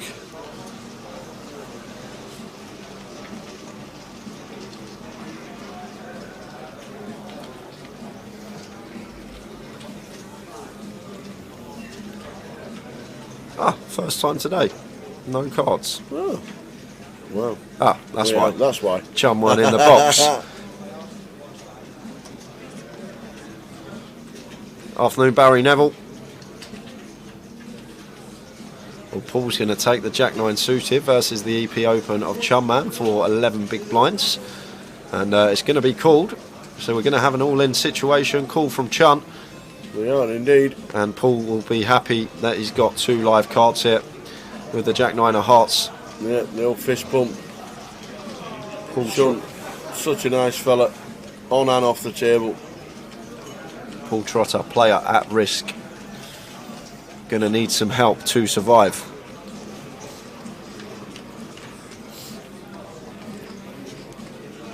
Well, that's a big flop for Jack 9 when you're all in. Yeah, 7, Jack 9, Queen, all working. Heart for more outs. Story. Any middling card. Well, 7, yeah. 8, 9, 10, Jack, Queen. Oh my days, it's an ace. He breaks Too the river. many outs to stay alive. Wow, Paul far too Trotter. many outs. We couldn't count them. Wow, Paul trotting off with 10,000 and £200. 10.2. These were down to 13 players. Everyone locked up 11,250. Well played. Sean said his Jack Hardcastle still in his second in chips in the entire tournament. Yeah, I think he's got around 2 million, Sean. Jack with around 2 million chips on the outer table as we speak.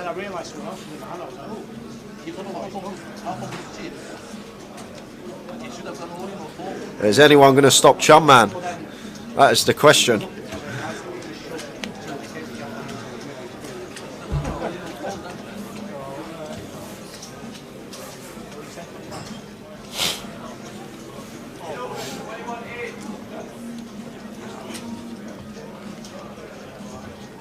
So Chum Man 8-7 suited should be opening this one with the chip lead. We're now 6-handed.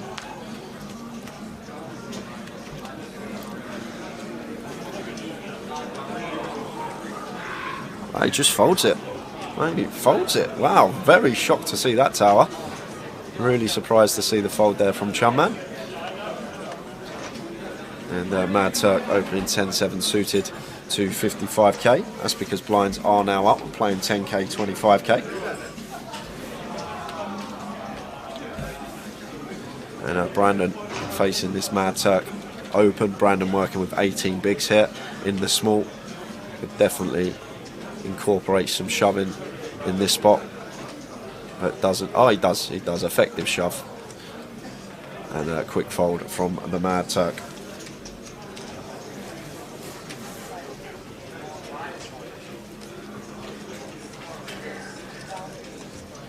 We'll give you news of the outer tables when we get it. Caldimus. No updates on Connor just yet. We'll get a full chip count very soon from all remaining players. Barry Neville says, go on the Turk. That's the old-fashioned style that he used to play. He's got him at 25s. Good luck. Yeah, Amy, literally third hand of the day. I think it was Jack won a big pot against Midi. Yeah. Check raised a gut shot on the flop. And then went barrel for Midi's tournament life, and Midi tank folded the aces. So that was start of the day that Jack got that one through and got the pendulum swinging the right way, and momentum now taking him to 2 million chips. Definitely going to be one of the favourites to win this one, that's for sure. No idea about Connor Caldimus. When we go on the next break, obviously we'll get the chip counts up for everyone.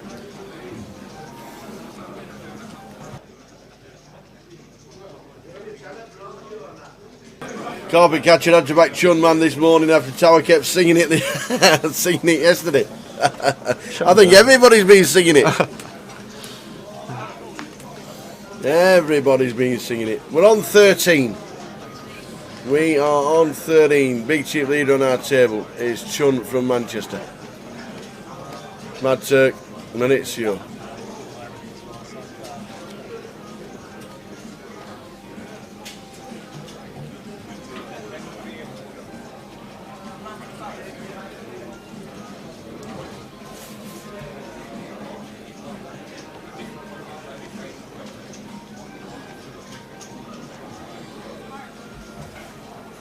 I missed it, Scott. I woke up too late, to be honest. I slept in a little bit this morning. I was a bit tired. I didn't even get a bet on. First time this year I haven't had a bet on the day 3 book. I missed it completely.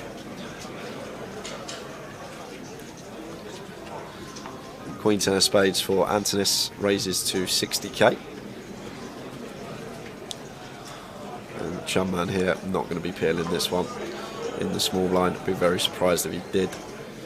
Versus Antonis is open here, gets out of the way, and a quick fold from the Mad Turk in the big blind, not choosing to defend his option.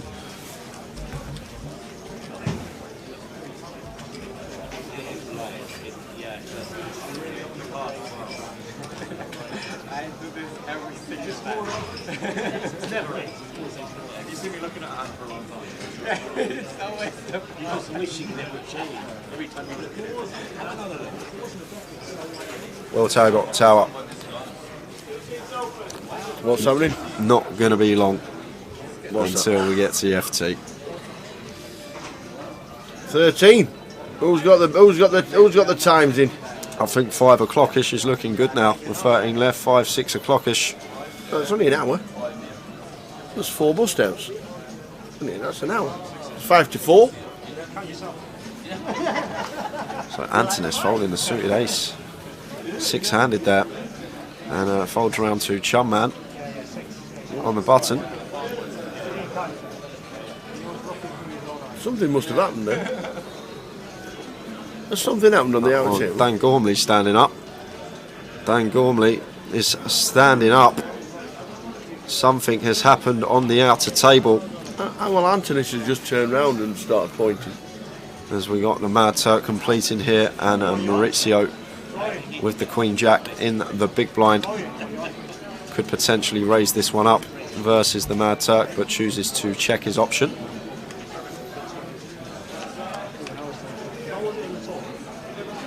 And a flop of King, Queen, 9, 2 hearts. Check, check. Like Maurizio's decision to check this one behind. Jack on the turn. Maurizio turning 2 pair, Queens and Jacks. So now coming out firing, and the Mad Turk just going to get out of the way with the 5-4 after. Okay, no, I thought the 25 was in front of Maurizio. It was Mad Turk that 5 for 25k, and Maurizio making the call. 5 of hearts on the river. And that's a give up from the Mad Turk. And Maurizio, I'd like to see him value bet this spot blind on blind here versus the Mad Turk. We're just going to make the assumption that Turk's going to be continuing with all his straights in this situation. So our 2 pair is just so likely to be the best hand. Try and get called by some potential King X that check flop or worse 2 pair holdings. And yeah, fan of this as Maurizio here. Firing river, trying to get some value. It's not going to work in this situation, but and a quick fold from the Mad Turk, and something was happening on the outer table. Off we go. We've got a 3-way all in. What? Connor O'Driscoll, Barry Sweeney, and Stephen Cahoe. There's Stephen with the 4s. 4s for Stephen. Barry with the King Queen. King Queen off. And Connor O'Driscoll with the Ace Queen. Connor has both players covered to the flop. That's right. So the 4s holding, but Connor winning the side. And the 4s look like getting a treble. It's a Queen! Whoa! Wow! Queen! Double bust out. Connor O'Driscoll scooping the pot. Ouch! Ouch! Connor with the double bust out, which means we're down to 11 players. Wow! Connor O'Driscoll has got chunks, ladies and gentlemen. Chunks! 11 remaining. Connor, double bust out for him there. Great effort from Stephen Cahoe, £11,250. Barry Sweeney in 12th for £12,300, leaving us with 11 players. Wowzers. Wowzers, wowzers, wowzers.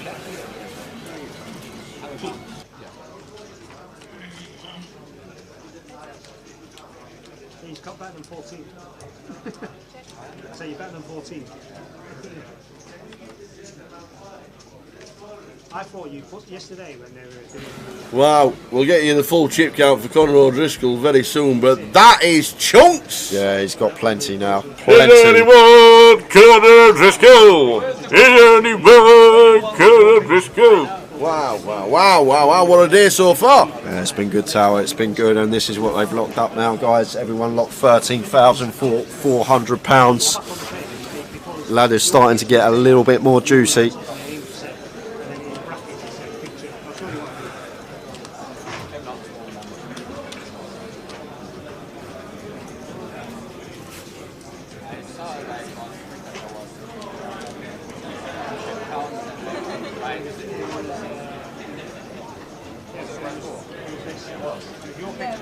Yeah, that queen's worth chunks. That queen on the river for Connor, worth chunks.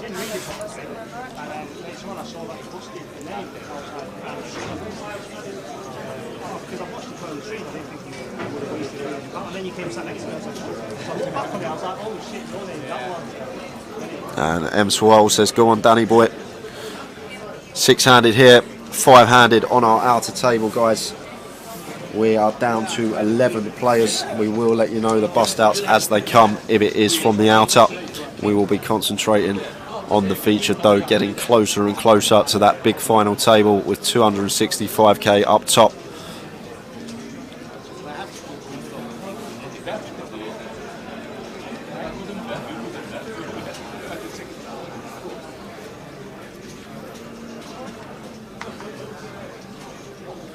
Ace 4 suited for Chunman. Like to see him open this one.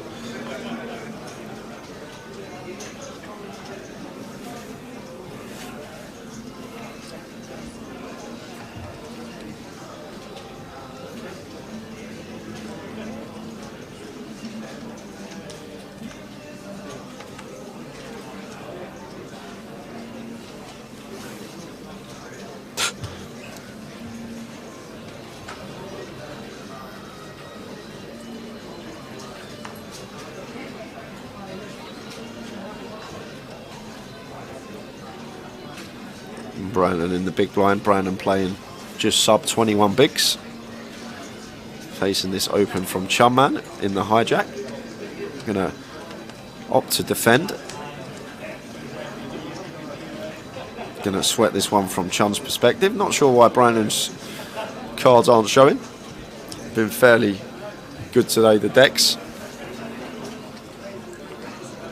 Chunman catching a bottom pair here on the Jack 5-4 2-spade board. I expect him to be firing more often than not in this situation. We've caught a piece, but there are plenty of hands that we want to deny equity to that will just fold to one bet from us. Just random like 10-9s, 10-8s, queens, queen 8 suited, like all this stuff that is going to fold, but we'll have decent equity with 2 overcards versus our hand. Opts for 45 into 145. 15-minute break, because the having promised 15-minute break.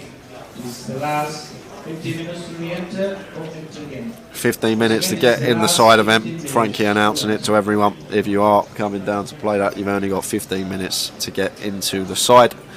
The last call.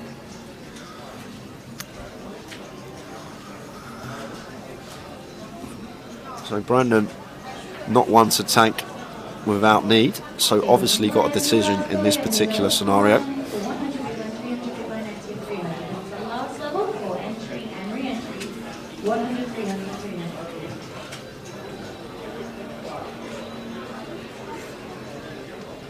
It looks like he's coming in for a call, and we're going to see a turn,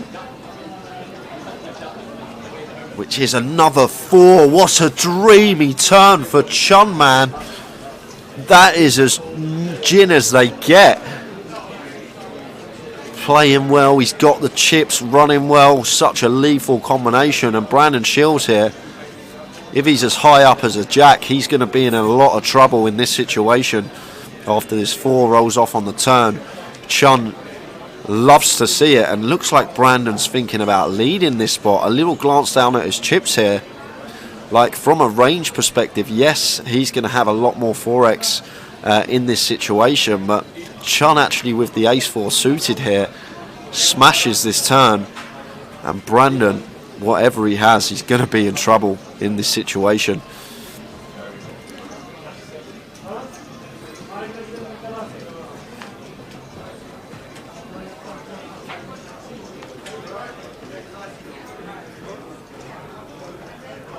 Well, is he leading? He is leading. Leads for 80k, 80 into 235, so around third. And Chunman here sitting with trip 4s. How is he going to proceed? Is he just going to flat and try and induce from Brandon on rivers? Oh, well, he's just opted to set Brandon in, and Brandon makes the call as Brandon got 5s. The only hand that I can see being in front in this situation. Oh, he stands up. That's not good. Well, looks like we could be losing another one. He's probably got a 4 as well, Tower. If he's got a 4 as well, it's ill. He snapped it off. He's probably got a 4 in this situation. Yeah. But it is ill. We're definitely going to find out very, very shortly. A river is a jack. Chop it up. They both had a 4. Oh, sit right down, Brandon. Wow. Brandon saved by the chop on the river. Sit back down. The old 7-4. Oh, wow. 7-4. And it chops it on the river. Wow, wow, wow. Case 4 on the turn. It was a dirty turn card anyway. But Chumman could have been up to 3 million if he holds there in that situation. Well, close to. But Brandon Shields finds the chop out. And that one could be massive for him. If he runs deep, he will be remembering that hand. He was drawing 3 outs to the scoop. And only 6 outs to the chop. Brandon Shields, lifeline given to that man. Deep here at the grand final. Wowzers, wowzers, wowzers. You're going to stay in, get a little bit lucky. No wrong with that at all.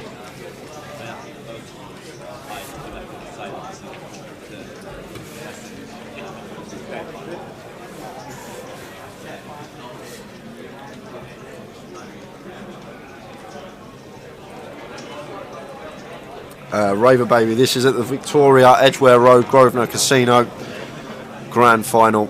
This is our final event of the year for the GUKPT circuit. We are back next year, got plenty going on. Once again, any players wishing to enter our last ball tournament, entries are available for the next 10 minutes. That's final 10 minutes of entries. Anyone wishing to join, please make your way to the catches. How many was in that one then? Let's have a butchers on the old app. Don't forget the Poker Live app gives you all information. And 6 from 6 every single day, cash games available. And the Bad Beat Jackpot promotion that currently stands at £350,000. Yeah, Bad Beat Jackpot is huge at quads the moment. Over quads, any quads. Lose with quad deuces or better. Lose with quad deuces, you'll get about 30%. We've got Antonis, who's down to 455, and Ed's going to double up again. Well, might double up again. We've seen some brutal runouts already today. Ed, the player at risk, he's been patient, he's found the ladies, he's got it in with his last 9 bigs. Yep. And just needs to hold now versus the King 10 of Antonis. And that's a good flop, but now fading a jack. Jack's reversal of Jack needs to fade a jack to double. And Ed is back in the game. And he does.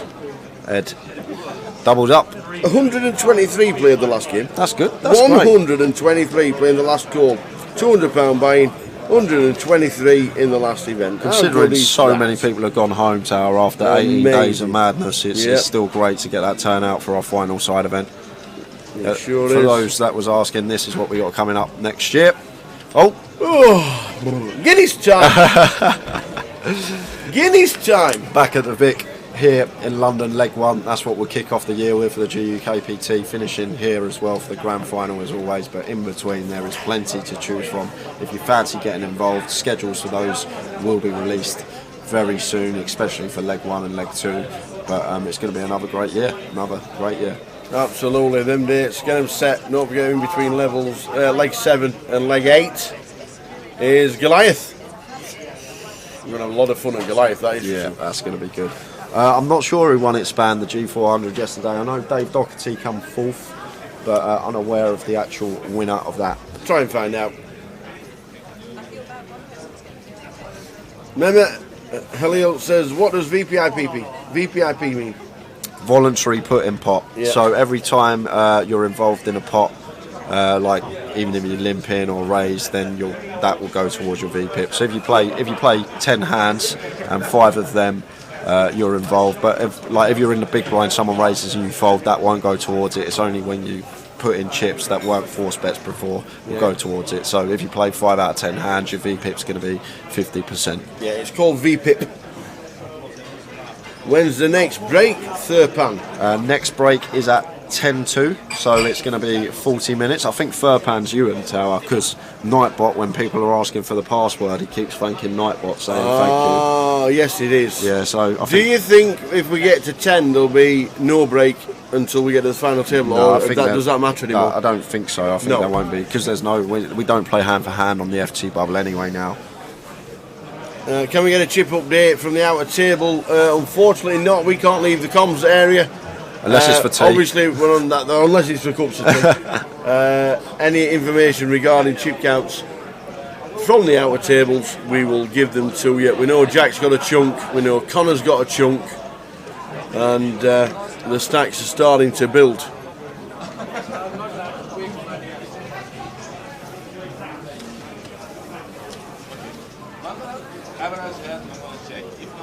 How do the percentages pay out for the bad beat jackpot? I think it's 30% to the losing hand, 15% to the winning hand, and everybody who sat at a table in any casino in the country playing No Limit Hold'em while the promotion is on will get a small bonus. 55% split between every single player sat at a cash table when the jackpot goes, whether you be in Plymouth or whether you be in Newcastle. If you're sat playing cash in a Grosvenor casino and the jackpot goes, you will get a small cut of it. Yeah, don't forget, guys, the chat boxes. Any spoilers from you guys, don't put them in the box, please, because obviously we're working on that 30-minute delay. There are people on the rail watching the stream, obviously supporting friends and stuff, but no spoilers, please, in the chat box for either Tower or myself, and obviously the guys watching at home. Yeah, we will just be, because obviously if you've got an exact chip count now, we're 30 minutes behind, because that's how we work it, so we can chat to you in the comms. He's actually got a couple of friends here on the rail, so I don't know who's turned up here in London, but there are a couple of friends rooting for Connor stood on the rail because they wanted to get a bet on and they couldn't because they live in Ireland. Cheers, Bow 101. Thank you very much indeed. Like if this was an open from Brandon in this situation, Ed might take it with the King 10 of spades and rip it for 20 bigs, but against Antonis, once he opens 3x here, Ed's, that's why he's a bit worried. He's a bit worried about the 3x open size here from Antonis, and just gets out of the way with King 10 suited, and action going to be on Maurizio Payas, who has quietened down a bit after a good start to this session with the ace-4 off, and once again, same scenario applies. Tower, like, probably see him defend this open to a standard size, but versus this 3x size, and just gets out the way, and we have lost one Tower. Whoa, what's happening on the outer tables now? This might surprise a few people. Florian Duta is out in 11th. Oh, that's a typo. Florian Duta is out in 11th for £13,400. Antonis is on the move. 2 tables of 5.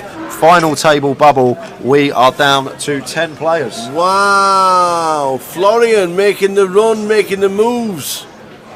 He was down at 250k. He was up to 1.2 mil. Wowzers, wowzers, wowzers.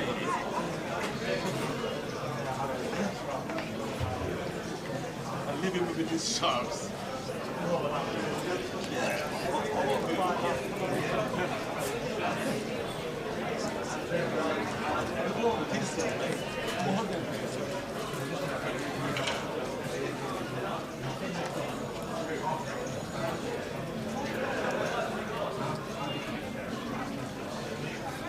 Your attention, ladies, players remaining in our last call tournament. You're welcome to retake your seats. We'll be restarting in just under 3 minutes. That's just under 3 minutes remaining. Anyone wishing to enter, please make your way to the cash desk now. Thank you.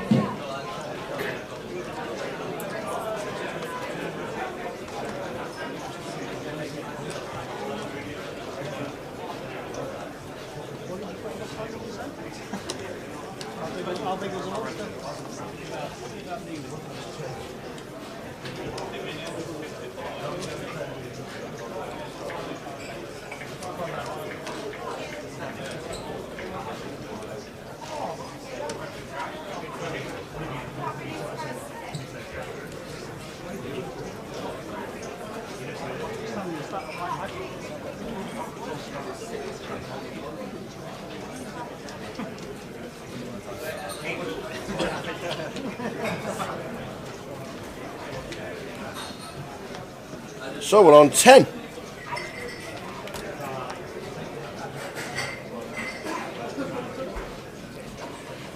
Chunman opening with 7-6.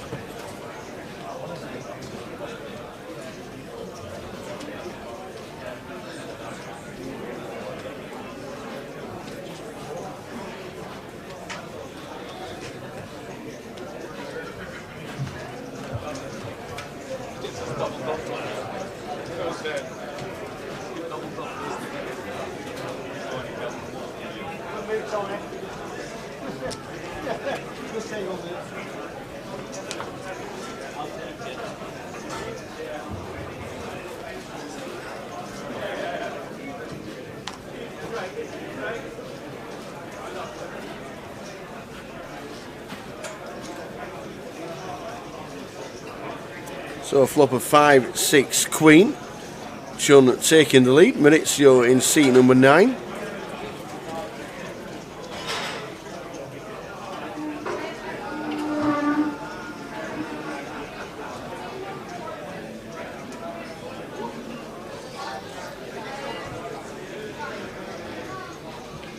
Once again, final call for the last call. We'll be restarting your tournament in just over 30 seconds. All players, take your seats.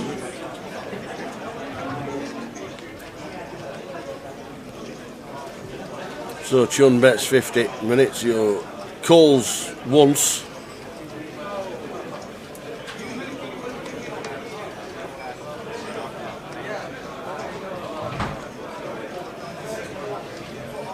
Eight of clubs on the turn.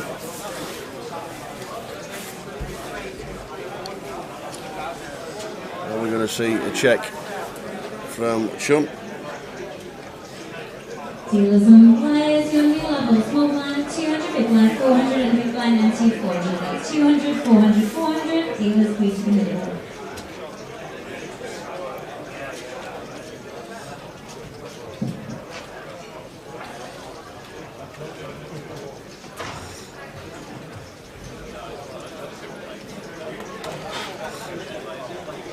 So Chun does check. Maurizio coming in for a bet.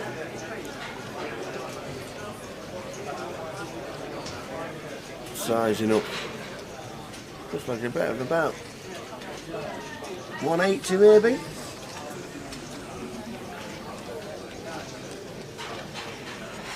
$155.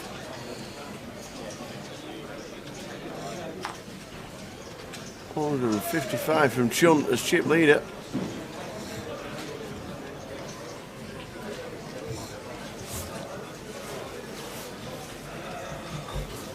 Maurizio just going for it here, just catching up with the action on the turn.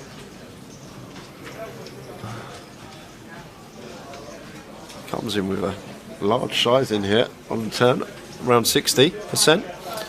And Chun with a pair and up and down, not going to be going anywhere. Imagine a 4 on the river tower. So makes the call, and there's the call. Big pot It's already. Such a good player, such a good reader of people. Chun, the king on the river. I'm expecting another check from Chun. This might be a give up from Maurizio as well. Well, is he going to unload it, Tower? That's the question. Definitely can have 5s, 6s, 8s, all plausible here for value. Queen X. Although if we do shove here, like regarding Queen X hands we're going to have, it's only going to be King Queen on this particular river, when the King's going to be perceivably better for Chung in this situation. And then we've also got the 5s, 6s, 8s all in our value range in this particular spot.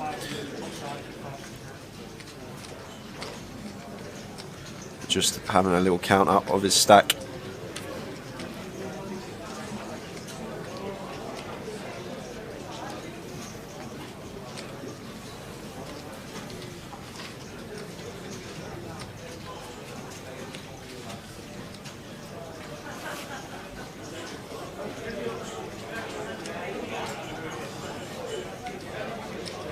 $400,000.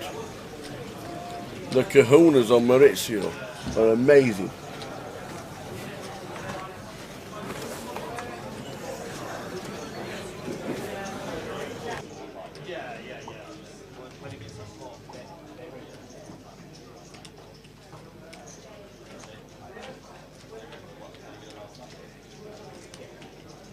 He has got kahunas, that man. Maurizio. He's bet 400,000. Sean said, don't do it. Don't do it. I'm going to be calling, he says. And now he's got a huge decision. It's just so hard to call here, Tower. We've got really hard.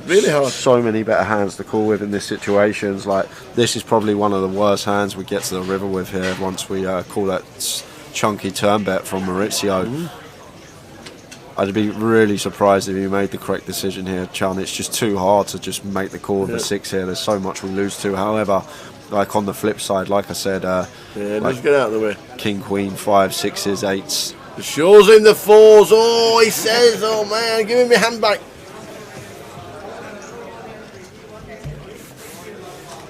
Maurizio up to 1.1 mil. Not yet, of course, but you had to do this.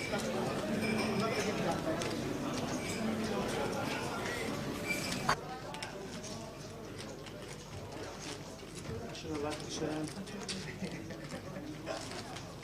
I might still call the 7, actually. 7 goes straight.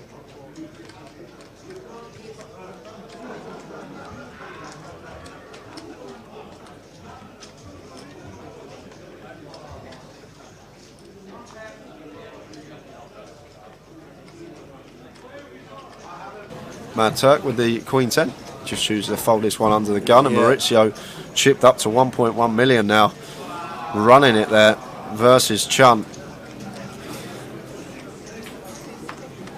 Going to be some confidence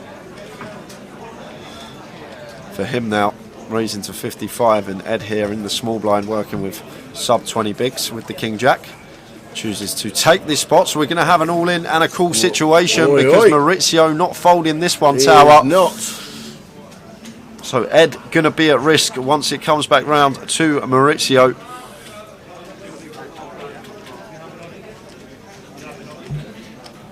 And he makes the call, and he's going to see the King Jack of Ed and Ace Queen for Maurizio. And once Ed's called, this is one of the better situations we can be in. So Ed is all in. He needs to hit to survive, or we are on a final table.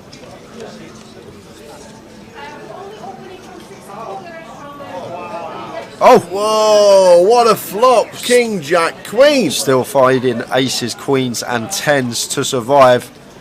Ace, Queen and 10 to fade, and Ed will double. The low card is rooting for. 9 hearts, so double up for Ed. Maurizio just after making that bluff, getting himself back up over $1 million, and is now back down to 570, and Ed gets the double. Massive all-in situation for him to win there. So there we go, first double up while we are 10-handed for making the final table of 9.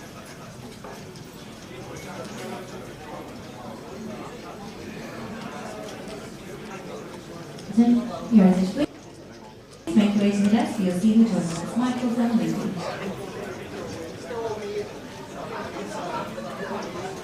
This is a great watch.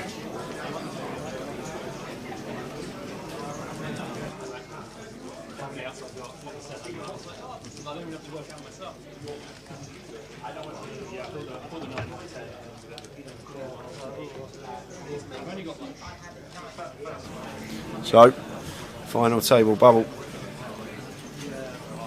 Lose one more, and we're there.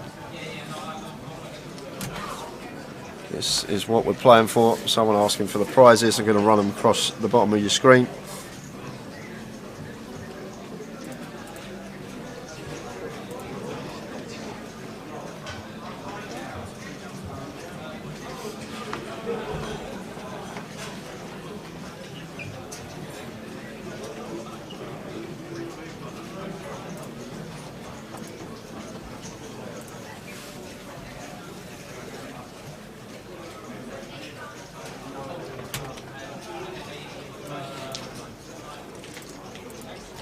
A7 suited for Brandon in the cutoff.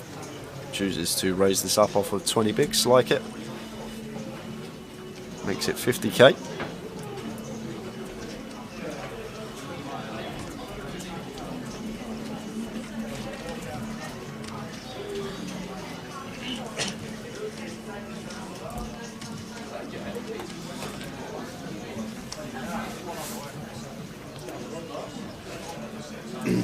Yeah, pay jumps are massive Ks. Yeah, they're always going to be pay jumps. When you, if you put it into context for the World Series, 8 mil, 4 mil, 2 mil. There's big pay jumps around.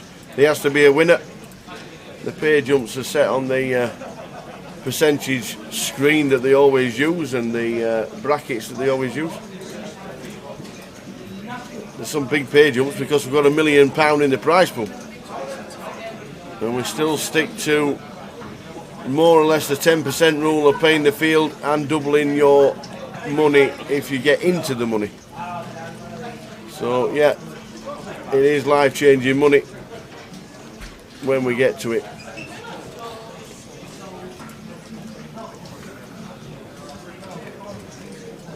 Ace 10 of clubs for Ed here, opening the cut-off, and Chumman not going to be going anyway here. Might even pressure Ed and come in for a free bet with this particular holding tower with the 10-9 of diamonds. Definitely one we can incorporate into free bet range versus cut-off open, and this near the final table versus Ed's cut-off opening range. Going to be folding out a lot of hands, and looks like Chun is opting to free bet. Loving this from him. Really nice hand selection, good selection of position that we are opting to free bet. Makes it 1-3-5, and now back on Ed here with the ace 10 of clubs, which is a decent holding, 5-handed, very strong. How is he going to proceed here? Definitely not going to be going anywhere here. It's just whether he's going to flat take flops out of position or put his 4-betting shoes on, and thinking that Chun's going to be applying pressure to us in this particular scenario, and happy to just call. So Ed does call. We see a flop.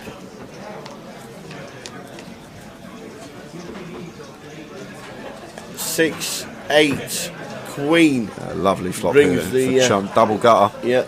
Double gutter for Chun. So when we've got 10 high on this board, free bet situation, going to be continuing this one with the 10-9 of diamonds. Once Ed checks it over to us, equity to the nuts both ways.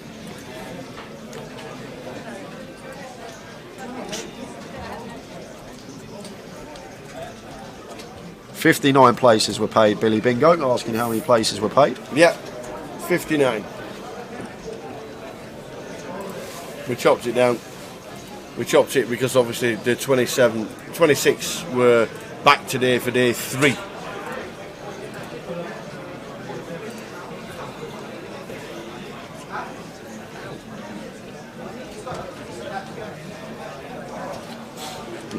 Not anymore.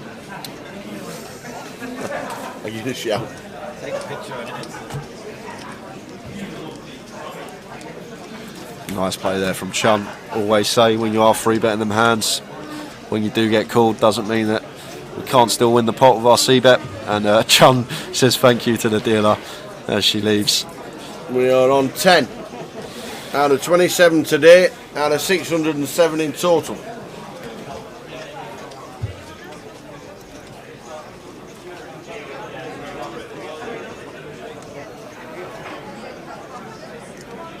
Any action from the outer tables obviously will bring it to you if something happens.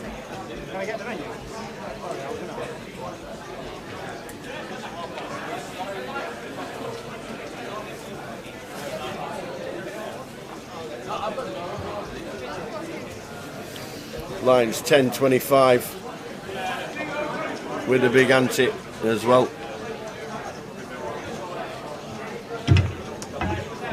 Brandon comes in for a call. The password's not working. You've probably spelt Ewan wrong, John. It's W-P-E-U-A-N, all capitals, W-P-E-U-A-N. Well played, Ewan. Stop saying it, spell it. All right, sorry. I was going to come up with thanks in a minute. Yeah.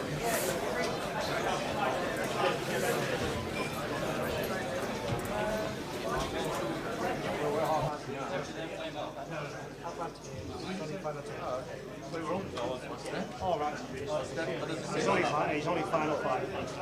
Only final table, final 5. Not 500. Smart point. I like it. He's on the ball. We have 18. Let us know if you're in, John, and let us know that the password works.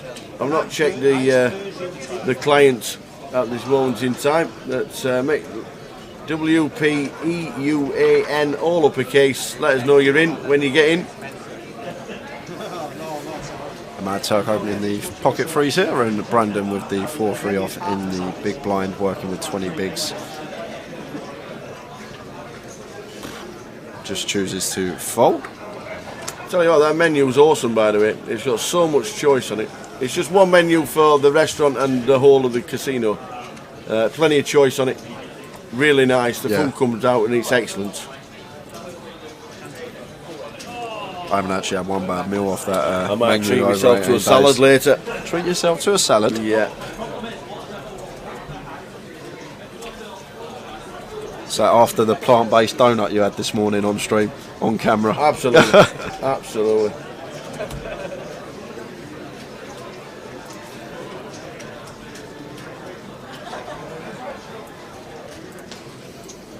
So we're on 10. Final table bubble. Final table. And the biggest final table ever on a GUKPT.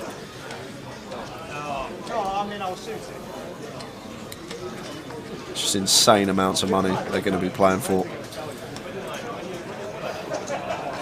Going back to the menu, I actually don't think it's too bad, regarding considering we're in London and in West 2. I don't think it's bad at all.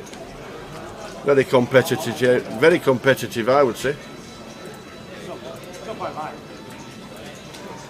And weirdly, the Guinness is cheaper here than it is in Coventry.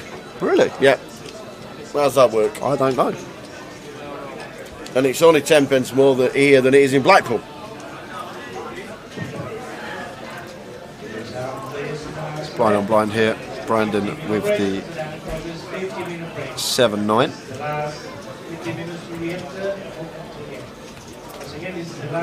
Interesting, because like usually this would always be a complete like a normal big blind double the small blind, but we're at 10k 25k here, so a bit more to call, but Brandon still chooses to complete his option, and Ed here with the 7 deuce in the big blind.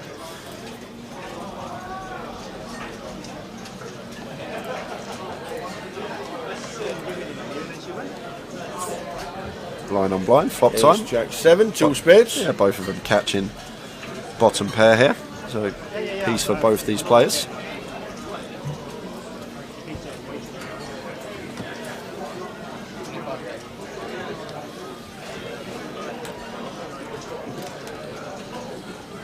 Brandon 5s for 25k. Ed not going to be going anywhere here. Makes the call. King of diamonds on the turn, so board getting worse for both players. Could potentially see this one go check check. And they're going to chop this up always unless the river is a 9 or a deuce to give either player the scoop. Both drawing 3 outs to the scoop. Deuce for Ed, 9 for Brandon. And Brandon going to fire again here with his 7. It looks like he's having a little count of his chips, thinking about firing here. We'll expect this one to go check check a lot of the time, Tower, in this situation with these holdings.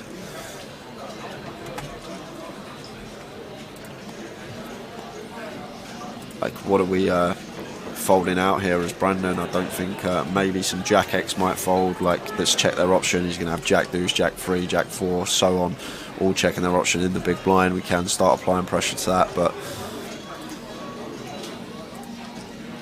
he's going to fire again. I guess we get some 7x off of a chop as well. Opts for 110 into 125. Brandon Shields here, and Ed with the whip gets out the way and does actually get Ed off of a chop, so well played from Brandon. Nice one, Brandon.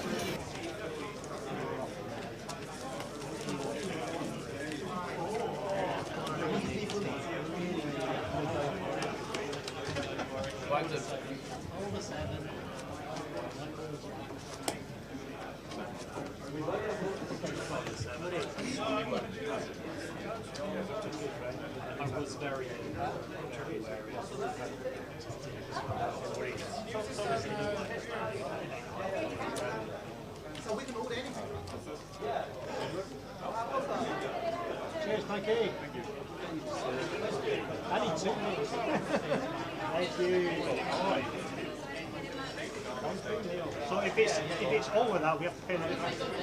I'd put the money if it's over there. I'll pay for it. So Brandon with the fours, 25 grand to call.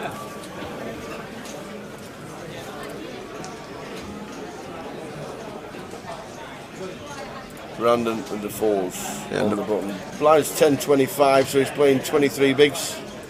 Never folding this one, Tower. He's just deciding how to approach it, whether he wants to open this. Like, I just think 23 bigs this stage, maybe a bit too many big blinds to shove, but like, we can't call off a free bet. Say if we open and Chun sets us in, we're just going to have to fold the fours. But obviously contemplating the option of whether to shove or open. Might even see a limp as well with this particular stack size. All those three options open to him. Definitely won't be folded. Is limping ever an option? Do you think? I'm just saying it because I just see all that, like Florian kept doing it off this stack yesterday. I see all the super high rollers doing it. I don't understand completely the reason behind it. Yeah. But you see it a lot more nowadays of these type of stack size late position limps with some small pocket pairs like Broadway holding suited connectors.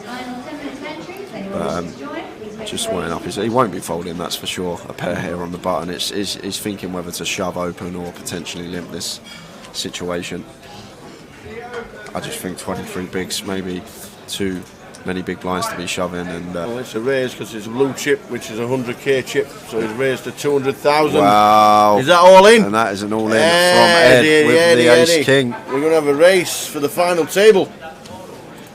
Now what do we do as Brandon? We're going to have a race for the final table. By the looks of this, he's in a right old sweat now, isn't he, Brandon?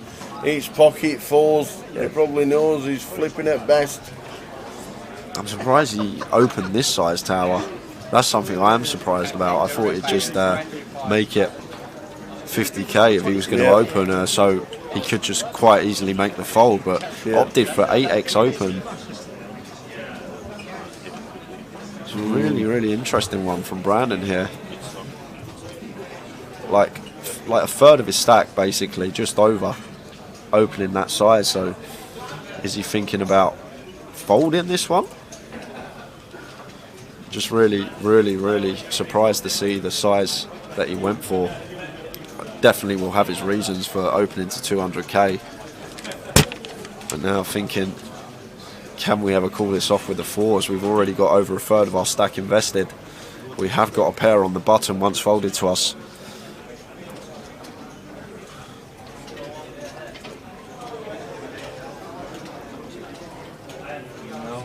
And Ed's loving this now, Tower. He's wanting the call here of Ace King, like in this situation.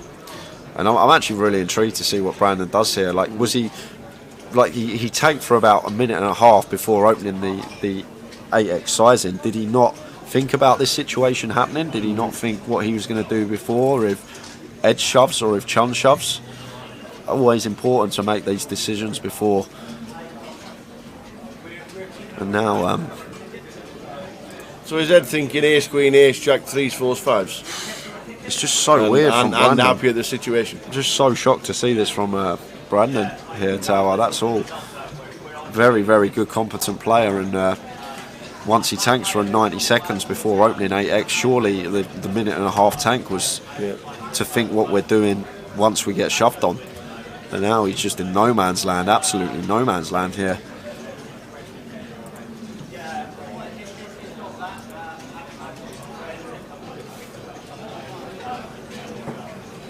He is in a world of pain. He is. If he does call, he's in front.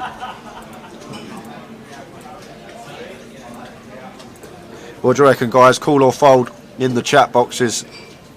He's probably got about 10 seconds. Call or fold. He's really dwelling this one over.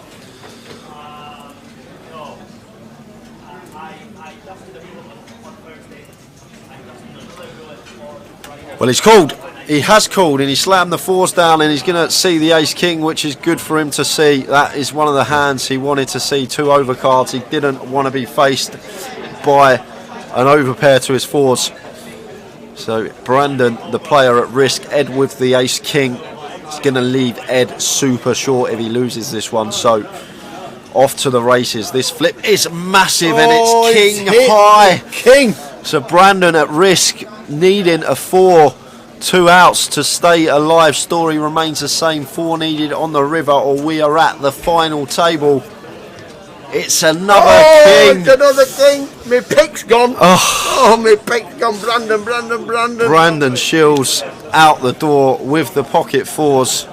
22 bigs he did have at the start of the hand, but now he is out. Brandon cashing for £14,450. We've got there, guys. We're at the final table. We are indeed. We're going to be sat down with Dan Gormley, Conor O'Driscoll, the Mad Turk, Ed Roger, Antonis Pilingaris, Maurizio Pace, Jack Hardcastle, Sean Mann and Cheng Mok. They are the final 9. We will be back 45-minute dinner break. 45 minutes. They're having a bite to eat, which is great. Which is absolutely perfect. Then we can just play through time, which means we will be back at 5:30 for the final table. Are we going to be starting for the YouTube restream? Yes, we will. So we'll be back. You'll need to refresh for the final on YouTube. Everybody else, stay as you are, but we will be back at 5:25 with the start of the final. Probably be back a couple of minutes before to get ready for it. We will see you then. The final table of the biggest UKPT ever is on its way. And just before we go, the winner of our giveaway competition, who is it? 1637. It was 1641 when we got to the FT. Mark Bunting on Twitter is the winner of a £110 token for the Grosvenor client. Drop me a DM, Mark, with your details and your alias, and then I will get that ticket sent to you next week. He was 4 minutes out. There was someone that was 6 minutes out with 1647. But Mark Bunting, 4 minutes out, gets himself the 110 ticket. See you in 45, guys. It's going to be a great one. See you in 45. And you've been there. Yeah. I love you, buddy. You're an absolute star. Steve Warburton, thank you very much. And thanks, everybody, for watching An Hour with the Tower. Ta-ta.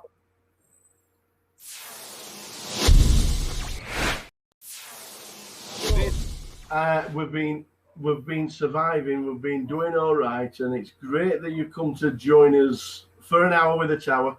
Yeah, we're going to try and run through a little bit of what's happened to Steve Warburton, probably over the last 10 or 12 years, because that's how long it's been. If you've got a little bit further.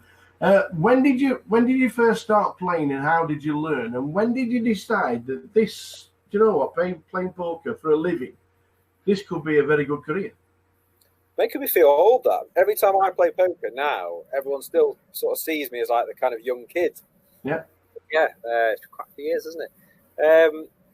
I first started playing when I was like 16, 17 years old. Yeah.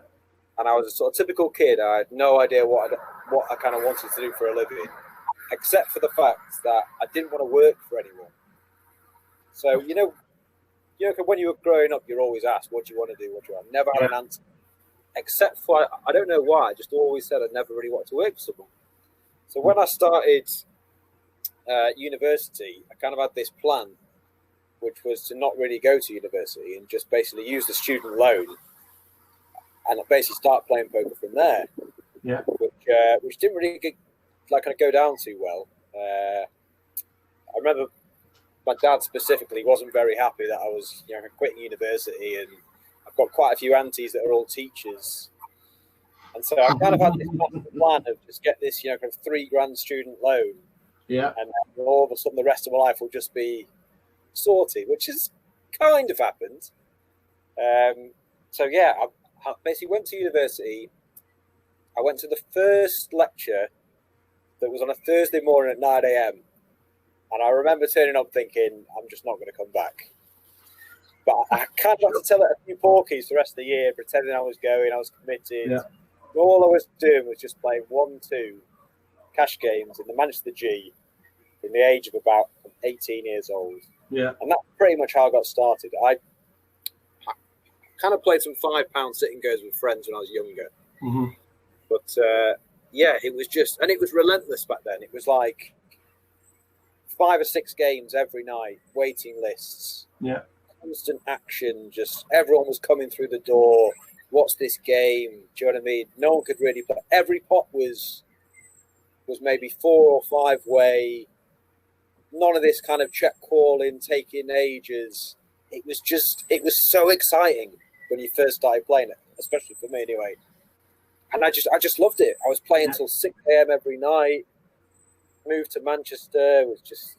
It was so exciting. It was this game that you didn't need to be that good at. You just kind of need to be better than your average Joe sort of thing. Mm. And it was fantastic. So the early days were all cash. All cash. What are you drinking, by the way, Tower? Water. Believe it or not. Concentrate. I thought I could rely on you, mate. Come on. Right. Come on, son. Your first drink, just so you know, I've got some Pims. Yes, very nice, very posh. Saturday afternoon, and I've also got a nice Peroni as well. Just so you know. Anyway.